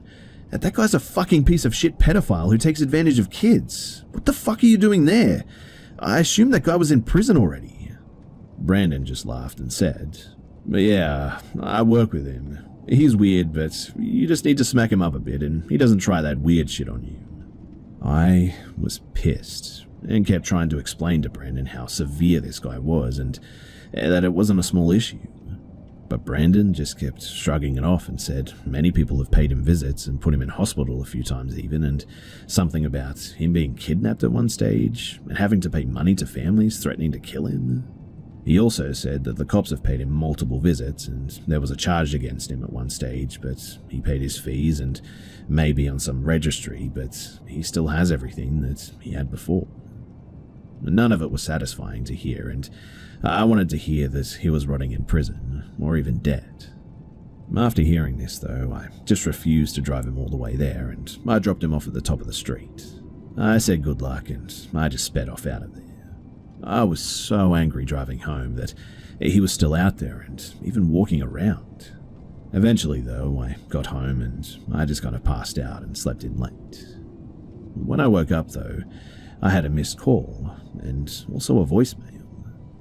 I listened and it was Ryan. I'm assuming that Brandon told him that I gave him a ride and perhaps the things that I said. He said that I needed to call him back so that we could talk, that Brandon was in bad health and that he needed to talk to me. I was shocked and honestly a little bit scared.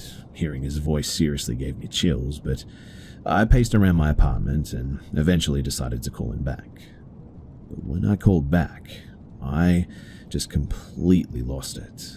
I screamed at him, called him a pedophile, and told him that I was actually going to kill him.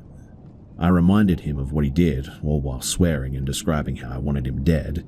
He eventually hung up on me, and I immediately blocked the number and started mentally preparing myself. I honestly thought that I had just started a war and told myself that I needed to get ready for him to come, that this guy would try to kill me because I wanted to expose him. Luckily, no one ever came though, and my paranoia eventually drifted off. I would move a couple of years later and can say that I've not heard anything of that name again. I also pray that I never do. Please though, the people who listen to this, if you have kids, watch out for them, hey?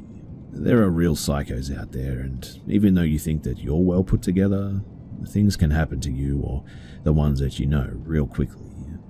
I was ashamed for a long time for not coming forward and doing all that I could to stop this prick. It was easiest to just kind of bury it deep and act as if it never happened. That, unfortunately, comes with consequences, and it does change you. These days, I really don't trust anyone, and I make up the worst intentions for people right from the get-go. I'll never forgive him, that's for sure, and could care less if he died a painful death.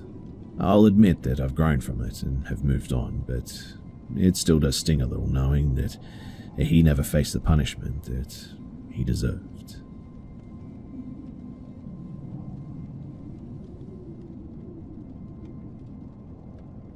I was reading a story that reminded me of an event from over 20 years ago. In the second half of 1998, I'd taken a job as a security guard at a plant that made locks. Being a kid, I usually worked 1 of 3 shifts, 4 p.m. to 12 a.m., 7:30 p.m. to 3:30 a.m., 12 a.m. to 8 a.m. The 7:30 to 3:30 shift was for extra coverage, so there were always 2 of us there from 7:30 to midnight. It was a routine, boring job for the most part. We did our rounds, logged anything out of the ordinary, and watched a tiny monitor displaying the CCTV feed. And things went by in an almost painfully normal manner for 6 months. I worked, saved, bought a car, and planned to move. By late March of 99, I served my notice and prepared to head cross-country. A new hire was brought in to fill my spot, a soft-spoken man named Calvin. As part of his training, Calvin spent time working at all hours. At night, he was a shadow, working with myself and the other night guard, getting a feel for the plant's nocturnal routines. Most nights, he worked with myself and Amira, a female guard who was around my age. I was 18 at the time. Calvin, who was about a decade older than us, was quiet and polite, though something did seem to be missing. There's a spark that genuinely nice people seem to have, and he just didn't possess it. Whenever he went on rounds with me, he'd ask questions about the job and make small talk. I noticed that he was a little odd, laughing at odd times and changing his tone mid-sentence. At the time, I just kind of chalked it up to him being awkward, but that wouldn't last. So one night, near the end of his first week, he went on rounds with Amira. When they returned to the office, I knew something was wrong immediately. Normally talkative, she would barely say a word now. Not sure what had occurred, I waited until Calvin had gone to the restroom to ask. So, during their trip, everything had been normal until they reached the brass mill, a portion of the plant that shut down at 6 p.m. There were usually no employees there after that time and no lights. They were making their way to a checkpoint on a landing on top of a flight of stairs when the mood just shifted. She told me that she turned around, only to find that he was right on top of her. Startled, she backed against the grating at the end of the landing, and he leaned in towards her, his face nearly touching hers. He flirted in a low voice, and when she mentioned his wedding band, he said that it would all be over soon.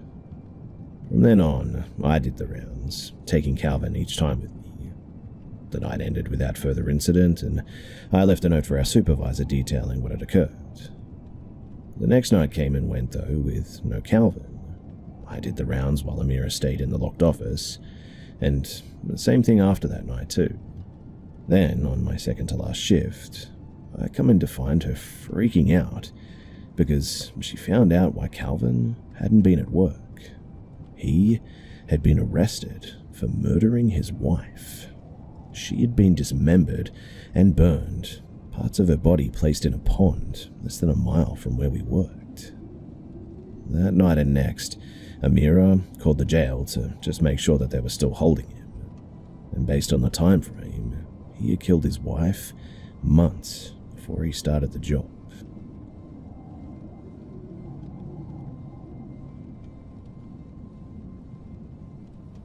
Close to 10 years ago, my best mate and I scored the deal of the century.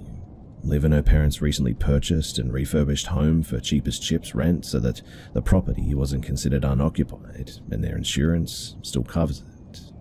They were planning on selling their house in the country and moving closer to town in a year, but when they spotted this place, it was perfect, so they snapped it up. They couldn't be bothered dealing with rando tenants for a year, so we were offered it. And we took it. It was a lovely old mid-Victorian style house with a hallway running the majority of the length on the left side, and 3 bedrooms and a bathroom coming off that hallway to the right.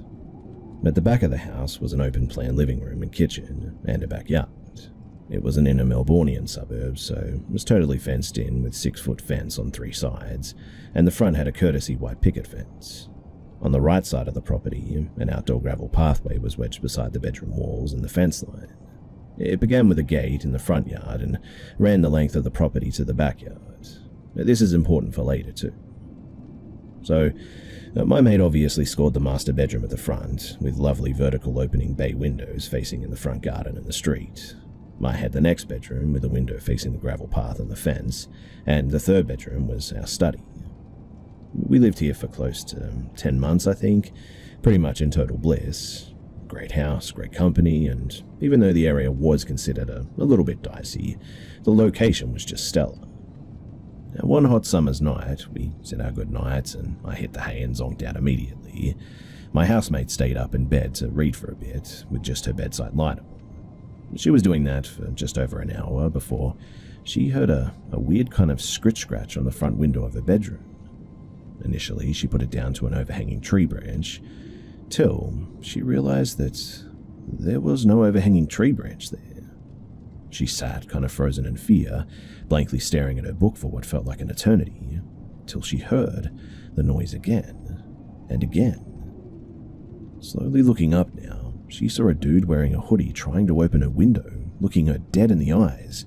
As she screamed, jumped out of bed, and ran right into my room. I woke up, super dazed, as she was pulling my hand and kind of whisper yelling, you know the one, that someone was trying to break in.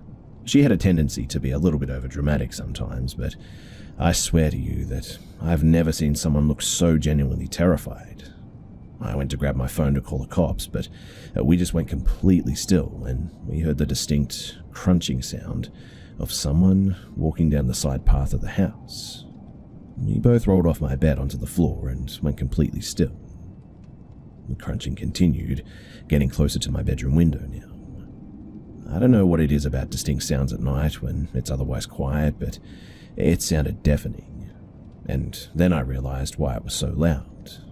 Because my window was wide open. I jumped up, slid the window down and slammed the lock shut just as he reached that window. He looked at me, but he didn't react at all. He just calmly tried to open the window, but when he realized that he couldn't, he continued down the pathway to the backyard.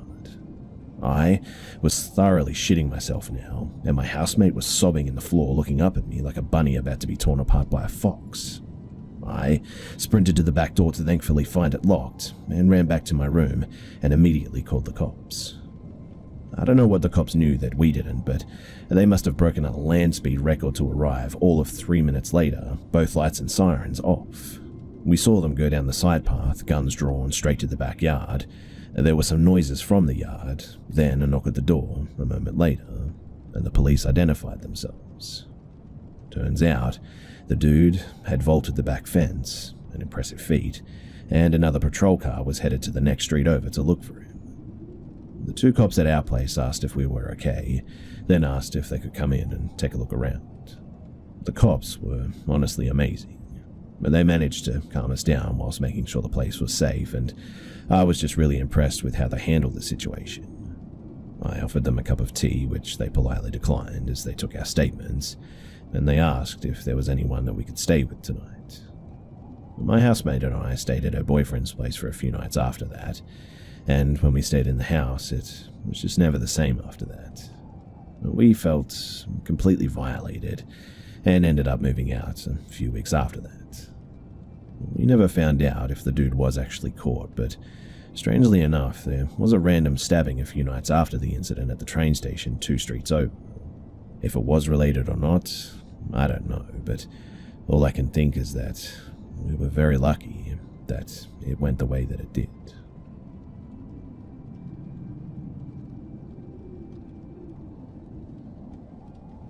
Whenever I took the bus for school, I was pretty alone on the bus rides most of the time. I was always on one of those small buses. We did have other kids, but the highest amount of kids on the bus was probably around 5 or something, including me. I was the only one from my school on there, but all the other kids went to the same school. I should also mention too that I've had about 4 different bus drivers in my time, and the one that I'm about to talk about lost her husband about a year before and was out for a long time. Anyway, this takes place 4 or 5 years ago now. I was pretty young still. For morning rides, we dropped off the other kids and we were heading to my school, and we were the only ones on the road when the bus suddenly stops on the side of the road. I was really confused and I thought the bus had broken down. Being the shy kid that I was, I didn't say anything and I just kind of waited. My bus driver then randomly opened the door and I started to feel a bit uneasy for some reason. We weren't at my school yet, so why was she opening the door? And she was just staring out the door for like 2 minutes when I finally asked her, excuse me, are you okay? There's a man there, she said in such a low voice that it gave me chills. But when I looked, there was no man there or no person at all. She just kept staring for a couple of seconds when she finally closed the door and then just continued driving down the road. She wasn't my bus driver after that year, and quite honestly, I kind of miss her. She was a very sweet lady, but that moment, I don't know what it was about it, but it still freaks me out. I sometimes think that the man that she was talking about was maybe her husband. I don't know. I don't know why she stopped the bus like that and opened the door for a stranger, but it was weird.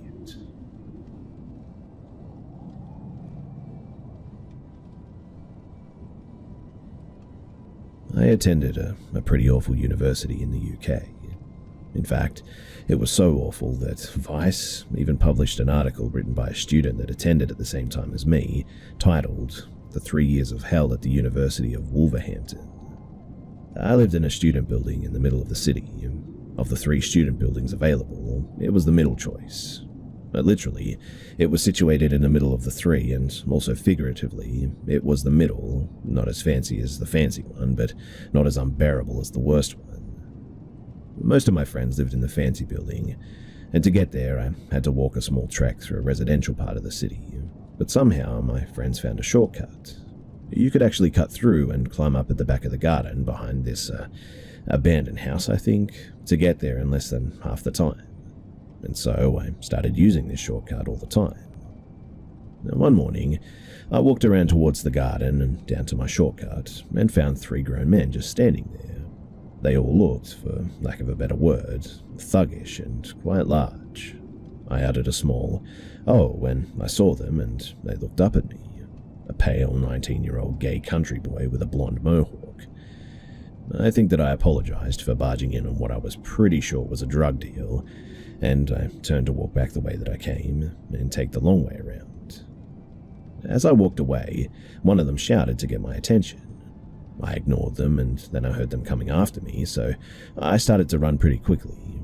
I was much younger, slimmer, and fitter back in those days, so I managed to outrun them pretty easily and sprinted all the way around the long route to my friend's building, where they let me in.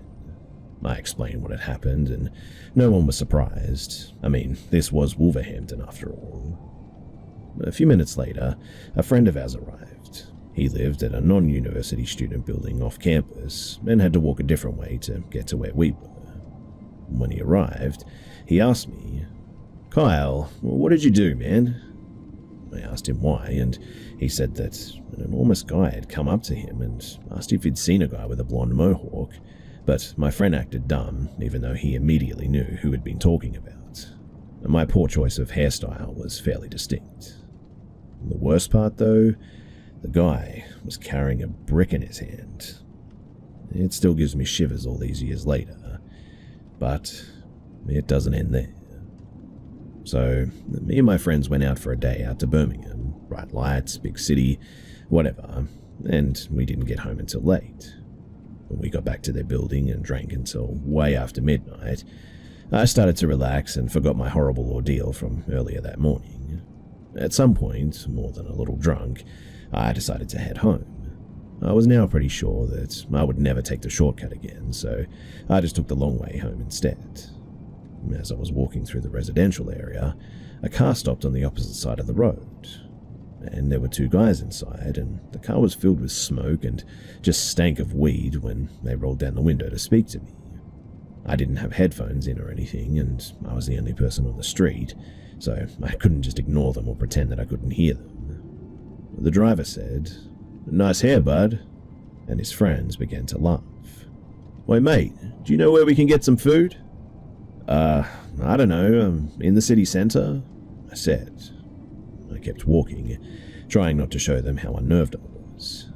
They were facing the wrong way to drive alongside me, so the driver put the car in reverse so that they could keep pace with me. "Do you know any places?" A few. There's a kebab place at the top of the road, I think." "Get in, you can show us, yeah?" "Listen, man, I'm drunk and I'm tired and I've got lectures in the morning, dude," I said, trying to sound casual even though I was just about ready to piss my pants. It really hadn't been a good day. "We're going to turn around and come back and pick you up. Wait there, yeah?" the driver said. As the car started towards the end of the road, which was a dead end, to turn around, I heard the passenger say, "It's him. I know it's him." The car was far enough away, I broke into a sprint and ran back towards my building. I stumbled down the stairs and twisted my ankle pretty badly, but eventually managed to limp the rest of the way and got through the front door, just as the car drove past. I really dread to think what could have happened that day. And for the rest of my time at that god-awful university, I prayed to never meet any of those guys again. Fortunately, I never did.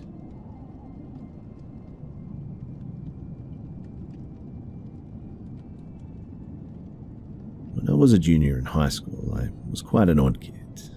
I liked having colourful hair, piercings, and all that kind of stuff. And the school that I went to was near Atlanta, so there weren't many people like me. I tried to find friends that liked the same kind of music and other interests that I had, and I could normally kind of push off any weird energy that people put off, and just ignore it, because I just wanted some friends. Anyway, I was in gym one day hanging out with a group of weirdos, and there was a guy that I hadn't seen before. He was wearing a Guns N' Roses t-shirt and jeans that were like a size too small. His name was Ernest. We immediately clicked with each other in a kind of platonic way because we laughed at a lot of the same things. We started hanging out in the gym together every day, people watching and making fun of people playing basketball. And it wasn't too long until he started making fun of my appearance and making me feel absolutely terrible about myself. I actually had really bad acne, like super bad, in high school, and he joked saying that I had meth skin. First strike. Me being me, though, I kept hanging out with him, and eventually it led to hanging out after school as well. He would invite me over to his house, and we only stayed in his room. He refused to let me meet his family. His parents didn't really speak English, but I still wanted to meet them anyway. Plus, I always thought that it was a little bit weird that Ernest didn't know Spanish, but his siblings did, and when he would speak words, it sounded Russian. He pretty much only played It's Always Sunny in Philadelphia on TV and rambled about superheroes and would always come up with these strange scenarios where he was an evil villain and how much power he could have and all this sort of stuff. Anyway, Fast forward a little bit and I get a job at a pizza place. Ernest gets the same job at this pizza place too. So, inevitably, we're always together. Like, always. He pretty much never let me out of his grasp, and it got to a point where he took me to school every day in his PT Cruiser, which I still get chills every time that I see one of those damn shoe-shaped ass cars. And it wasn't too long after this that we started skipping school a lot. I mean, we pretty much went to school about 2 or 3 times a week, maybe. This is where it starts to suck pretty bad too. So, he started pressuring me to do sexual things with him.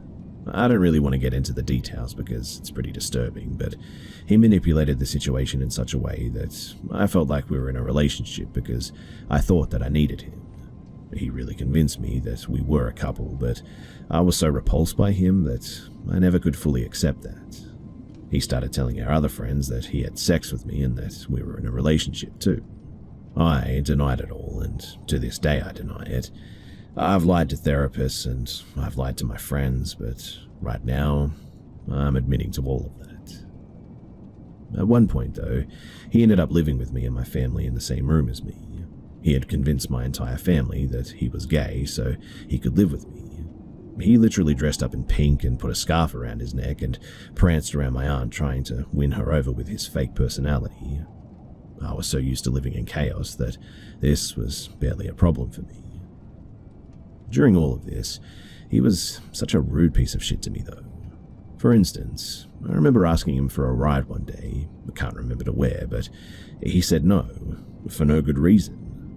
I started getting really pissed off because he couldn't actually give me a reason, and he just kept smirking at me. He did this type of thing frequently too. We were sitting in the living room one day and he silently got up and just drove off somewhere, came back, walked to the living room doorway, stared at me for 15 seconds and then walked into my room. I hear a bunch of rustling, so I storm in there thinking that he's up to something sketchy. And he's gotten completely dressed into his sleep pants with his hands in his pocket, and he just wouldn't take his hand out of his pocket. At this point, I'm kind of scared, so I force my hand into his pocket and I pull out a knife, and I don't remember how the night or the days continued after that, but that was the first thing that really creeped me out. Fast forward again though, and I'm at my best friend Kayla's birthday party and everyone's camping in the backyard. Ernest hated Kayla because she was way out for me, in his perspective anyway. But she got in the way of us apparently, and I'm sweating typing this out because this is probably one of the scariest things that's ever happened to me. The sequence of events is a little bit blurry, but I do remember most of it. So, I had made it clear to Ernest at this point in time that we were not a thing and that he needed to let go of this fantasy. I had a crush on this boy named John, and we slept in the same tent together. Morning comes, and I hear Ernest outside asking people if they knew where I was. Someone said, "She's in the tent with John." I was scared immediately, and I knew something bad was about to happen. He begins screaming as loud as he can, cussing all of us out, and just pitching an absolute fit, and then he just storms off. He goes to his car and calls me and tells me to get in the car, now. Everyone there was freaked out, and Kayla advised me not to go into the car because she knew how scary Ernest was just as a person.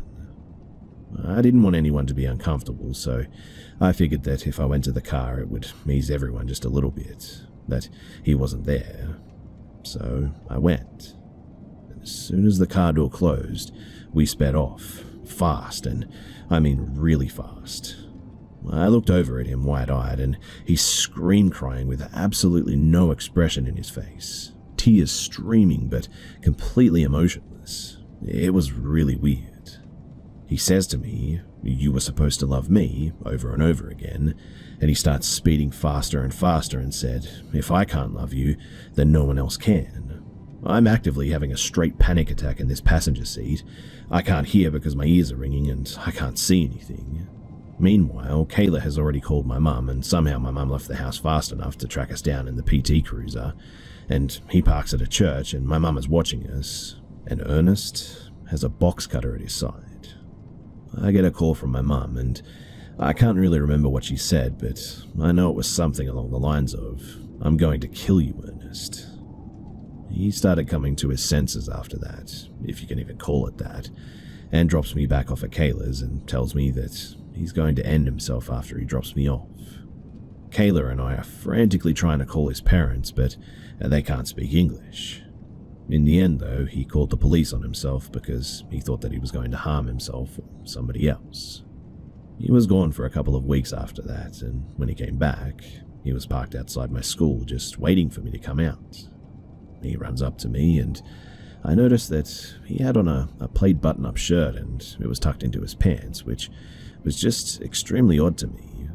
And I knew immediately, too, that this was a completely fake personality.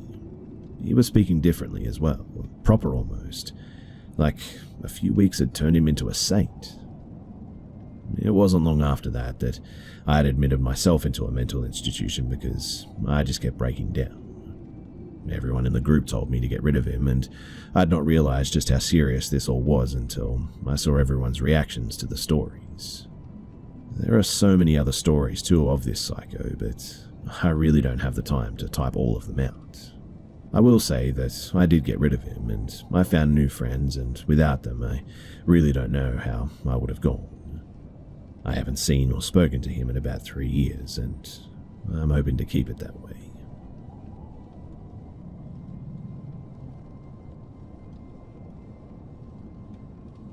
Once when I was about 12 years old, I woke up in the middle of the night needing to take a leak. I walked across the hall to the little bathroom, hit the lights, and was about to reach for the toilet when I glanced up and saw a face in the mirror, and it wasn't mine. It was as if someone was on the other side, standing to the right, with their face right next to the glass, staring at me. I only saw it for the briefest moment, but it's forever seared into my mind. I screamed and ran out of there to find my dad, and of course, my dad investigated and calmed me down, or tried to. Eventually, we had a prayer session because I was so freaked out, and I must have gone back to sleep at some stage.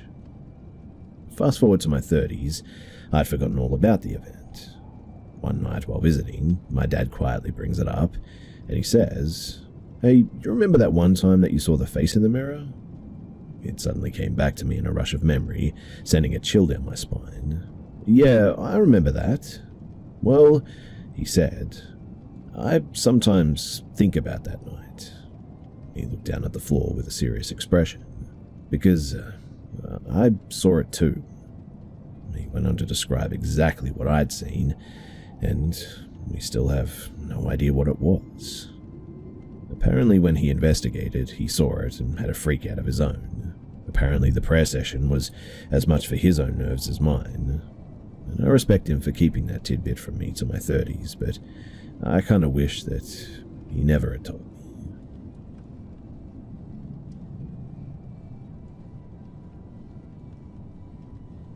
This happened within the last 24 hours.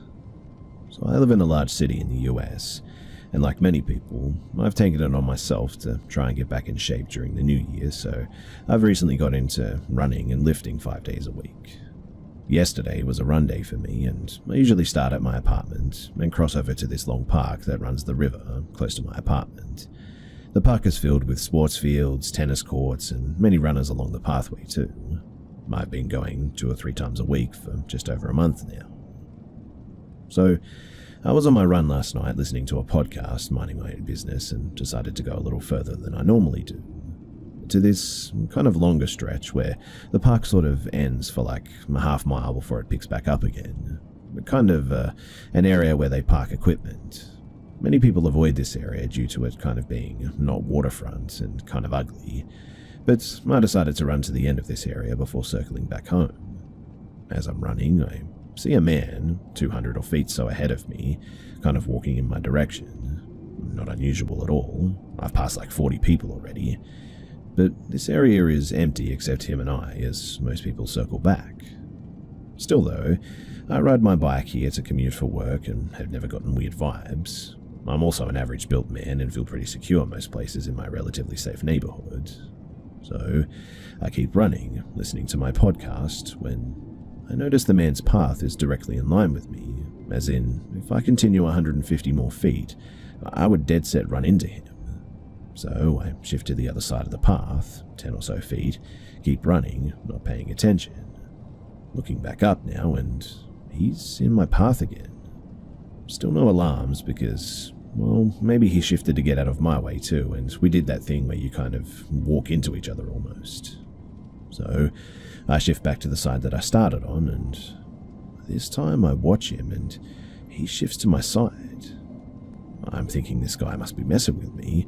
I'm 50 feet away now, and between there and 20 feet, I keep shifting more and more quickly, and he follows me exactly to the point that he's sidestepping instead of moving forward, waiting for me to reach him. At this point, I take his presence in. He's 6'3" at the shortest, in jeans and black hoodie with a hood up.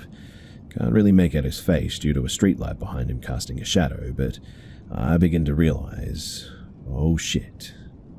I come to a stop and go to pull my headphones out and begin the sentence, "What the hell's up, man?" I get to the "what the hell" part when he raises both arms above his head and begins to scream at me. No legible words that I can hear over my podcast at least, and I do notice that he has something long and white or beige in his hands. And at this point, I begin to backtrack, keeping eyes on him. All of a sudden, he dashes towards me, running with his arms stretched out to grab me. I turn and hightail it the other way. It should be known too that I'm not in the best shape at this point. I've had numerous injuries requiring surgeries, and I've just done about 75% of my intended run for the night. But I can tell you that I've never run faster.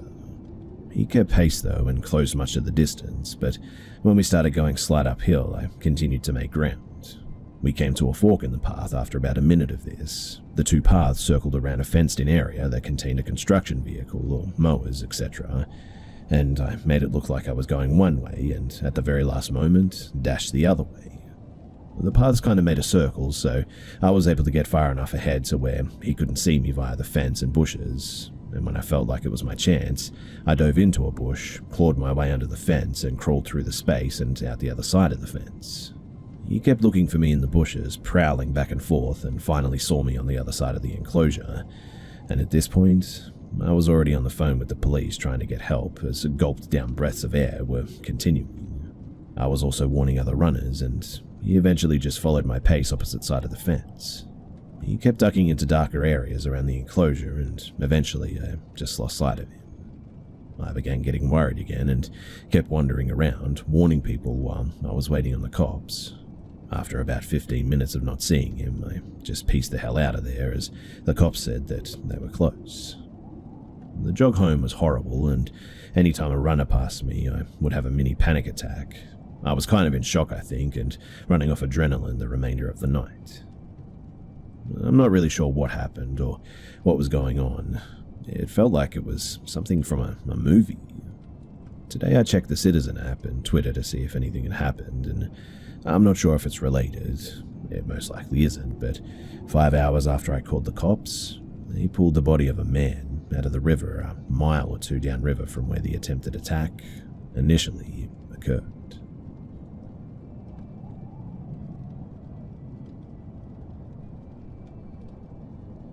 This is something that I share with new people that I meet sometimes, but obviously no one believes me. My family moved to a new house in 2011.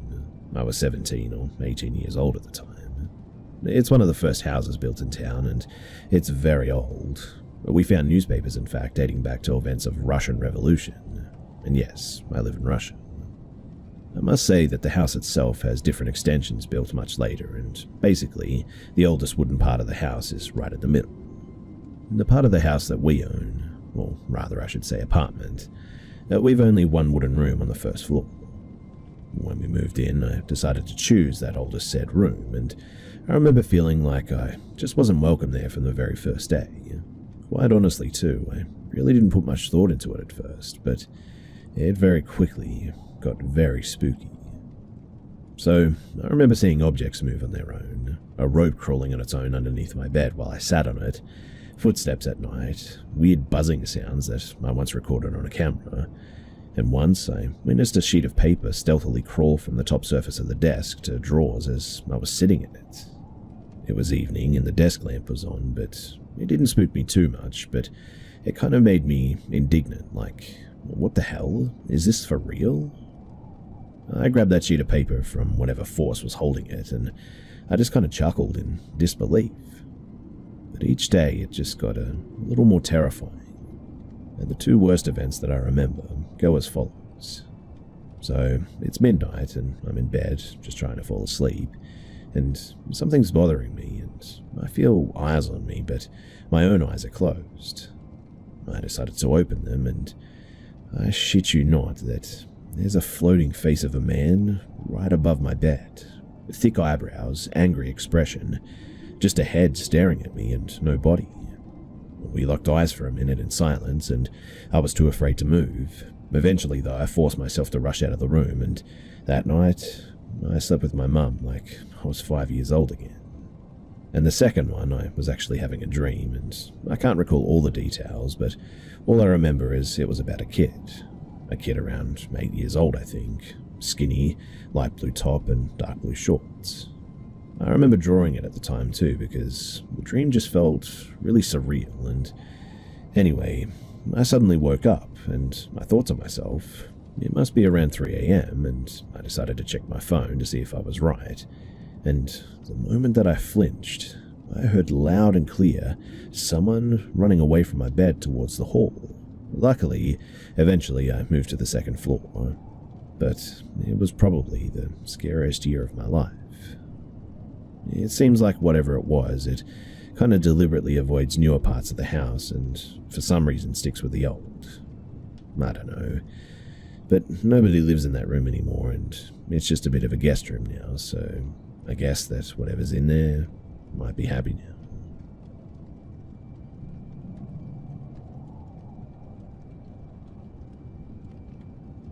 About 3 years ago, I went camping with my girlfriend, now ex, as she had always expressed interest but never had been. The spot that we went to is in the Huron National Forest and is my go-to trail or camp spot, as it's hidden deep in the forest and the access to the trails is close and easy for ATVs. My family has not been going to this spot for about 6 years now, and my friends had introduced me about 10 or so years. But we went for a weekend trip, and I'm glad that we didn't go any longer. When we got there, everything was going well, except we did notice a group of people that were hanging out next to our campsite, but they were just kind of stargazing and ended up leaving at some point. Then around midnight is when the weird stuff started to occur. At first it sounded like someone was laughing at us, but the laugh never ended and got very high-pitched and sounded as it just kind of kept going. After a while, we both kind of got a little bit scared and went into the tent to try and sleep, and that was when the laugh of the noise moved up higher, and then started to circle the campsite. After a while of that happening, it just all of a sudden stopped and then started again at around 3 a.m. When it started again, the fire was going out, so I went and stoked the fire with my shotgun in hand and turned on the flashlight to see if maybe I could see any coyotes or something around the campsite, but when I did, I didn't see anything or hear any movements below. This all went on until 6 a.m. and then stopped, and that was finally when we were able to get some rest. After we woke up, we checked around the campsite and didn't see anything out of the ordinary, so we just kind of packed up. Once we were packed up and good to go, I go to start my vehicle and it's just completely dead. That really freaked me out, as I'm always paranoid about leaving things plugged in that kill the battery, and I made sure everything was closed properly and unplugged. Yet, somehow, the battery just still died. I was able to get a jump from a AAA, and the phone call was hard to explain, and the lady who took the call didn't believe me, but at the end we both just laughed at it. But after that happened, I told my friend who had shown me the campsite and also has a cabin in the same forest, roughly 25 miles away from that campsite, about what happened, and he got freaked out. He told me about 2 incidences which he has had, one at the campsite and one at this cabin. At the campsite, he stated that one night after we had all returned from trail riding and went to bed, he stayed up to hang out by the fire and have a few drinks. While he was hanging out, he was just looking off into the distance, and when he did, he saw a pair of eyes up in the trees looking directly at him. He described them as kind of bioluminescent eyes, and he flashed his high-powered flashlight at them, but when he did, there was nothing there. And as soon as the flashlight turned off, they were there again, looking right back at him. So he just packed up and went right to bed that night. He didn't tell us because he didn't want to scare us, plus he wasn't sure if we would believe him. At the cabin, though, he was hanging out with his brother, and they were both just chilling by the fire outside when they both saw a pair of eyes looking at them from a trail that leads into the woods. They stated that at the height the eyes were looking at them, whatever it was, had to have been at least 7 feet tall, if not taller.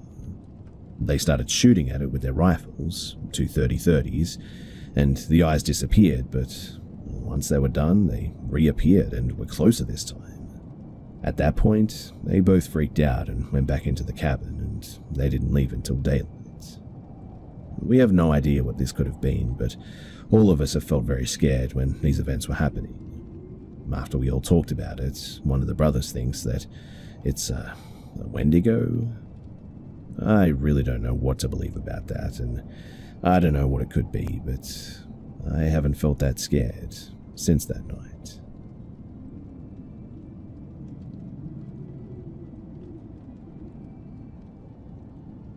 This is something that I didn't realize the severity of until I was much older. So, my mum had left me and my brother home alone one day. It was midday. My brother was 12, maybe 13 or so, I think. So, I must have been around 9 years old. I was watching him play Xbox in our living room. He had his headset on, talking to his friends, when there was a knock from the door in our carport. I run and answer the door without looking, and it's a grown man that I've never seen before. We're separated by the screen door, which at the time was actually unlocked. He asks, "Hey kid, are your parents home?" And horror just immediately washes over me. First of all, he's knocking from the carport, which is strange in and of itself. A stranger would knock on our front door, right? Plus, our carport is empty. We only had one car and my mother had taken it. I have a feeling that this man knows that my parents aren't home. I'm afraid. I really don't know why, but I was immediately scared. My brother in the other room comes to mind, and while I've never had a father figure, my brother has always been the one who has made me feel safe. He was the strongest person in the world to me, someone who could protect me in any situation. How most people would regard their father, I think. Anyway, I feel as though I can barely speak, and I'm wide-eyed, and I manage to stutter out eventually. No, but my big brother's here." Without even a moment's pause, this man reaches for the screen door and starts to open it. And, like an act of God or divine intervention of some sort, an arm reaches out from behind me over my shoulder and grabs the door. My brother pushes past me, holding the door, forcing the man back with his presence. The man tells my brother that he was looking to buy some crappy old swing set that was in our front yard at the time, and eventually my brother closes the door and just goes back to his headset and continues playing. I sit down as well, and I just continue watching him, and I don't believe we ever told our mum for some reason. Luckily, I never encountered this person again, and it pretty much fades from my memory. But as I got older, it did become one of the scariest things that's ever happened to me. Creepy, and not so much because of what happened, but what could have. It was just really unnerving how absolutely oblivious we were to the whole situation. I like to think that the man was planning to lock me in a room, rob the place and leave, but boy, people can be really evil sometimes. So, who knows?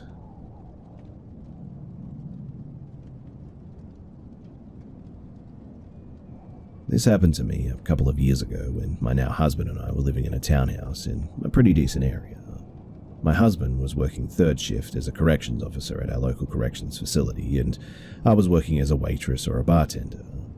It was an unusually warm night for mid-March, so I took advantage and decided to take my husband's 80-pound Alaskan Malamute Siberian Husky mix on a quick walk around the neighborhood near our complex. We get to the end of the street that leads into the complex that we live in, and across the street is a Marathon gas station. I notice as the dog, Luke, stops to relieve himself, and there's a guy across the street at the gas station with a case of beer in his hands. I have my phone out, texting a friend, and looked back up to notice the guy was near the stop sign, also relieving himself on the sign. I felt really awkward and instantly put my phone away, and I led Luke down the street on our path. At this point, I think this guy noticed us too, and he crossed the street to where Luke and I had just been. I hear him walking a few feet behind me and just keep my head down, staring at my phone with Luke glued to my hip. After about 10 seconds, I hear this guy's steps getting closer. Luke realizes too that there's someone behind us, and he stops in his tracks. Mind you, he is a big dog compared to my 5'2" self, but I can handle him pretty easily, and he's very well trained by my husband. But I noticed his ears were perked up and his tail was straight up. I was glad that he was aware of the surroundings, but I still wanted to keep moving and away from this guy. I don't know, I just got a weird feeling. This guy finally catches up though, so I tighten my grip on Luke's leash and pull him closer to me and step into the grass to allow this guy to pass us and keep Luke out of his way. But does this guy keep going and pass us? No. When I thought that he was about to pass us, I started out a small apology because Luke was pulling on his leash, a little to investigate this guy, and most people did get intimidated by him just by his size. Like I said, he's a pretty big dog in my opinion. But the guy stops and just kind of stares at me for a minute, long enough for me to smell the cigarettes and the booze rolling off of him and to notice that he's probably in his mid to late 20s, dark hair, scruffy looking, and just kind of really dirty. He smiles though, and then finally seems to notice Luke trying to get to him and asks, "Cute dog, what's his name?" Instead of making up a name, I just said Luke. He then proceeds to ask me if he can pet my dog, and before I can even give him an answer, he leans down to start petting Luke's head, and Luke did not like that one bit. Luke jumped at him as a warning, and the guy backed up, kind of chuckling. I apologized and mentioned that he was very protective, and made up a lie that he was trained as my dad's former canine unit. My dad is a software developer, by the way. But instantly, I saw this guy's face change. I don't know what to call it, but he looked a little bit put off by that. He asked me what my name was, and I gave him a fake one. He then asked if I lived around here, and I said that I was visiting a friend of mine for the weekend. He then made a sudden step towards me, and I'm not lying when I say that I have never heard my husband's dog growl in the 5 years that I've been with him, but the sound that came from my dog sounded like something straight out of a horror film. Luke's hair was spiking on his spine now, and he was throwing himself up on his back legs and kicking his front legs at this guy. He had put himself completely between myself and the guy and was now snapping at him. This freaked the dude out so much that he stumbled backward, nearly dropping his beer. He quickly said, "Well, have a nice night, cutie," and then just stumbled off down the road. When I say my heart was pounding, it was deafening, and I grabbed Luke's leash so hard and sprinted between the buildings until I got back to my townhouse and locked all the doors and collapsed by the front door. Luke was in my face the whole time, kissing me and whining. This dog is the sweetest and most gentle creature that I've ever met, and hearing him growl and seeing him react the way that he did made me realize that I needed to get out of that situation, and fast.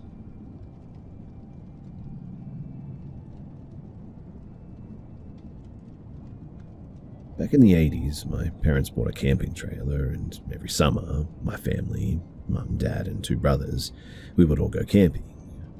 Often a few of my cousins and aunt would also tag along.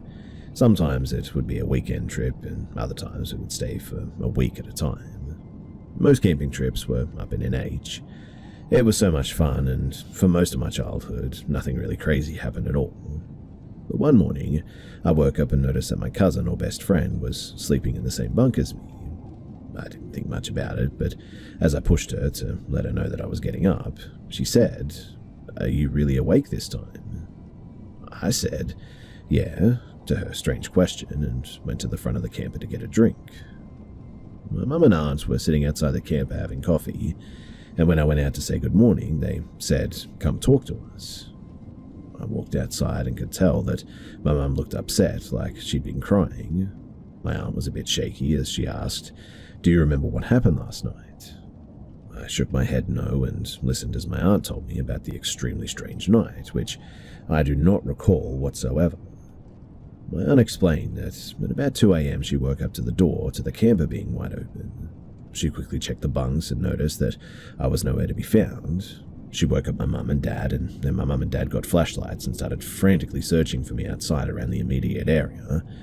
My aunt stayed behind because there were still 4 kids sleeping in the camper, and after a scary 10-minute search, my dad finally spotted me. I walked out of the camper and into the trees about 30 feet away. It was far enough that I could not be seen unless he walked into the trees a bit, and I was just standing out there in the dark, with my eyes completely open but not responding to him at all. I had no shoes, no flashlight, and was wearing just shorts and a t-shirt. He said that he grabbed my hand and started walking me back to the camp, and he remembers asking me, "Hey, what's going on? Why in the world would you come out here on your own like that?" Then I finally spoke up and said, "I need to wait here, Dad. Let's just stay here." My mum remembers that I then started crying as she and my dad let me go back to the camper. Whenever I think back to this story, I get a strange feeling too. Thank God that my aunt woke up when she did. It's important to note too that I've never been known to sleepwalk before or after that night since then.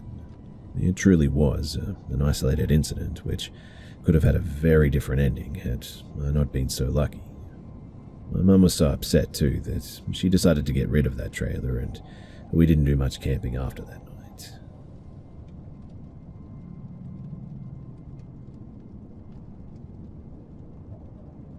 So I used to be naively helpful to all sorts of strangers, and even often picked up hitchhikers, solo and in groups, and get them where they needed to go.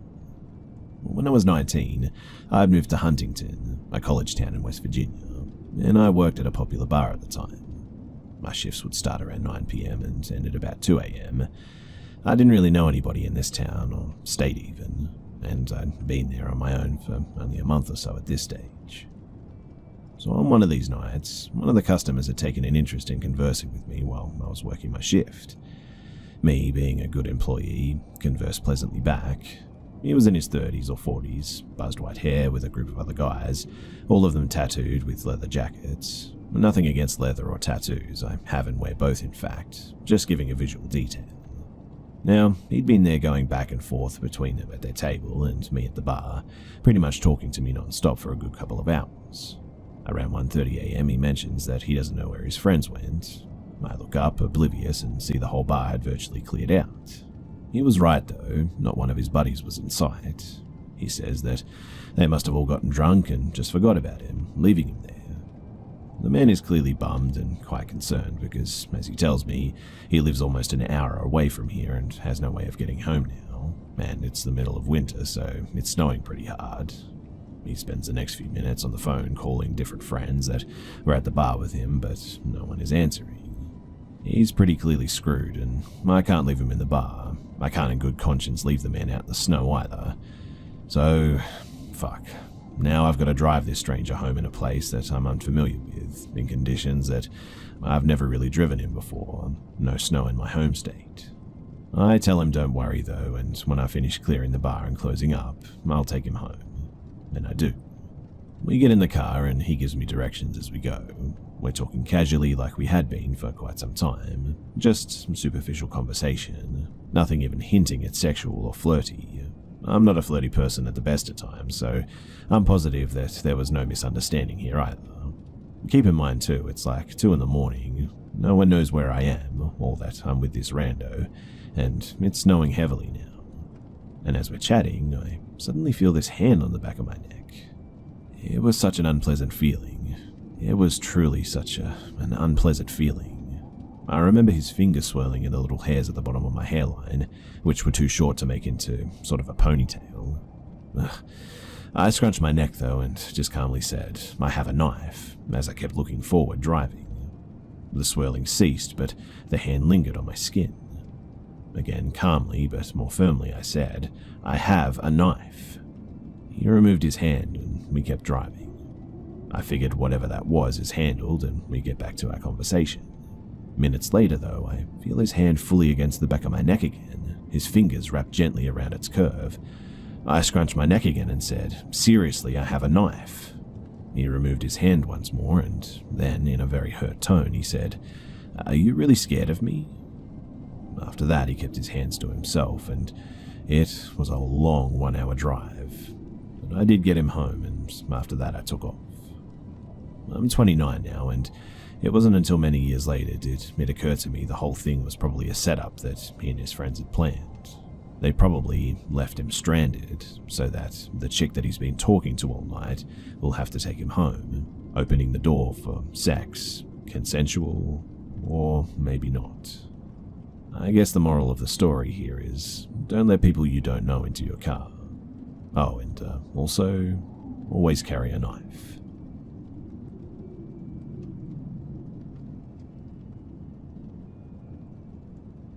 This happened at a large shopping centre in Adelaide, South Australia, a couple of months ago.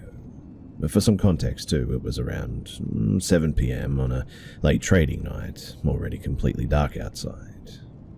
So, I was shopping with my partner and she went into a clothing store, both to make some returns and also try on some replacement clothes.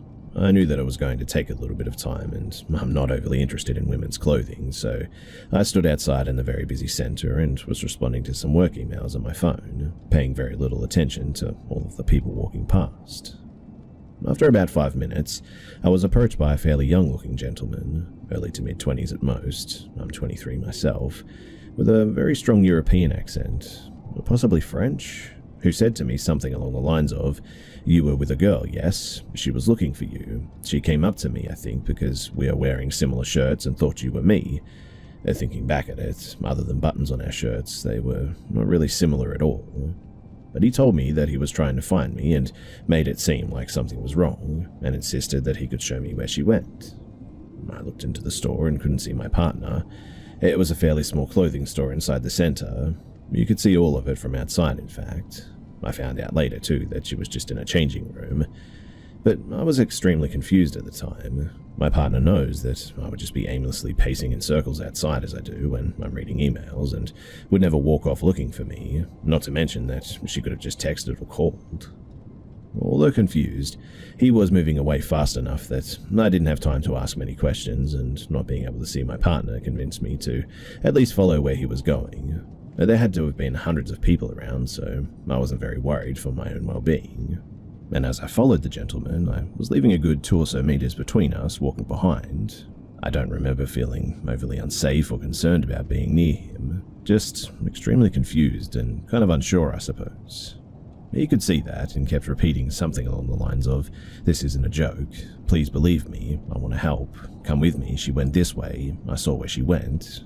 We'd only been walking for about 10 seconds at this point, but covering a fair bit of distance from the store that I was originally at. I said something like, "Where was she going? What did she say to you?" And he told me, "Sorry, my English isn't very good. She's this way." We kept walking like this for another 10 seconds before we reached the doors to the building. We were on a side of the centre that has doors leading to both a car park and a large loading dock for one of the supermarkets. Although busy in the centre, there was almost no one around the doors going in or out. And he walked straight outside and said something along the lines of, "She was sitting just on this bench. I don't know where she went." Other than a small bit of light under the cover where a bench is, it was completely dark as soon as you walked any further away.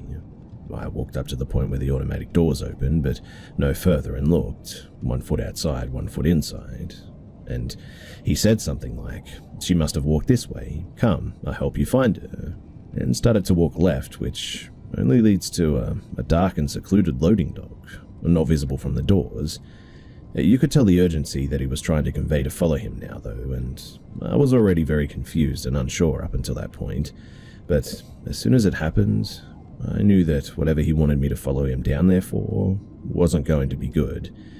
It was one of those moments where you piece it all together finally, and realized how many warning signs you somewhat noticed but ignored, and I instantly felt like I was in danger.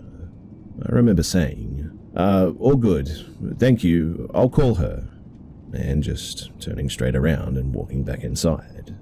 I turned around after a few seconds and couldn't see him outside anymore. Although it felt like a long time, all of this must have transpired in about, maybe 45 seconds from when he first started talking to me. And it was at this point that I texted my partner, who let me know that she was still at the same store that I last saw her at. At the time, I said to her that I think I may have almost been abducted.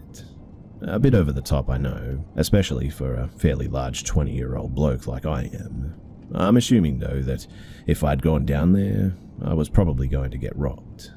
I'm glad, though, that I'll hopefully never know.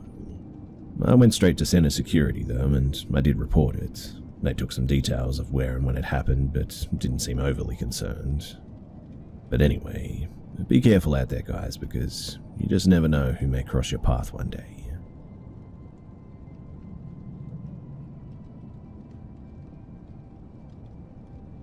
This story took place in Texas back in the fall of 1994. I was traveling from a small town outside of Dallas called Grapevine and was heading to my duty station. And I would never take this route again after what happened this night along the I-20. So I was traveling alone and had left at around 7 p.m. on my road trip across Texas. If you've ever been to Texas, then you know that you can drive for hours on end and still be in Texas. And this story would change my life forever. So I decided to stop at a rest stop along the highway to stretch my legs and take a piss. I noticed a woman in a late 70s model Ford parked in the lot when I got out. I went and did my business, had a smoke, and before I left I noticed the woman still sitting in her car. So I walked over and knocked on the window, which did startle her, and asked if she was okay or needed help. She smiled and said that her tire was flat and that her battery had died while she was waiting here. I asked if she had a spare tire, and she said no. I asked if anyone was coming to get her, and she said that her daughter was supposed to, but it's been several hours of just her waiting there. I asked where she was going, and she told me the location, so I offered to give her a ride if she wanted. She actually started crying and said that this would be wonderful. So we started heading to the location and were making small talk. I told her that I was in the Air Force and heading to Lubbock. She said that that was wonderful and hoped that I really enjoyed it. I did notice, though, that she kept looking in the mirror, so I asked if she was okay with me giving her a ride. She smiled and said that everything was fine. She was just happy that somebody had stopped. We finally get to her house in a small suburb just outside of town. She thanks me for a ride and hands me a scrap of paper with a home number on it. And she asked that I call her when I get to my destination so she can know that I made it safely. I thanked her and said that I would, but I'd wait until the morning since I knew that it was going to be late when I arrived. I arrived at Reese AFB late that night and stayed at the on-base hotel. I got checked in and took a shower, and eventually I just went to bed. The next morning I got up and I got dressed for the day and went to find my unit HQ. I didn't even think about the night before because I had so much to do, checking squared away and whatnot, and it wouldn't be for another 2 weeks before I came across that scrap of paper with the number.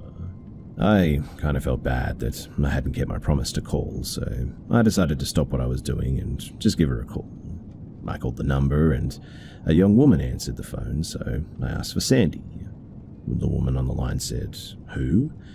So I apologized and said maybe it was Sandra. She asked who this was, and I gave her my name and explained that I had given her a ride a couple of weeks back. She said that I must be confused, and I read the number off of the paper in my hand just in case I dialed the wrong number. She said no, I had the correct number, but I couldn't give her mother a ride home because she had passed away in the early 80s. She was apparently driving home and began having car troubles, so she stopped at a rest stop just outside of town. When she didn't make it home, her father became concerned, and it was at that time that there was a knock on their door, and 2 state troopers and local police officers were at the door.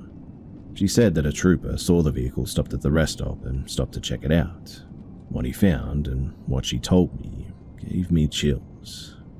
Her mother had been brutally sexually assaulted, and her head was completely bashed in. Someone had slid her tires and disconnected her battery, and the worst part was that she didn't die right away, as there was bloody handprints on the window, steering wheel, and shifter, because she was trying to leave.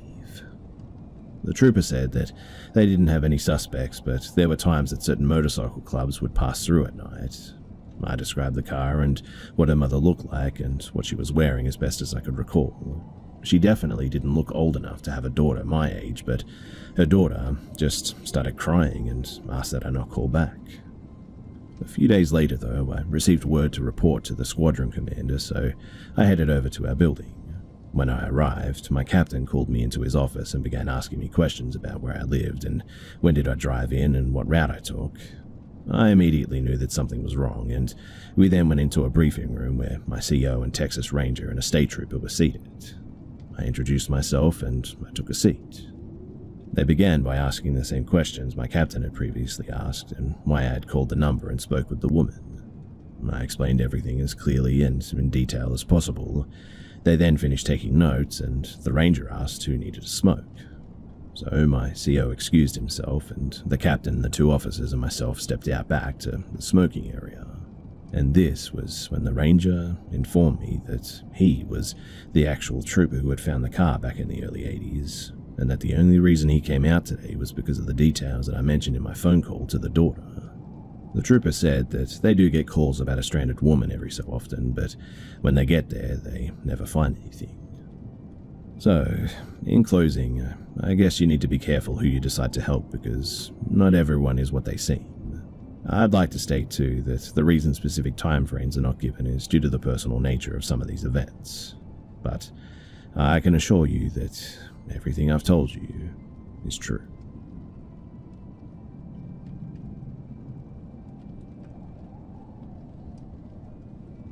So, this happened years and years ago, and I was young, but I've asked my grandma about this incident recently.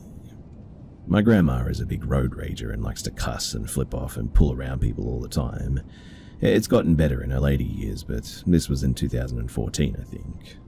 My grandma didn't tell my grandpa and I this story until it actually happened. So before we get into that though, here's some background about how I knew the mum and the kids. The mum was really sweet, and I was in her son's class in elementary, and I walked past her all the time on the way to the buses while she was waiting for my classmate. I also had daycare with all three of the kids, and I can't say that I met her boyfriend or ever saw him since I was young and I was in my own world playing with friends, but once in a while, just walking past her, she asked if I knew where my classmate was since he was running late, and I stood next to her and played with her youngest while she waited until I almost missed the bus. Anyway, back to the incident. So, my grandma is a big road rager, and on her way back from work mostly because of rush hour, she was going around a roundabout, about the only one in our town and pretty new, and a car behind her kept honking and riding on her bumper. She finally got sick of it because she was focused on trying to get around this new roundabout while having someone on her bumper, and honked her horn for a few seconds while at a stop and flipped the car off. She watches this guy in the mirror as he gets out of the car and cracks his knuckles while speed walking up to her. He's cussing her out, and she recognized the look on his face from past incidences with not too nice men. She was on her own though, and her car required her to manually lock the doors and trunk and roll up her window. She basically said, "Screw this," and sped around the stopped cars in front of her, which was really dangerous because of just how narrow it was, and just got off the roundabout. A month later though, they're watching the news while I'm in my room, and my grandparents start talking. It was a small house and I could hear them at least muttering. My grandpa yells for me, so I get up and I go back to the room. "Hey, don't you know little Johnny from school?" my grandpa asked, and I nodded, feeling confused and wondering if something happened to him. My grandpa plays the news story and he says, "Do you know his mum?" And the news told the whole story of how the man strangled her to death and posted the pictures on 4chan and the caption that, "If you don't believe me, watch the Washington News Channel at about so-and-so hours. Her son will be home then." It was the oldest son that discovered her nude and dead, and I had a few interactions with him before because of daycare and whatnot, and honestly, my entire heart just hurts thinking about it. My grandma sat up when they showed the boyfriend's face, and she realized it. That was the man in the car behind her. And I mean, he even looked recognizable to me as well, probably because it's just a small town, and I may have seen him at some stage. But she told us the whole story, and even just thinking about it sent shivers up my spine. He could have been slowly breaking just then, and that's why he raged out like he did. I'm just really happy that my grandma got out of that roundabout when she did. I'm not saying that he would have killed her or anything like that, just that he was already a woman beater and dangerous, so who's to say that he wouldn't have at least hurt her? I did talk to all three boys at one point or another that year when I would find their Instagrams. I don't think that I talked to the eldest though, but I tried to get in contact with just no luck. My classmate really didn't want to talk about it, but I tried my best to console him out of doing stuff. I don't want to put in too much detail about the kids, just for respect for them. But the youngest ran a whole account for his mum and would post just about the same picture every time that he was missing her, and I think he even wrote a book about it, although he was only 8 at the time. I have no idea where they are 5 years later, but I don't think they're in PO anymore. But let me finish by saying this. The mum, she was really sweet, and her boys were good kids. None of them deserved it, and I hope that that guy rots in hell.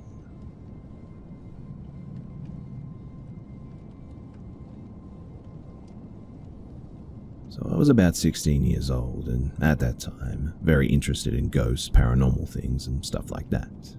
My mum is, I wouldn't say a medium or anything, but highly esoteric and can see things in and around other humans. For example, she can feel bad energies and also describe dead loved ones of her customers standing beside her perfectly. And if you want to hear stories of my mum, just let me know. But her being so sensitive of those things did wake my interest even more. So I went online and researched on ways to communicate with spirits and energies and whatnot, and found out a way to do so. I invited my sister and 2 of our neighbors' kids to help and watch. I didn't want to do that alone because of obvious reasons. But we waited for my mother to leave because she prohibited specifically to ever communicate with the other world. But we wrote letters and numbers and also yes and no on a paper, cropped them out and arranged them in a circle. We basically crafted a Ouija board. We lowered the shutters in my room. Yes, we did that in my room, stupid I know, and lit candles and placed them in different places in my room. Me and my sister placed our hands on an upside-down drinking glass, and the neighbors' kids watched from the bed. The first few times they laughed and chuckled when we said phrases like, "Is someone here who wants to talk with us?" or "If you want to communicate, please do that." But after a few minutes, a few of the candles started to flicker, and I didn't think too much about it because, candles do flicker. But after some more time, some of them really started to freak me out. They started to look like someone trying to blow them out, in fact. You know, like when you want to blow out candles but don't use enough air, so you just blow the flame in one direction? They looked a lot like that. And then the glass started moving. I looked at my sister and she looked at me, simultaneously asking if the other one was pushing it. We both got really freaked out, so we took our hands off of the glass and that freaking thing moved all by itself. I got a panic attack and we all screamed and ran to my door to get out. We had actually closed it before we got in. In hindsight, it was a very stupid idea. But I pressed the handle of my door down, but it just didn't move, not an inch. My sister and the neighbor kid started to help pressing it down, and we leaned on it with all of our body weight, all combined, but it just didn't move an inch. And then the candles started to go out, and we just screamed, and eventually it opened, and we ran into the kitchen in a corner, and we just huddled together and cried. After that, we eventually calmed down, and things kind of went back to normal. From that day on, I never slept well in that room too, because I just felt watched all the time, and my writing desk chair started moving on its own as well. I placed it under the desk, and the next morning it stood a good meter away from it. My mum also noticed that my room just didn't feel right, like something lurks inside of it, and asked me if I did something stupid. Eventually I told her, and she was furious, saying that I could have brought much more evil in our apartment than a spirit that amuses itself by disturbing us. She said a ritual in my room, saying a few phrases and putting a protective circle around it and smoking it out with sage and whatnot, and after that, I was never disturbed by it again. Nevertheless, though, I won't be doing that again.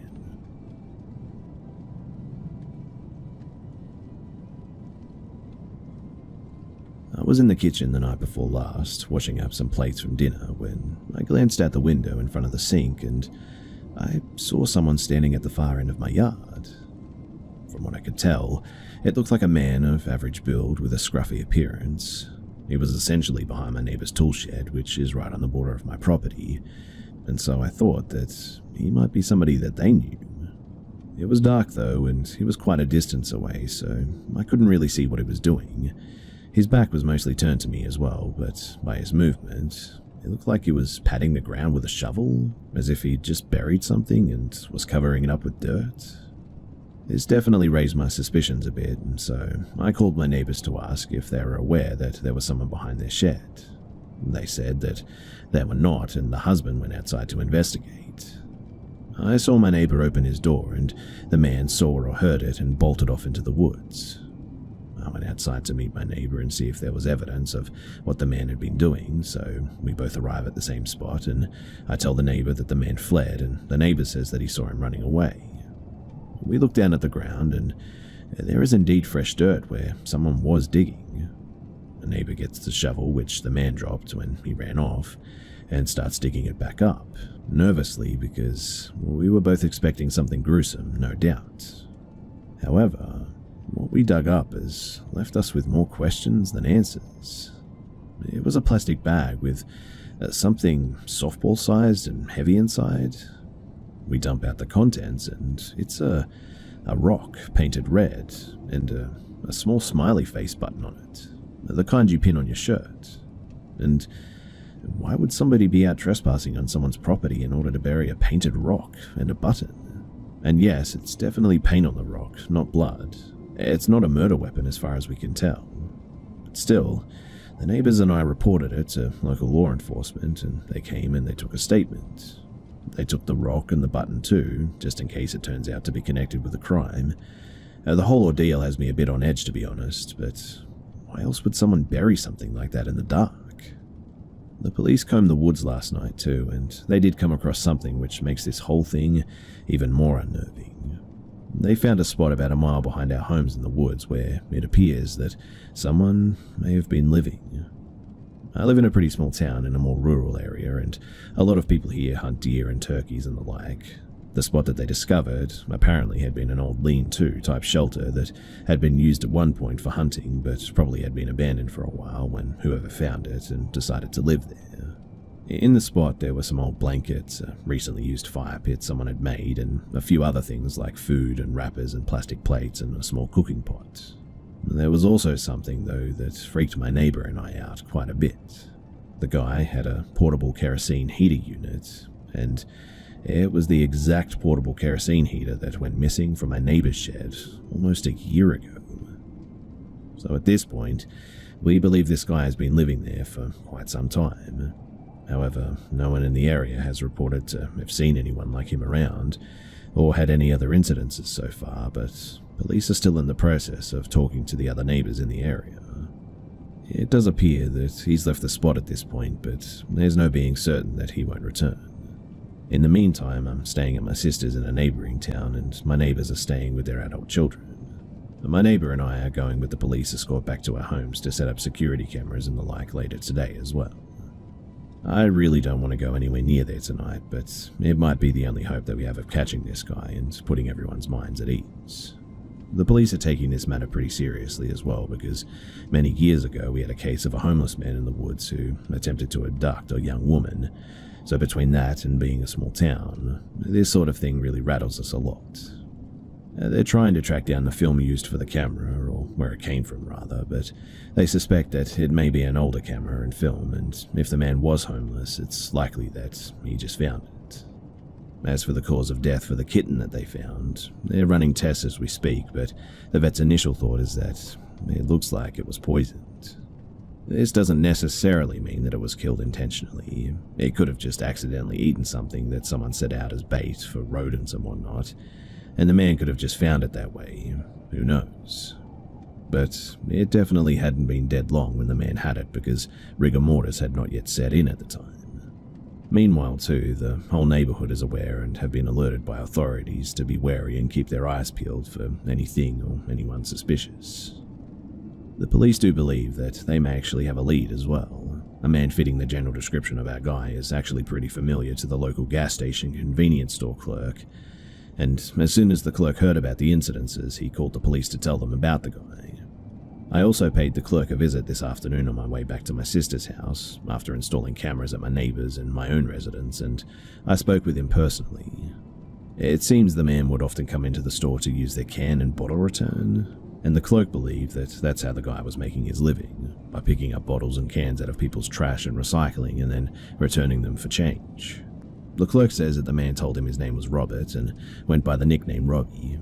The clerk believes that Robbie does have mental health problems by the way that he acts and some of the things that he says as well. It appears he suffers from paranoid delusions, maybe.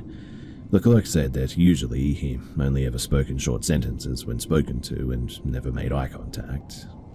However, the clerk overheard the man rambling and mumbling to himself while returning cans one day, repeating something over and over about cleaning the dirty water where all the people keep bleeding. Aside from that rather highly unnerving detail, the clerk said that Robbie seemed pretty much harmless. But here's something that definitely puts a bit of a twist into the story, and may put your minds a little at ease, though not much, about what happened to the kitten. So, the store clerk said that maybe 2 or 3 weeks prior to my initial encounter, the man Robbie had come to the store with some bags of cans and bottles. He also had a kitten with him. It fits the description of the one that we found. The kitten seemed healthy, but a little too skinny, and the man said that he'd found it in the woods and thought that it was a stray. He asked the clerk to look after the kitten for a few minutes while he returned cans, and afterwards he purchased a small bag of dry cat food and a hot dog and cola for himself with the change. The clerk says the man seemed to really care for the kitten and even said, "He's my friend." And when the clerk asked him the cat's name, the man said that he was still thinking of one, but he thought that he might call him Frankie. Then he said something else that was definitely unnerving. Little babies, like Frankie, like kittens. Though it is possible that he meant that kittens are like little babies and not that babies like kittens. I don't know. It's worded creepily either way. So now the police and myself are thinking this quite probably is a homeless, mentally ill man, and the kitten was in fact his pet. The tests have come back that the kitten had rat poison in his system, so we think someone in the area left rodent poison out in some food to bait raccoons. We have a serious raccoon problem here. They often get into the trash and make huge messes. The kitten probably wandered off in search of food and found the poison bait, ate it, and died unfortunately. The man probably thought that it was me and or my neighbor who had poisoned the cat, for whatever reason. Maybe the location he discovered it deceased was near us, or maybe he thought that it was on purpose because he had previously buried things in our yard, which we don't have any explanation for the first items yet. But I assure you that we are not the type of people to leave poison out for innocent animals to find. We have pets of our own, in fact. However, we know that a lot of people do bait and poison the raccoons here. Either way, I think it's possible this guy might not have been doing anything truly malicious the first time when he buried the rock in the pin, but the second time, it's possible that he was angry and did mean to threaten us, because he thinks that we killed his only friend and beloved pet. But that's just speculation, and nothing is set in stone at this time. I'll close by saying this, though. Even though this is still a very serious and frightening situation, and he is still considered highly dangerous, mostly to myself and my neighbors, because he may try to do more to take revenge for what he thinks that we did. I'm also incredibly heartbroken for this man if that indeed was his pet kitten. I honestly cannot blame him for his actions if he truly is mentally ill and mostly harmless as well. If that is indeed the case as well, I do hope that they find him and get him somewhere where he can get some help. Police are still questioning local shop owners and other citizens in the area for further information. They're also searching missing persons databases to see if anyone has reported anyone fitting Robbie's description as missing within recent years, to see if they can identify him and figure out possible current whereabouts. And until then, I'll continue to stay with my sister and my neighbors with their family for as long as I can, just to be out of harm's way. The newly installed security cameras have night vision and motion sensors as well, and they're active and recording. And so, I'll keep you guys posted.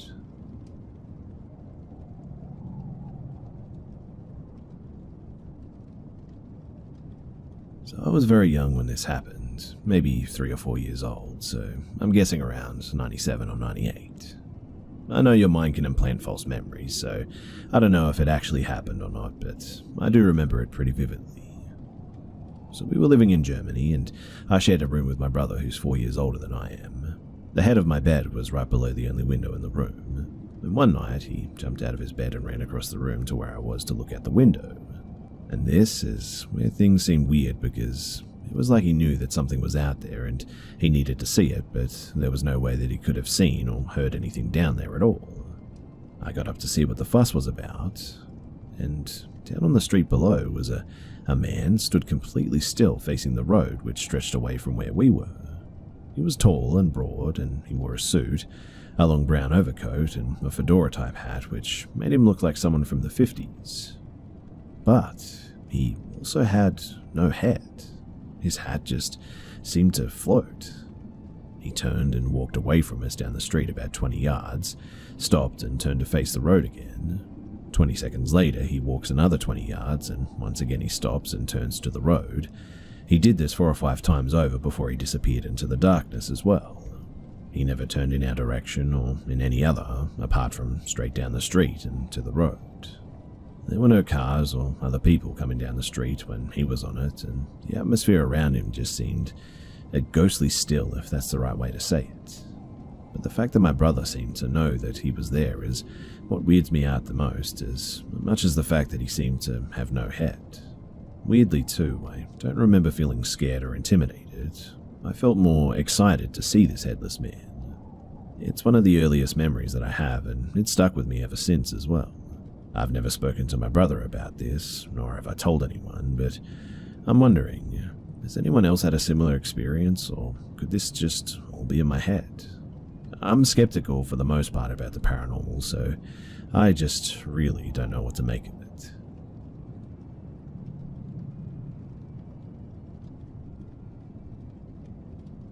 So this story and the background surrounding it is going to sound mildly insane, to put it simply, but I ask that you please try to keep an open mind.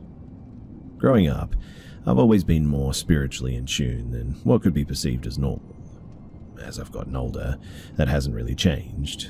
I can go into so many stories about this too, such as dreams that I've had come true, or cases of sleep paralysis in which I've seen and felt things, an encounter with what I believe to be a demon, and so on and so forth. But for this, I'm going to start off with my earliest and most prominent memory of living in a haunted house for a year and a half. If anyone's interested, I'll tell my other stories too, but for now, to the haunted house. So, I was 12 at the time. My family had moved into a house built in the 1930s, set up in a neighborhood of matching and equally old houses in a long straight street. It was a fairly dark neighborhood with tall trees, and truth be told, it was almost a cliche horror setting. But being a sheltered Catholic girl, I didn't think anything of it. I was excited to live in this new house and make new friends, and the first day in the house was relatively normal. The movers would arrive the next day with all of our respective furniture, so for that day we had our mattresses, some plates, utensils and food, and I wasn't really bothered by the house at first, or maybe I was just too blinded by my excitement to really notice things. I don't know. But this all changed when night came. I went to my empty room where my mattress was, as well as a few personal items laid out, and started to make my bed. The layout of the room was fairly simple. My bed is in the right-hand corner of the room with the doorway right across from it. My closet was on the wall that my bed was pressed to, so I could see its trim and outline from my bed, but not inside of it, if that makes sense. The closet also had a door, and for whatever reason, the closet bothered me, even the first day. I can't really explain it, but I just didn't bother putting my clothes away as I was too uncomfortable with it. But weirdly, I also couldn't shut the closet door. I just didn't want to go near it, even if it meant giving myself comfort by not having it open. Like I said, I just can't explain it, and it gave me bad vibes, but being 12, I just kind of shrugged it off as standard anxiety. You know, oh my goodness, closets are scary, monsters are under the bed sort of stuff. I figured the fear would just go away eventually. When bedtime neared, though, I realized that I had no lamps in my room, with the only light being from the overhead fan. The thought of being in the room in total darkness definitely left me with a bad and terrible feeling, so I decided that I would sleep with my bed door open and the hallway light on as well. I didn't want my parents to assume that I was being babyish, so I justified it in case I woke up and needed to go to the bathroom, get water, etc. I didn't know the layout of the house, and I didn't want to fumble in the darkness to turn my light switch on. My parents understood, so great. At the time, I had a golden retriever who was the light of my life. She was my childhood dog who always slept in my room, usually on my floor or bed.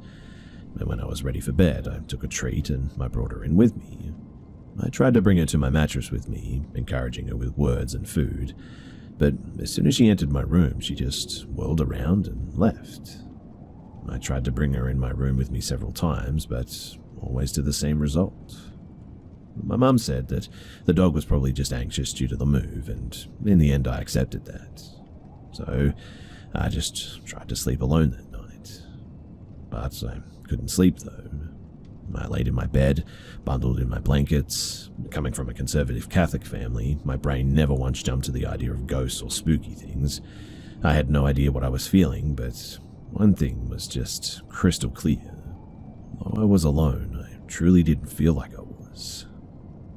I glanced periodically towards my closet, noting how it felt as if something was peering around the corner at me. I didn't see anything, but it felt as if something was there and watching me. I could only stare back before trying to fall asleep, and sleeping in that room was just impossible. After we received our furniture, though, I immediately set up my lamp on my desk on the end of the room that I would use as a nightlight. I refused to sleep in my room in darkness. Bear in mind, though, that I had outgrown sleeping with a nightlight by 6, so being 12 years old and insisting my light be on for me to sleep warranted eye rolls from my parents. They thought that I was being ridiculous, especially since I had no explanation as to why. How could I explain what I was feeling? I couldn't, because I didn't even understand it. But in the end, they didn't argue with me, and they just let me do it. By night, I'd turn my lamp on, burrow myself into my blanket, and just try to ignore that terrible feeling of something watching me. I didn't put any clothes in my closet, and I kept it in my dresser, even if it didn't make sense for dresses, jackets, and so on. I put a Harry Potter poster on the door to make it friendlier, as if a protective barrier to provide comfort. And I remember one night, I was laying on my side, just staring at the wall. I was curled up and bundled in my blankets in my safe burrito form, only my face peeking out so that I could breathe. And for whatever reason, something compelled me to look up, so I did. And in a slow, almost leisurely movement, I saw the shadow of what looked to be a person move across the wall. I didn't process it fully at the time.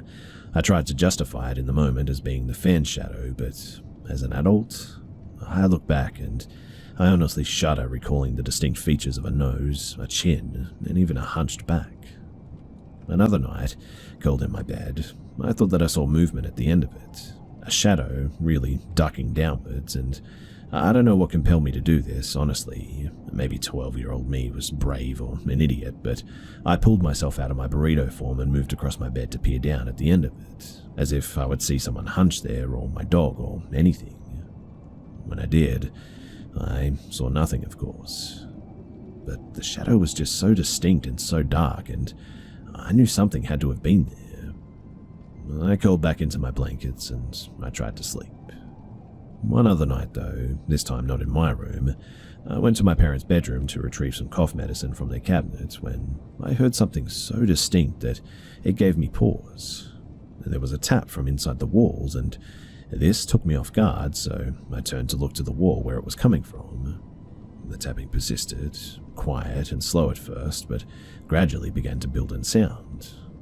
This may sound ridiculous, but I'm willing to put my hand on a Bible and swear on my soul, but I swear to you that I saw the walls move, as if something was pressing against it. It slithered up the wall and into the ceiling as if trying to break out, and as if the wall were made of softer substance. I began to sob and I ran downstairs.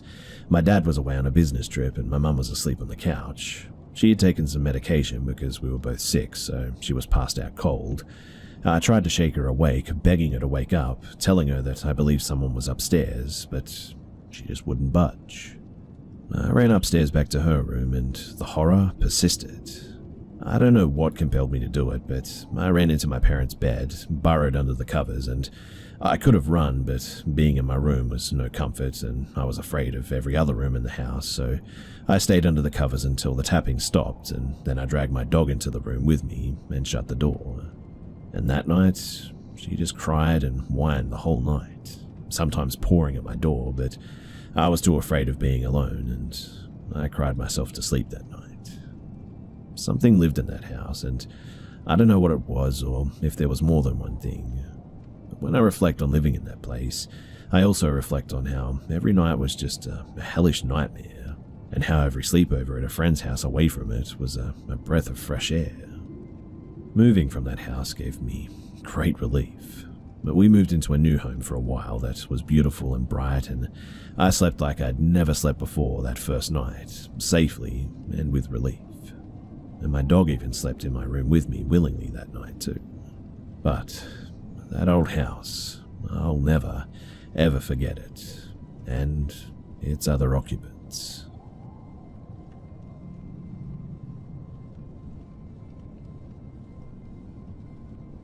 To preface this, I'm a 30-year-old wife, mother, and Marine Corps veteran. I practice and help instruct Taekwondo and Krav Maga, and honestly, never in a million years did I expect something like this would ever happen to me. But last night, it did, and I hope that this is the right place to get this off my chest. So last night, I went to Walmart's to do some grocery shopping. On my way into the store, I noticed a shady-looking beat-up grey sedan circling around the parking lot and not parking. I found it odd, but brushed it off and went into the store. After I finished shopping, I came out of the store and noticed the same car still circling. It was odd for sure, but not enough to make me put up my guard or anything. I unloaded my groceries in the car, took the cart back to the cart corral, and when I entered my car, I got a really strong urge to immediately lock my doors, even before I started my car. And almost instantly after I did this, that same sedan whipped up, partially blocked me in so that the only way that I could get out was to reverse. And it was a middle-aged man, and his window was rolled down, and he was yelling at me. What made me nervous, though, is that both of his hands were in his pockets. I couldn't be sure if he was just weird and cold, or if maybe he had something in those pockets. So I didn't want to take my eyes off of his hands, which made it hard for me to back up. So I rolled down my window an inch and asked him what he needed. Stupid, I know. But he said that he needed help and that he couldn't hear me well, so could I open my door? I asked him what he needed help with, and he started yelling at me to just open my effing door.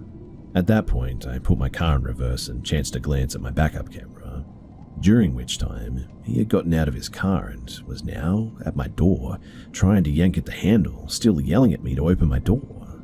I tore out of there so fast that I'm surprised I wasn't actually stopped by the cops. I found a crowded, well-lit parking lot and instantly called the police, who thankfully took me seriously and went to take a look, but by that time, the man was long gone. I know nothing happened, and perhaps I shouldn't still be shaken up over it, but that encounter just really shook me, and I just wanted to share this, so thanks for listening.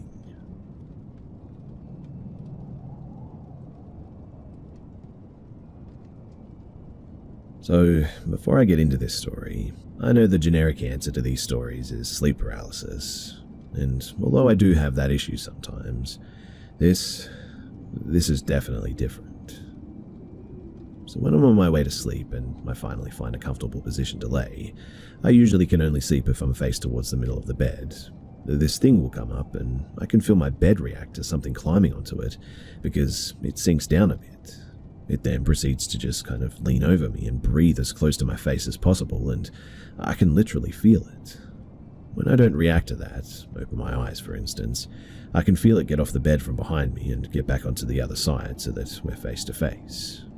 I know this because I can feel the bed react again to it getting on the other side and now feel the breathing right in front of my face instead of over me. Plus, you know when someone gets really close to your face and you can feel the heat coming off of their face? I can feel that too, and lastly, with still no reaction from me, it gets off the bed again, but I know it's still there, just from that feeling that you get from someone staring at you. Now, like I said, I know that there's a lot of people who would think that, of course, this is just sleep paralysis. The whole story is pretty generic to exactly that for the most part. But this is why I don't think that that's what it is, because I can move. I'm not immobile, and it doesn't feel like anything is holding me down. I know that I can move because I'm so used to sleep paralysis that I know how to check for it, as this is how I usually transition to a lucid dream. That's a whole different story. Also, the way that I sleep, I have one hand under me, usually under my pillow, so I just open and close my hand a few times to confirm that I can actually move. This works for me in my head because if there is something there, I can move a little without it knowing. I then move my legs up to get into a fetal position just to make sure that my feet are not hanging off the end of the bed. Too many stories regarding that. But now that I know that I can move, this is where I start to get nervous because now I have to actively try to keep my eyes closed since I've confirmed that I'm actually awake, and it seems to be right in front of my face at this point. I can literally feel the sweat coming out of my pores and my entire upper body because I'm just so nervous.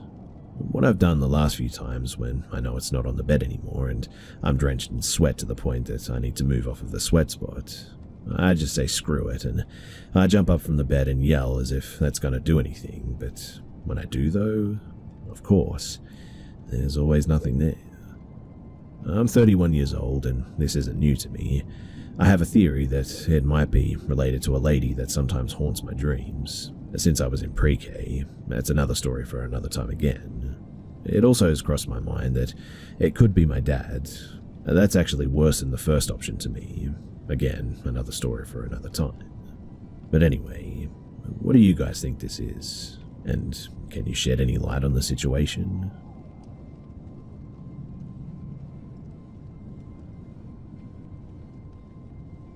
It was an October night at about 9 p.m. and I had spent a long day working as a hostess at a restaurant. One of my friends had asked me to help them out with getting a lot of liquor for a party that was being thrown. Because I didn't really have time to get it all in one shopping trip, I went to 3 different liquor stores in a matter of 3 days, one each day. I ended up spending $180 on the liquor altogether. They said that they would pay me after I got it because they had no idea how much all of it would cost and that they would even add a tip, which I was fine with.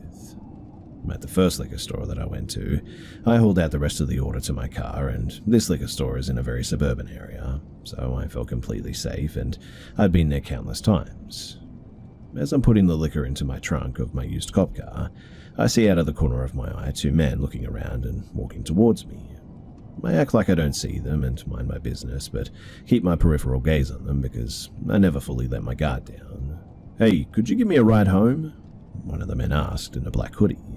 I said, "I'm actually very busy tonight and I have stuff that I gotta do when I get home." Trying to be as nice as I can, I add, "There's a light rail just over there though, and it's also where buses circulate." He came back at me with, "Well, I don't really know where I'm going." So I told him, "Yeah, there's some maps over there by the light rail to show you its path." He just looks at me with his friend, and then they pull up bandanas over their faces, only revealing their eyes, and he pulls up his shirt, which reveals a gun in his waistband. I'm so stunned that I can't respond. All that's going through my head is, oh my goodness, my parents are going to kill me for getting this car stolen. Eventually his friend says, "I don't think she thinks we're serious, man. Put the gun to her head." He put the gun to my head, and this wave of shock hit my body, and it just doesn't feel real. A couple of seconds pass, and my brain sort of starts functioning again, and I hand over my keys.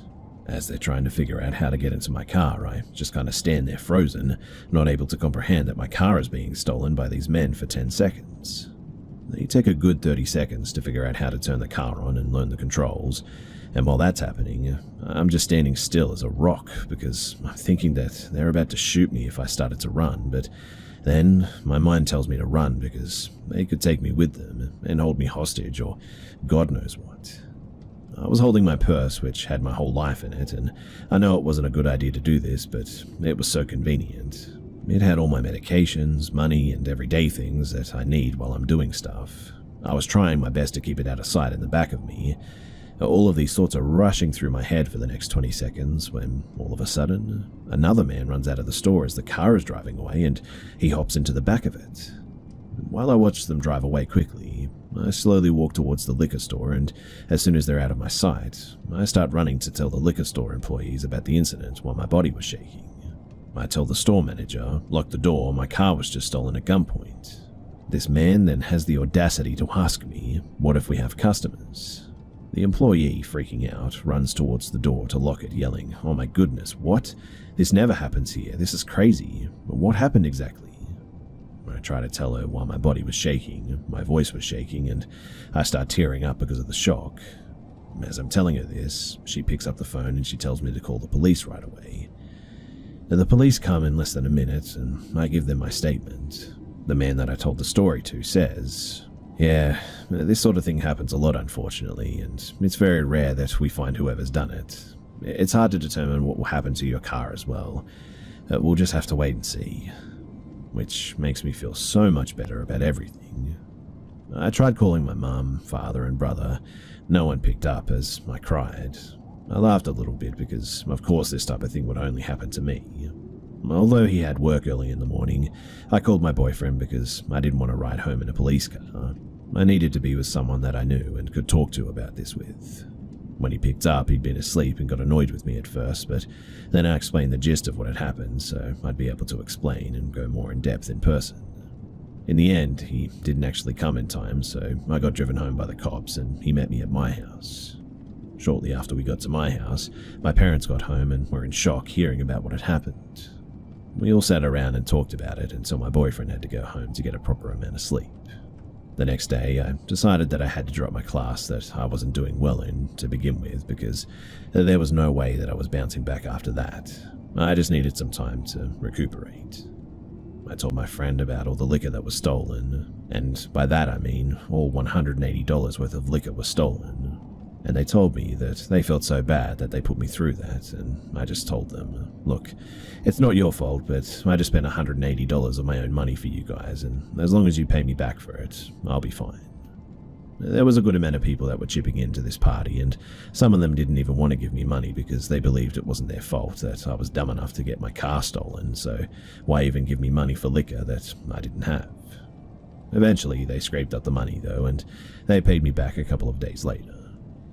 5 days later, they found my car ditched on the side of the road in the city. I had my car thoroughly cleaned after the incident, and I picked it up. And when I got my car back, I realized pretty quickly that these men had stolen everything. Even my expensive textbooks that I'd left in my car for school that I was going to return. I pushed down all my emotions for so long that a week later, I kind of had an emotional breakdown, and I still am not the same after this whole event.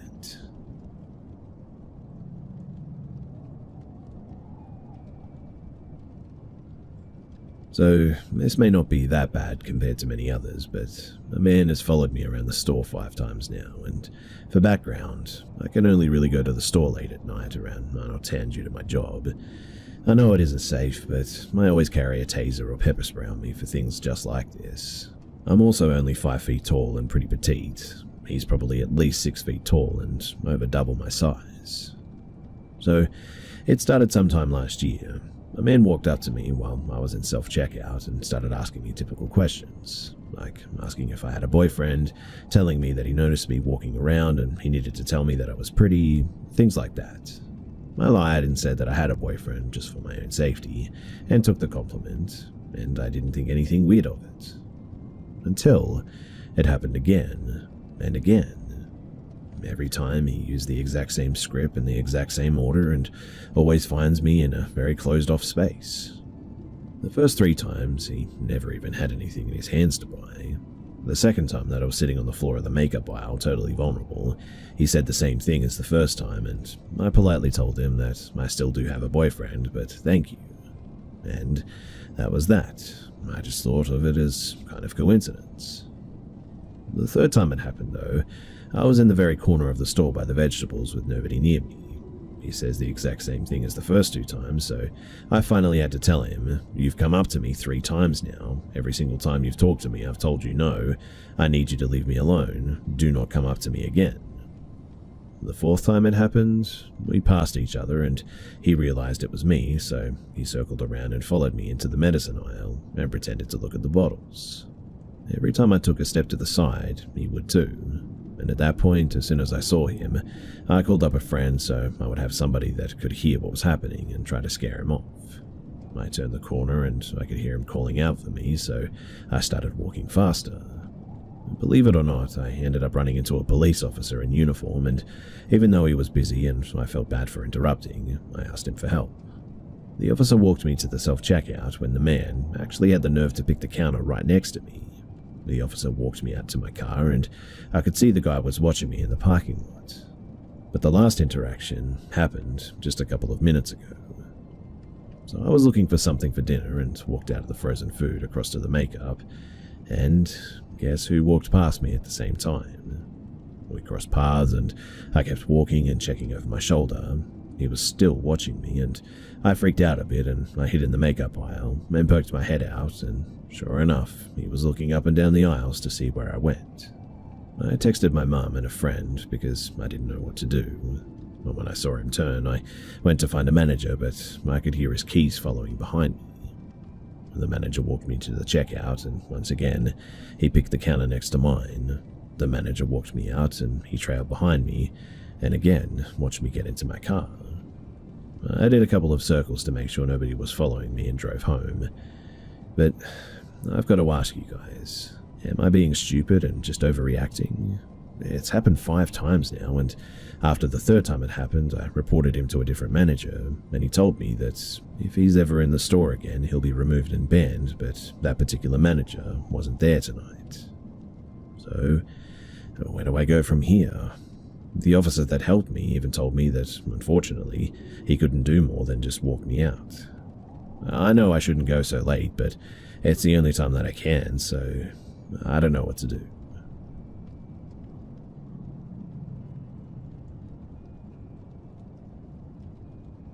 So this is a bit of a weird one. Years ago, I worked in a supermarket in a small town. It was a pretty hellish place to work, so many of the employees banded together and were really friendly with each other. One of my co-workers, Ben, wasn't the kind of guy that I would usually be friends with, but he was pretty funny in a kind of quirky, offbeat kind of way, and he helped make the day go faster, so it was good. He and I were still friendly with each other, and when I left for an office job, he hugged me goodbye on my last day. Cut to several years later, one of mine and Ben's mutual friends posted an article on Facebook and said, "I can't believe I used to be friends with this piece of shit." I read the article and my stomach just turned cold. It was a news story about how Ben had gone to prison for aggressively murdering his infant son and then tried to cover up what he had done. I was pretty disturbed and couldn't believe that I had once been friendly with someone who could do such a thing. Even more years passed and I moved to a different county and a different job. I now work in an office that has a warehouse attached. I work in the office, but the warehouse has a really high turnover. People leave or are fired, get hired all the time. And one day I hear the office door open and the guy says that he's come to start working in the warehouse. It's the first day and I look over my shoulder. And to my horror, I realize this guy could be Ben. He looks older and rougher than the last time that I saw him, but it could definitely be him. I ask for the new guy's name, and yep, it's Ben. I didn't want to spread gossip or start a panic or anything, but I felt that I had to say something. Many of the office employees bring their children to work some days, and even though I doubt Ben is now in the business of just killing random children, how do I know what he is or isn't capable of? I spoke to the warehouse manager, who was horrified to learn the truth. I showed him the article about what Ben had done, and the warehouse manager told me that Ben had lied in his application and said that he had no criminal convictions. He was fired immediately and was escorted out of the office.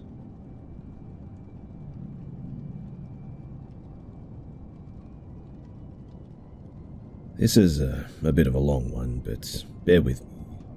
So my mum has always had spirits or haunts in her life, but most of them bad as well.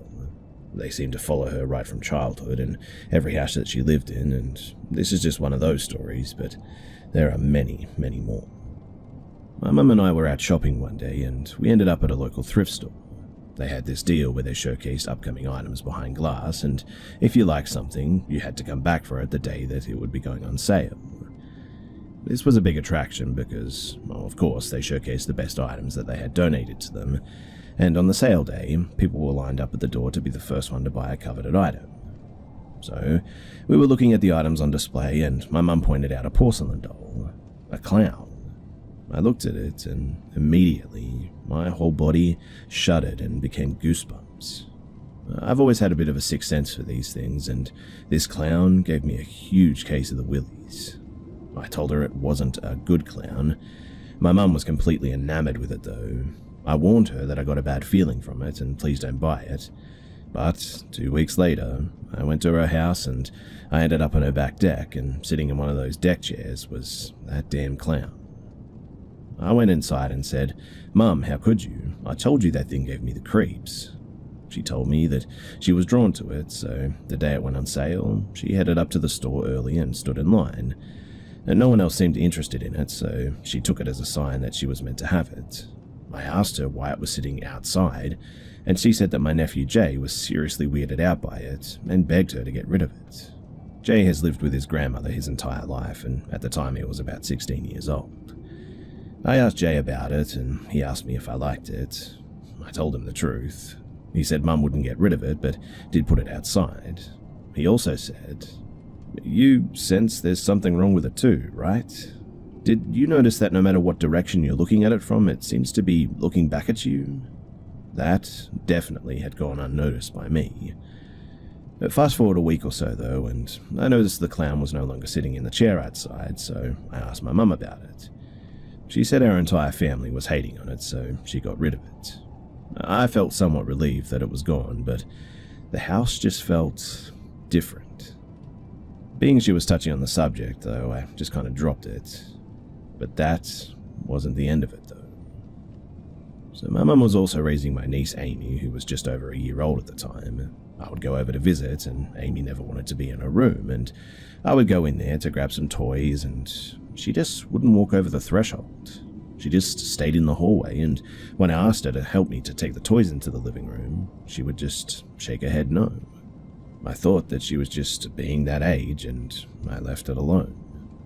But then, she became suspicious of an antique wardrobe that sat in her room.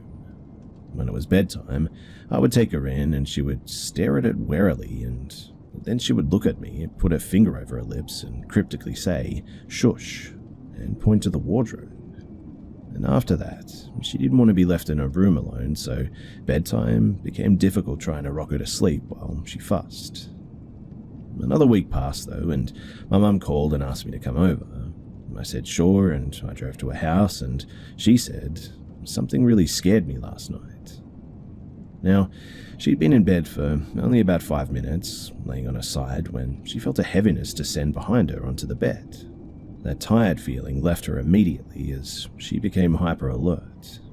She wasn't quite sure what to do and was trying to decide when a male body came up behind her and pressed himself with his erect penis into her back.